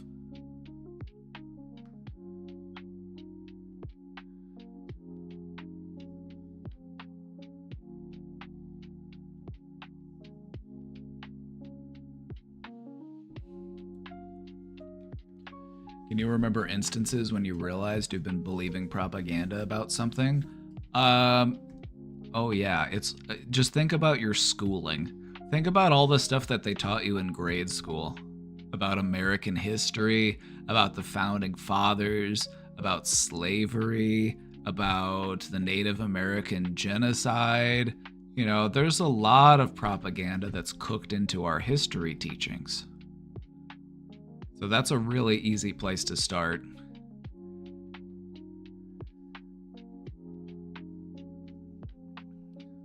The State Department saying, oh yeah, we're working tirelessly on a ceasefire.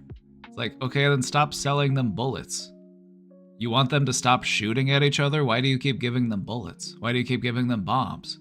Why do you keep giving them missiles? You want them to stop shooting at each other? Stop selling weapons to them. For me, it would mostly be religious propaganda. Ah, yeah, a lot of people had to deal with that if they had a really strict religious upbringing.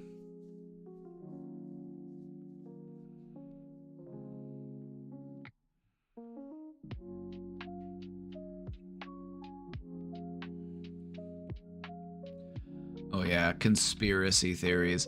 Conspiracy theories can be like, the thing about conspiracy theories is I don't mind talking about them as long as it's like that's what we're agreeing to talk about and we're kind of doing it more for like fun.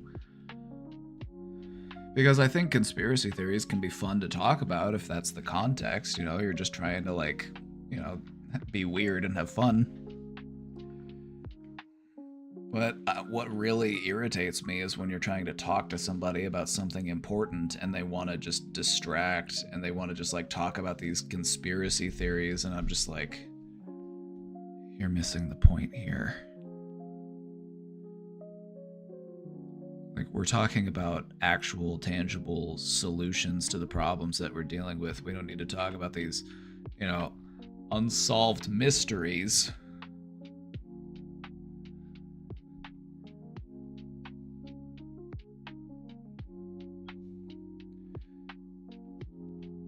I leaned on the church to get away from my home life, and I very stupidly believed anything they told me. Well, that's not because you are a stupid person. I need you to know that. It's not because you're a stupid person, it's because teenagers are stupid. And that's an important distinction to make. Just because I was a stupid fucking teenager does not mean I'm a stupid fucking person.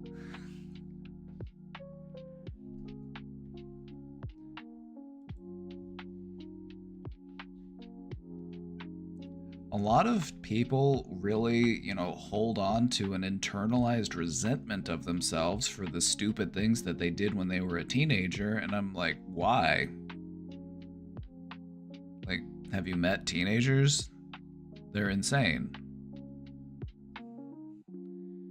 They're emotional, they lack critical thinking skills, they lack executive functioning. They stink.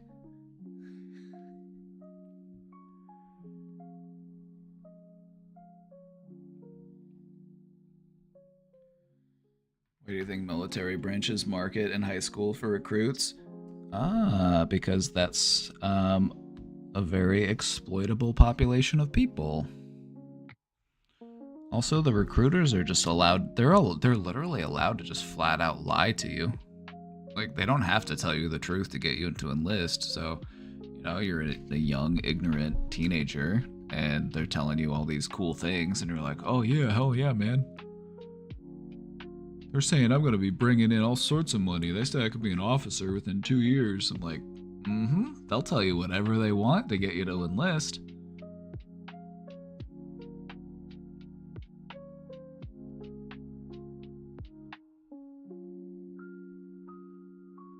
I'm going to get me a Dodge Charger.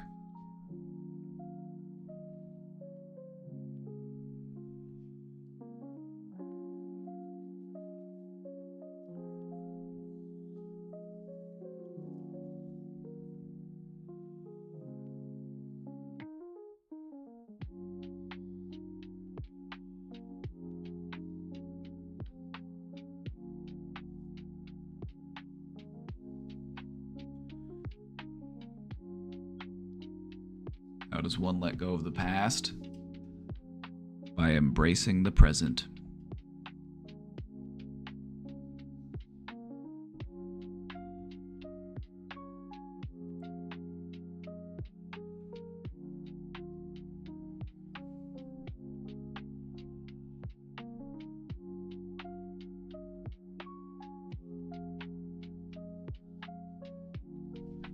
You know, sometimes when we're trying to let go of the past, it feels like something that, you know, it might keep popping back up. It keeps, you know, we keep revisiting it.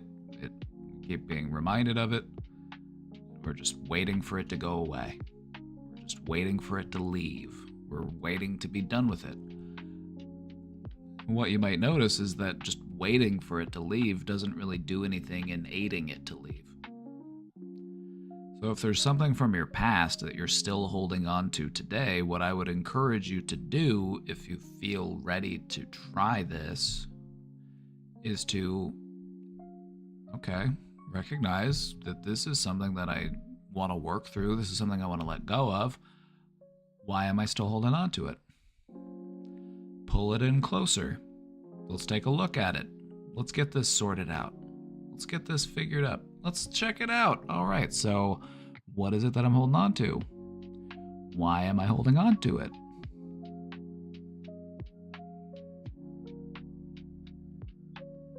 I want to take one last good look at it before I let it go. Because the reason why I'm holding on to it is probably because I feel like there's something I need to learn from it. There's some bit of information that I haven't gleaned from it yet. I'm still holding on to it because I feel like I'm not done with it yet. What do I need to do to be done with it? Let's take one last good look at it. And then we'll let it go. Sometimes it's not so easy to just say, I'm letting it go, and now poof, it's gone. It starts off with recognizing that I want to let it go. I am in the process of letting it go. It might still be there for a little while, it might still resurface, it might still pop up, but I'm still working on letting it go. I've got nothing more to learn from it. It's taught me everything it needs to teach me.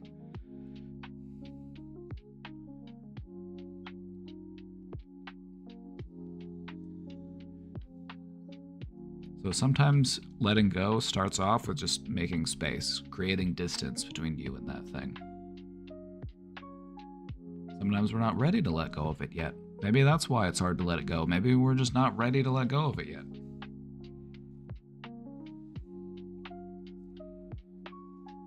But if we're holding on to it, we're probably holding on to it for a reason. So let's try to figure out what that might be.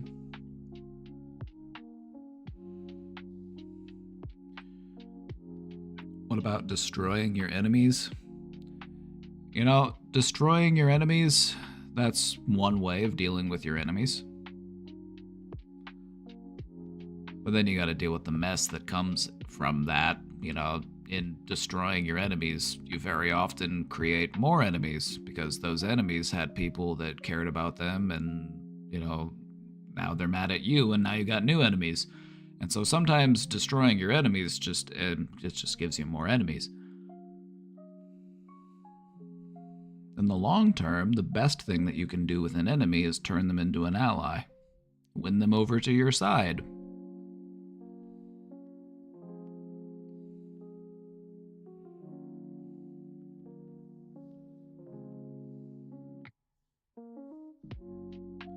Why is it that I have such a huge, massive ego and hate people who are doing better than me, and I think they're passive aggressive? Because you're being too hard on yourself.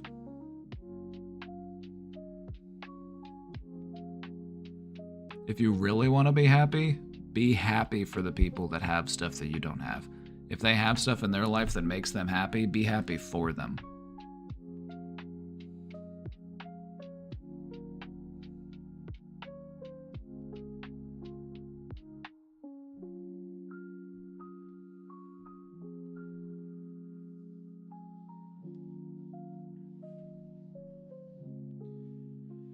We gotta let go of envy. Envy doesn't do anything good for us.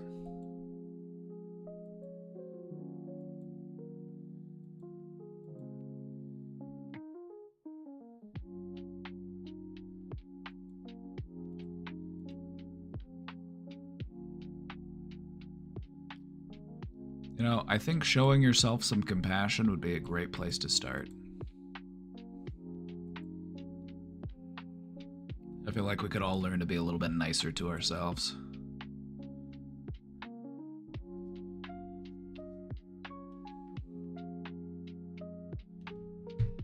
Punishing ourselves for being where we are isn't really the right way to get us where we're trying to go. If we want to get to where we're trying to go, we have to celebrate what we can do, we have to recognize our capabilities, and we have to believe that we can do it.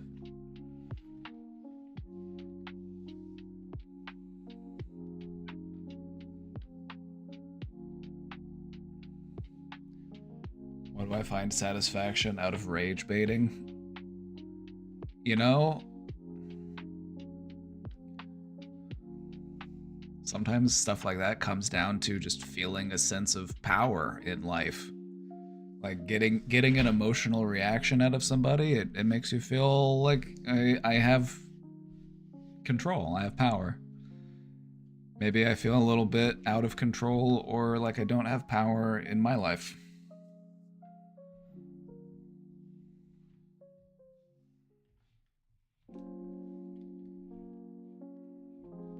Sometimes it just helps us feel relevant.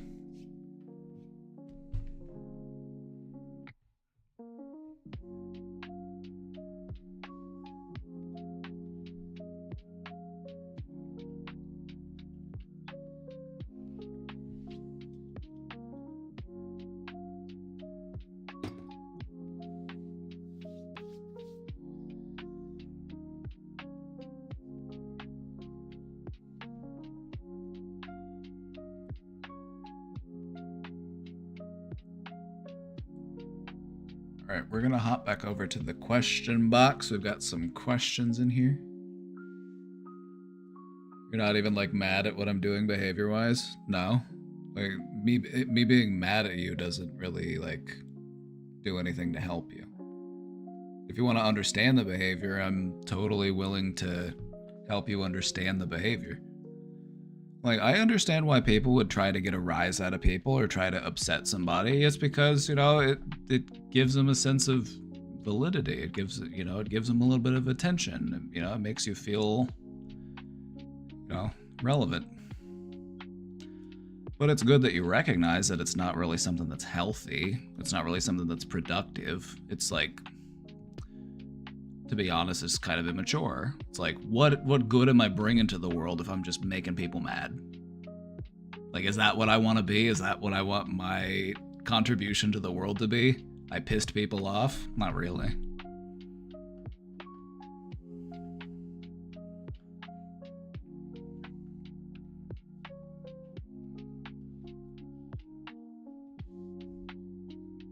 Maybe making people happy might be a better use of your time. Just a thought. All right, we got some questions queued up. Let's get to it. Hi, Papa. My boyfriend is going through a lot right now, as he will essentially have nowhere to live starting at 8 a.m. tomorrow. Not entirely sure of all the details, but he had been living with his sister, and now they need to leave. I'm unclear if his sister isn't allowing him to stay with her, or if he's taking this as an opportunity to live on his own. I'm trying to avoid asking too many questions about the situation because I can only imagine how overwhelmed and stressed he must be feeling. This is your boyfriend? You should be talking about it. You should have questions. You should know all the information, right? I'm like, am I confused? I feel like this is something you should be talking about. You should have the information so that you can understand and be helpful, right? Like, you know,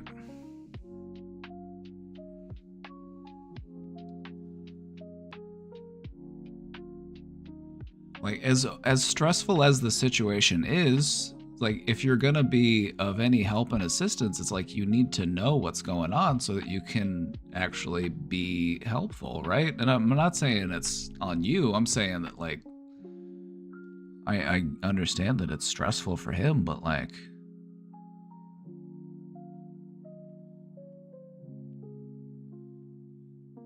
if he's having housing stability issues, I feel like that's something that you need to know about, and you need to know why that's happening. You know, what is it that's going on that's creating these issues? Is it because of the way that somebody is behaving when they're at these places? I'm like, what's going on here?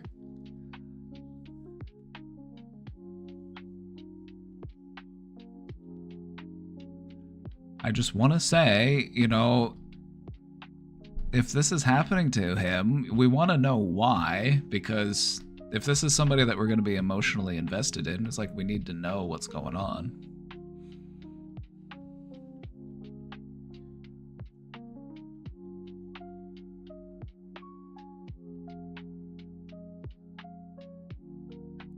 The longest relationships I know of consist of people who never ask each other questions.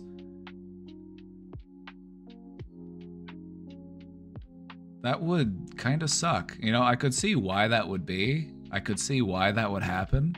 But I also feel like you're going to be with somebody for years and years and years, but they're a stranger to you.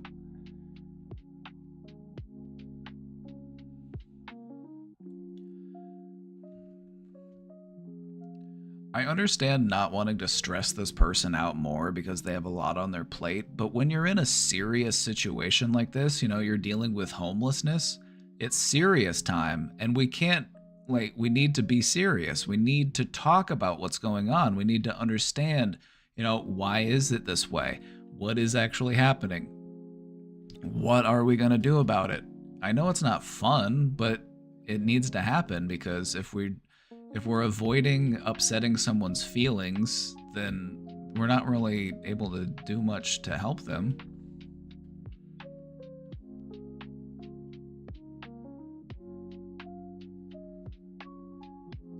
And I guess I just want to acknowledge my own bias here. Like, I have had a lot of experience of working with people with housing instability. I've worked with people who are homeless. And in my years of experience, what I have learned is that, like, you have to be able to have that uncomfortable conversation. It's like, you're losing the place that you're living now. Why? What happened? You need to know that so that you can take that into consideration for the next housing opportunity that you put them in. You got to know what's going on so that you can be the best help that you can be. And so I will fully acknowledge that, like, my approach on this is from somebody who's, you know, been a frontline worker in these types of situations. So I'll acknowledge that, like, I speak from a place that might be a bit biased. But that's why I feel the way I feel. Just letting you know. I understand that not everybody feels comfortable having those conversations with people. I understand.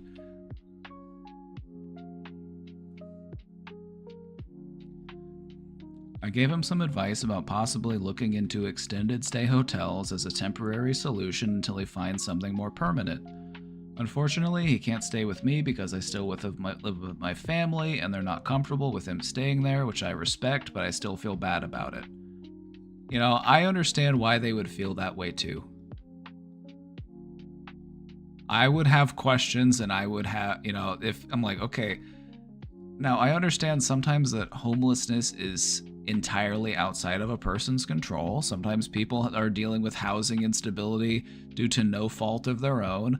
But you have to admit that it does raise some questions when you hear that somebody is unable to find stable housing. Now, is this just financial, or is there something else going on that's contributing to the housing difficulties? It's like, it prompts a question. Now, it would be nice if housing was a guaranteed right in this country. That would be great, but we're not quite there yet. But I dream for the day. That being said, I wanted to ask, how can I best support someone going through a period of instability and uncertainty like this? By contacting a professional.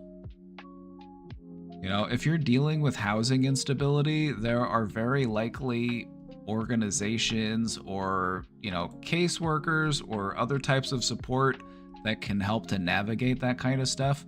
And so my first thought would be, what resources are available within your community to help people that are dealing with housing instability?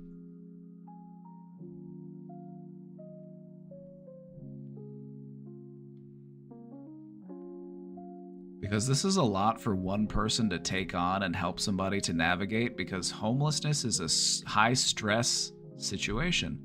And so I would say connect with any resources that are out there that you can tap into.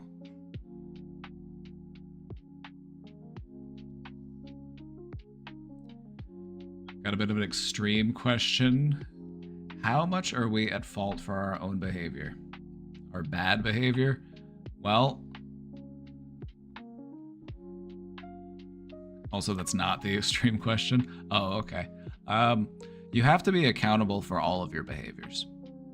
Like, so whether or not you meant to do it, or whether or not, like, you could regret doing it, you could have learned from what you did, and you could swear to never do it again, because we all make mistakes, right? We all make mistakes, but we have to own those mistakes and say, yeah, I did do that, but I vow to never do that again. I have learned, I have grown. And so that's what it's all about. It's not really about applying fault, it's about taking accountability. Like, yeah, I did what I did, I said what I said, but I've learned from it, and I've grown, and I've become a better person for it. That's what life's all about, learning from your mistakes and trying to do better.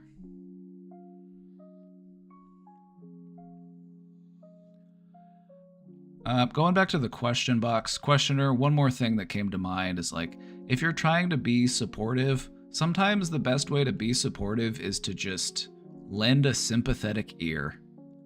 Sometimes we don't have to have all the answers, or we don't need to tell people this is what you need to do, and we don't need to be the one to do those things. Sometimes just being there, listening, letting them decompress, that's a great way to be supportive.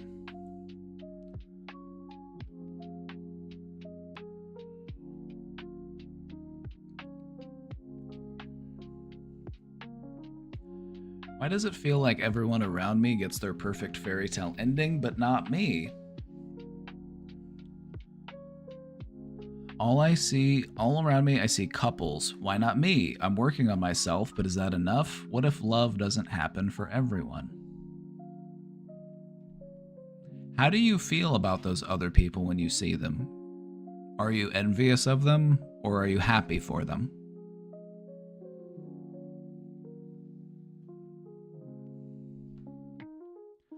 I think what we need to do is spend a little less time looking outwards at other people and feeling some type of way about what they've got going on for them, and we need to just spend more time looking inwards. Worry about finding that love within you. Focus on becoming that love that you seek. Be the love that you are seeking.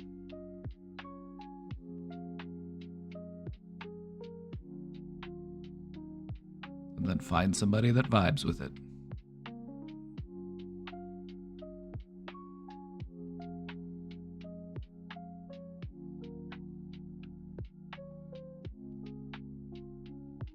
Is it okay to ask irrelevant questions? Those are my favorite types of questions.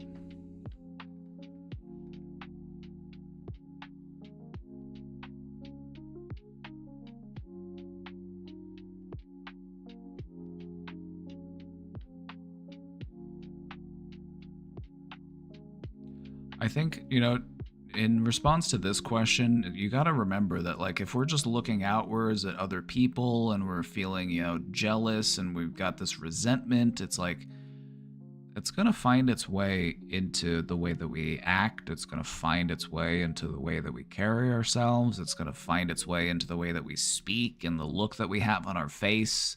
And people are going to tell that we're walking around life with a chip on our shoulder, and people are going to maybe be a little less open to getting close to us if we feel like we've got, this frustration, this anger underneath the surface.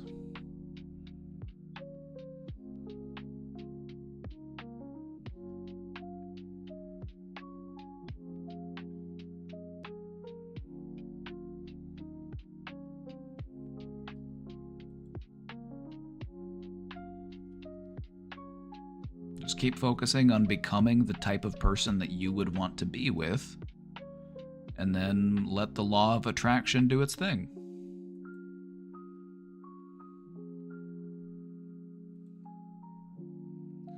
Robin here. Hi, Robin.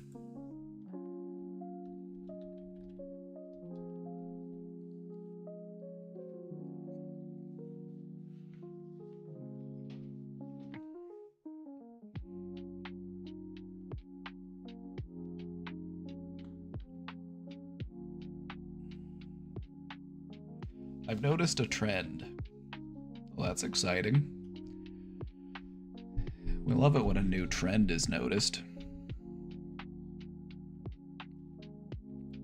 When I'm dealing with burnout, I have more anxiety about not being at work. Not because I'm missing work, but because I'm missing my coworkers.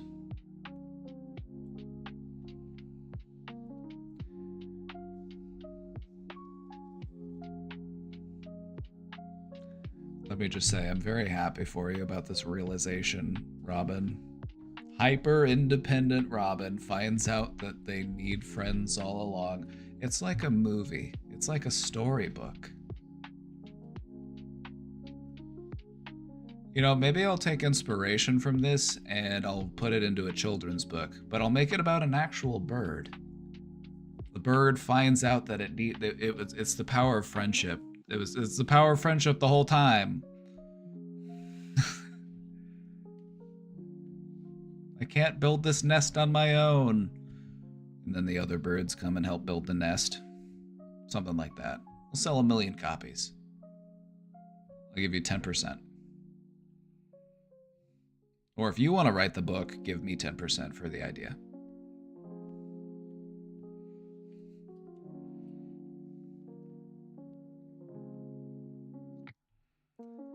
And also, I act out more at work because I'm overstimulated and tired. By acting out, I mean being overly silly. It makes me feel like a burden. What?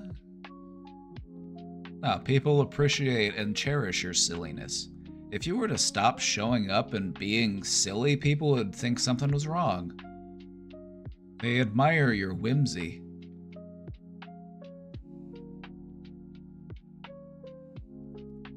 I come home and wish I could apologize and spend my weekends wishing I could go back to work and be silly with them, some more, but also apologize and just act normal. I just kind of stew in this anxiety all weekend.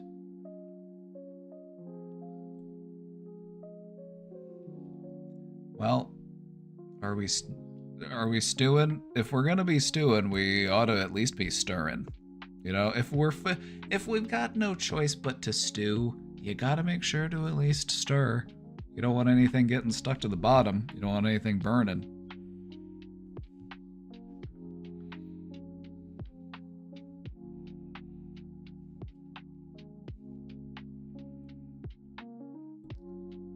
I think that they probably cherish you more than you know. They probably admire your whimsical nature. Everybody loves a fun coworker. Everybody likes it when somebody can be a little silly.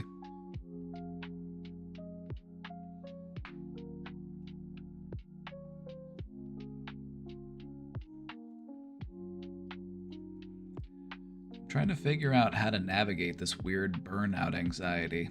It's frustrating that I act so weird and crazy when I'm burnt out. I'm just overly silly and it makes me feel bad. Then is it really burnout? I'm just curious.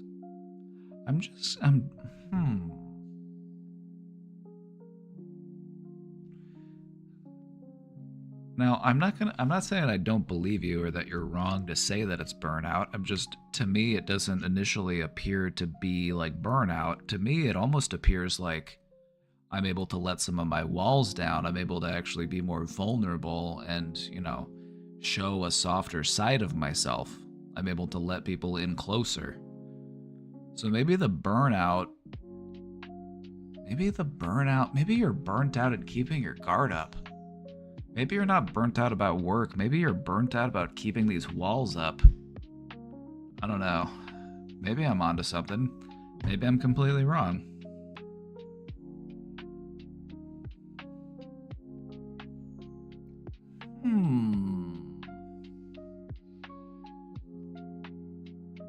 I don't know. Maybe I'm onto something.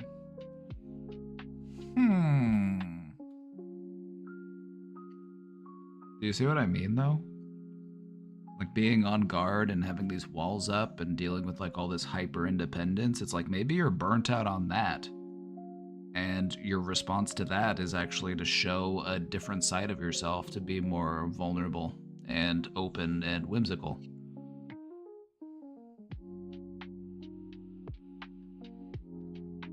So I don't know. Maybe I cooked. Maybe.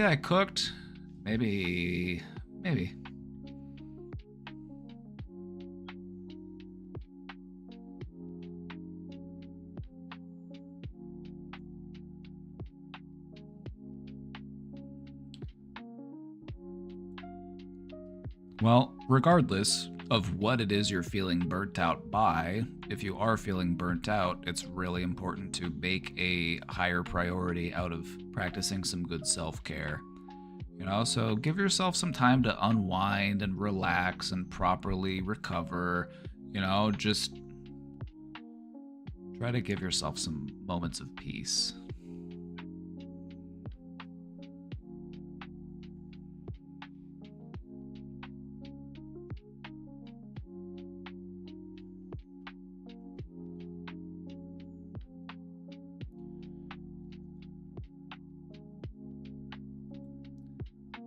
Yeah, probably, but I never am truly vulnerable with anyone. Yeah, but you're learning how to be. And that's important. Like, of course you wouldn't have been yet. You haven't learned how to do it yet. You're in the process of doing that. You're getting there.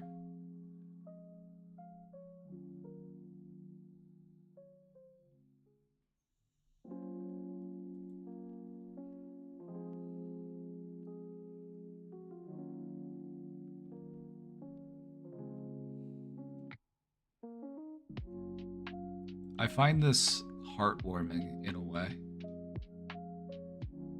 I see this as growth. I'm seeing growth here, and that brings me joy. My heart swells with joy.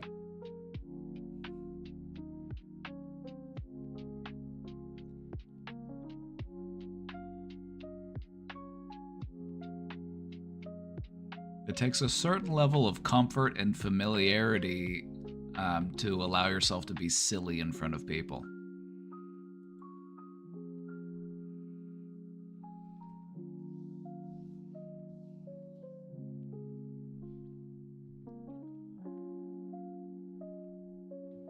Lost my job in November because I crashed out hard, like full mental breakdown.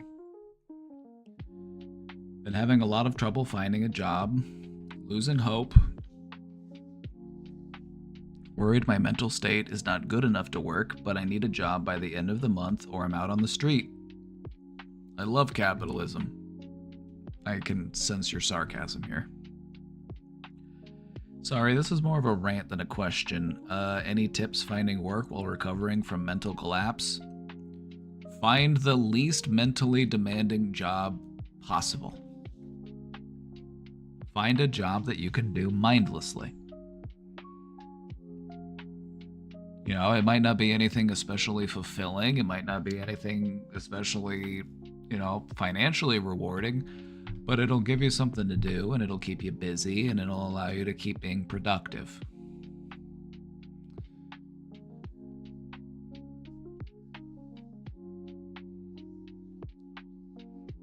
I feel like there's definitely going to be some worry baked into this because your mental state was what led into you losing a job before. And so there's definitely going to be some worry. Like, what if I go back into a job and I lose that one too? Because you're basing what could happen on previous experiences, and that's normal. It's what we do.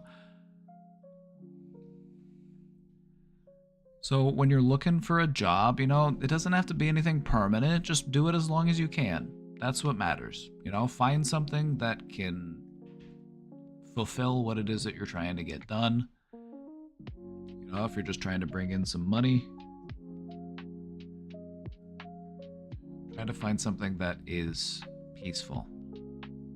Something that you can do and then go home and not have to worry about it, not have to think about it.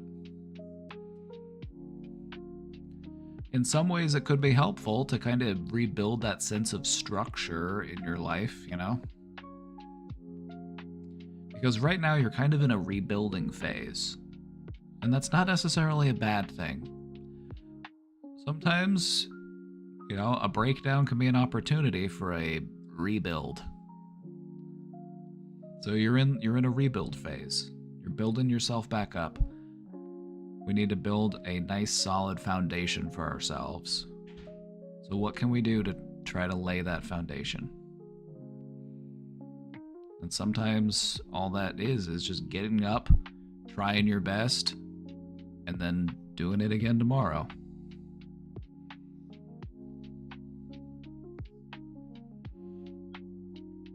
Mago Clock, thank you for the Prime sub, by the way.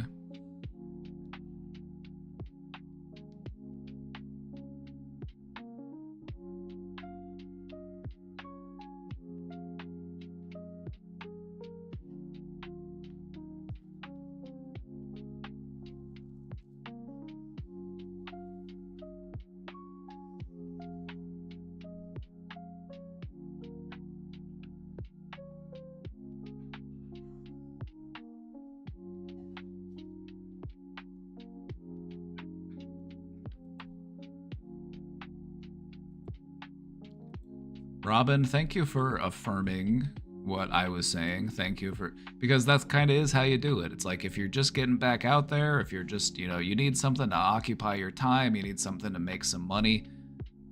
Low interaction, it's just you and the task at hand. Because doing the work in and of itself might not be what's stressful about having that job. It might be the people that make jobs stressful. It might be the overbearing boss or the ignorant executives or the frustrating middle managers or any number of, workplace dramas. It's the people that make a job difficult. So find a job where you don't have to interact with very many people. You can just focus on the work.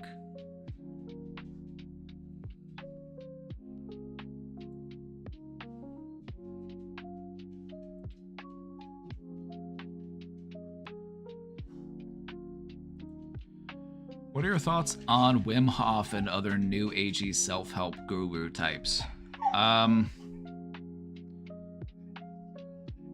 Proceed with caution.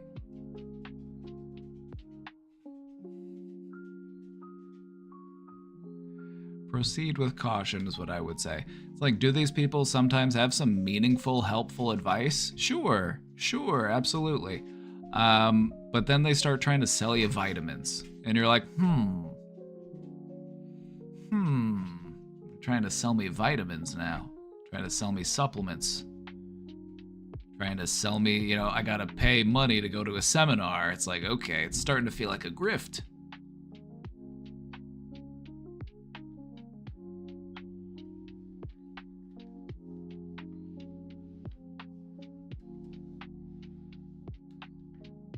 So what I would say is learn from them what you can, take whatever it is that resonates with you, anything that you feel like will be genuinely helpful, but don't revere them as if they were, some sort of deific figure. We don't need to put anybody on a pedestal. We don't need to look at anybody as if they have the objective truth. They have all the secrets. They have all the information. I would say look to people that inspire you, but people who are also able to acknowledge their own ignorance. Find people who will know, this is something I'm not an expert on, or this is something that I need to verify, or I need to double check, find people who know that they don't know everything.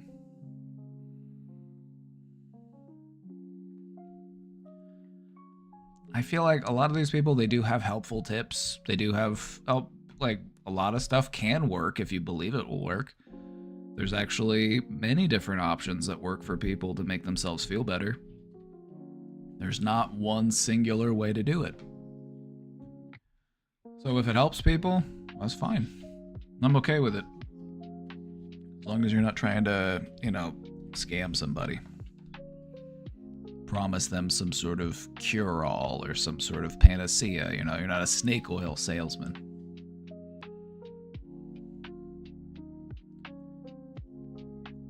You know, and I say this as somebody who would definitely fall into the category of new agey self-help guru type. And I am aware of that. I'm aware that I do kind of fall into that, but I try to do it differently. I'm just like, I will give you all of the information that I have. If I don't have information, I'll try to find it.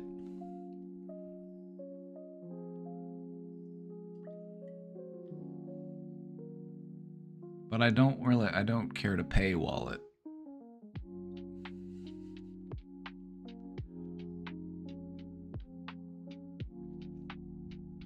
I think for the main reason why I do kind of fall into that group is because I kind of go against some of the norms. And I challenge some of the conventions. But I think that's not necessarily a bad thing.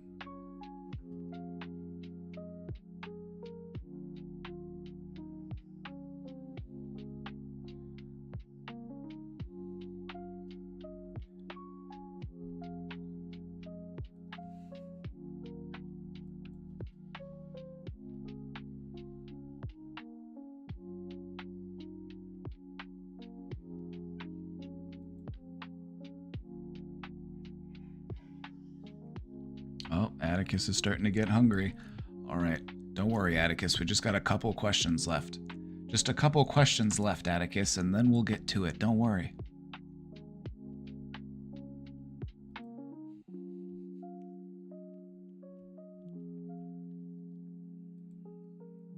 If you're to find yourself in a situation with a bomber, how do you use psychology to persuade them to not blow everyone up?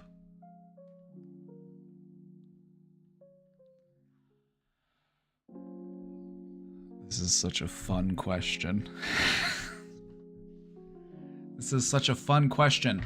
I would talk to them in the same way that I would talk to anybody that I'm trying to de-escalate. One of the things that you learn in, working in mental health is how to calm somebody down when they're agitated. They're driven by their emotions. They're in a very emotionally charged state. So you want to try to talk them down a little bit. And what you do is you go soft, you soften your tone. You appeal to them as a person. Hey, what's your name? John, nice to meet you. I'm Josh.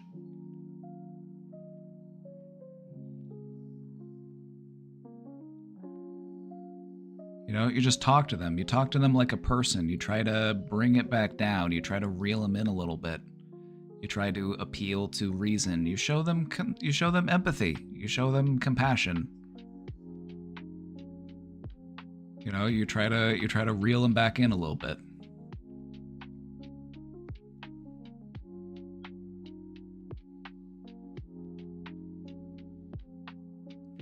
That is what they do. That's what they do, like hostage negotiations.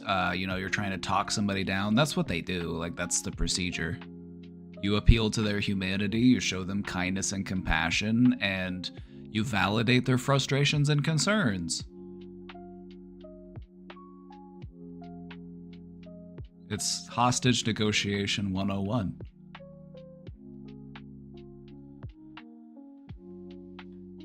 Is this questioner in the FBI? Why, do you think they're trying to recruit me? That'd be interesting. What if I told you all that I couldn't stream anymore because the FBI was trying to recruit me and they wanted me to, wouldn't that be weird? I'm not recruiting anyone. Oh, so this was your question? It wasn't from an FBI agent? Okay, good to know. No, I don't think so. Well, that is the answer. That's my answer, because this is also what they do when they teach people how to negotiate with people that are holding hostages. So that's where I got my answer from, is those techniques.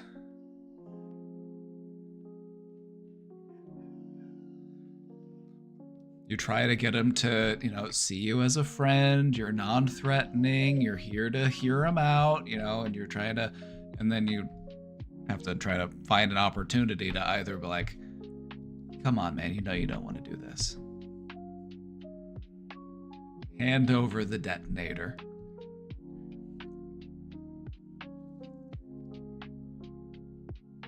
Anyway, that's the technique. That's the way they do it. So I guess that's what I would try.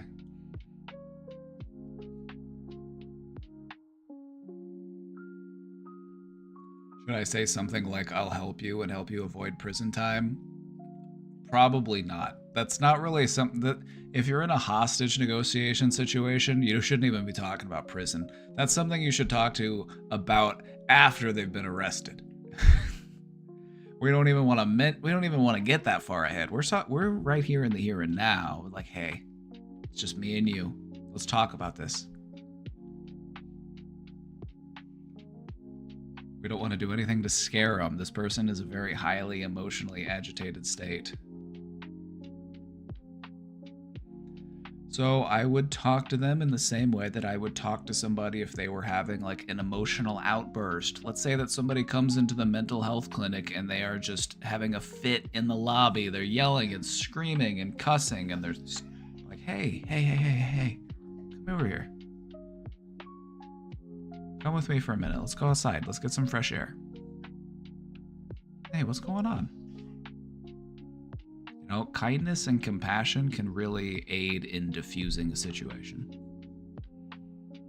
Just treating somebody like a human being.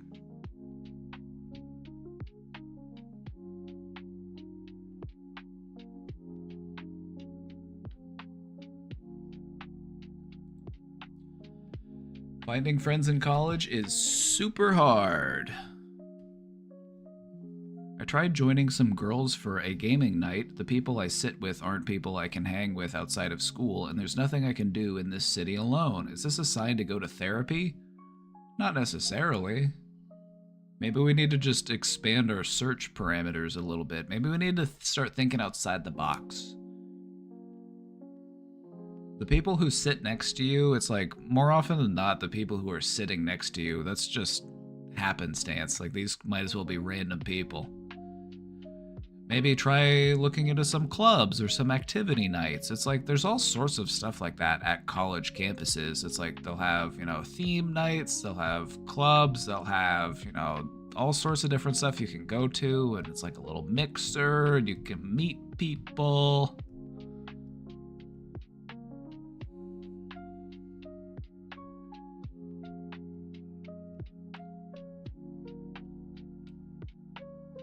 Making friends plural isn't that hard. The hard part is just getting started and making that first friend. You make that first friend, and then you have them introduce you to the rest of the friend group, and now you got a bunch of friends. Making a bunch of friends starts by making one friend.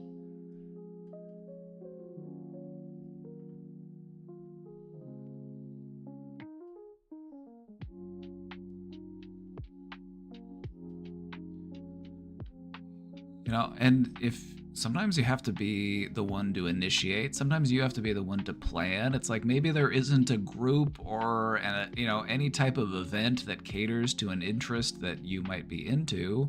Maybe be the one to start planning and organizing that thing,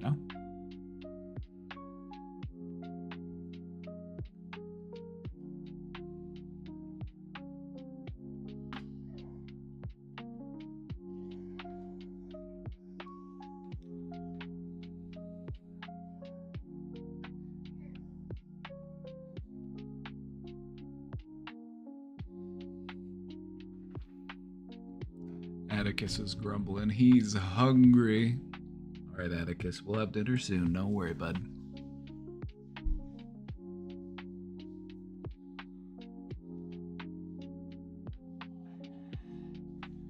Yeah, Atticus is back here grumbling. He's ready for his dinner.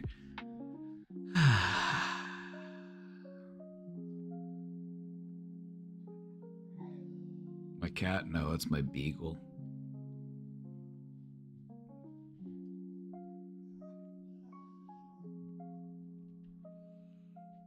The simplest bit of advice that I've ever gotten about making friends is this. If you want to make friends, Try being friendly. Just treat everyone you encounter as if they are already your friend. Just treat everyone you meet as if they are a friend. Hey, it's nice to see you. Having a good day? Alright, well, nice talking to you. See you later. Don't even know the guy's name. We just walk past each other every other day.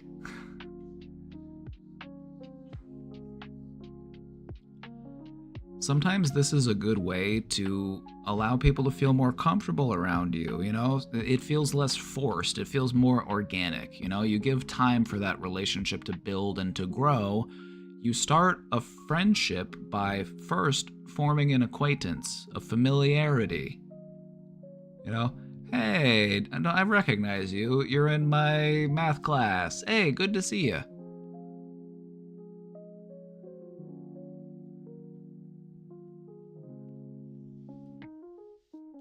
Sounds good in theory, but everyone seems disinterested. Well, that's just because this is just the beginning. You start off with familiarity and acquaintanceship, and that's when you proceed into step 2, which is friendship. Once you are acquainted with somebody, once you know each other's names, that's when you can start moving things forward and start, you know, being somebody who's actually worth paying attention to and putting interest in. You know, people aren't gonna just put a bunch of interest in you straight from the get-go. Sometimes you have to entice a little bit. Sometimes you have to be consistent. Sometimes you have to be persistent.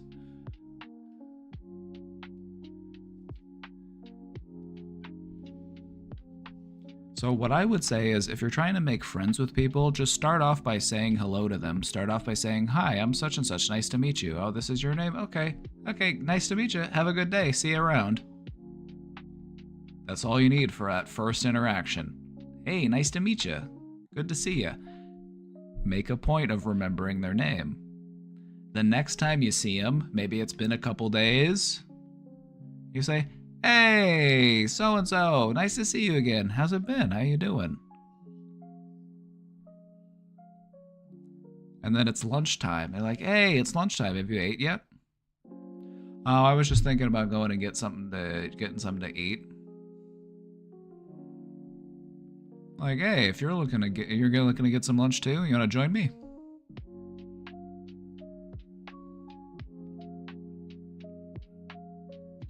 I think the big thing that people often forget is that if you're trying to make friends with somebody, don't immediately rush into like trying to be friends with them. Like, okay, I gotta go talk to them. I gotta say, hey, we gotta hang out. I gotta set a date. We gotta schedule something. It's like, no. Be more organic with it. Be acquainted with them first. Learn their name. Say hi to them when you see them. Do that for a little while first. And then when the time is right and there's an opportunity, you're like, hey, you want to go grab a cup of coffee? I was on my way to go get coffee. You want to join me?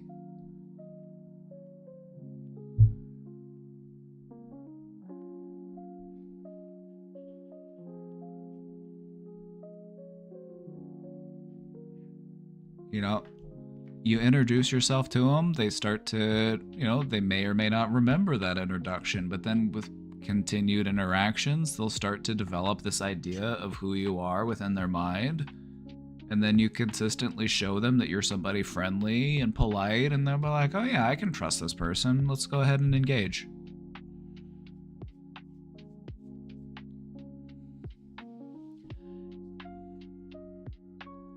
You know, if friendship is the fruit of the plant, like making friends, it starts by planting those seeds. You gotta plant those seeds, you gotta take care of them, you gotta let them grow,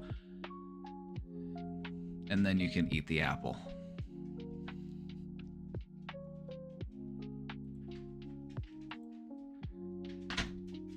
Alrighty, everybody. I got some hungry dogs. I'm gonna go feed these dogs. We're gonna do movie night tonight in the Discord here in about 2.5 hours. So if you're not in the Discord yet, go ahead and check it out. We will be back again tomorrow. We'll be back again tomorrow. So have a great night. Take good care of yourselves. Stay safe out there. See you all next time. Alright, don't worry, dogs. I'm coming. Oh, they hungry. They hungry. What movie? We're gonna watch They Live. Iconic film from the 80s. You won't want to miss it. If you haven't seen it before, it's definitely an experience.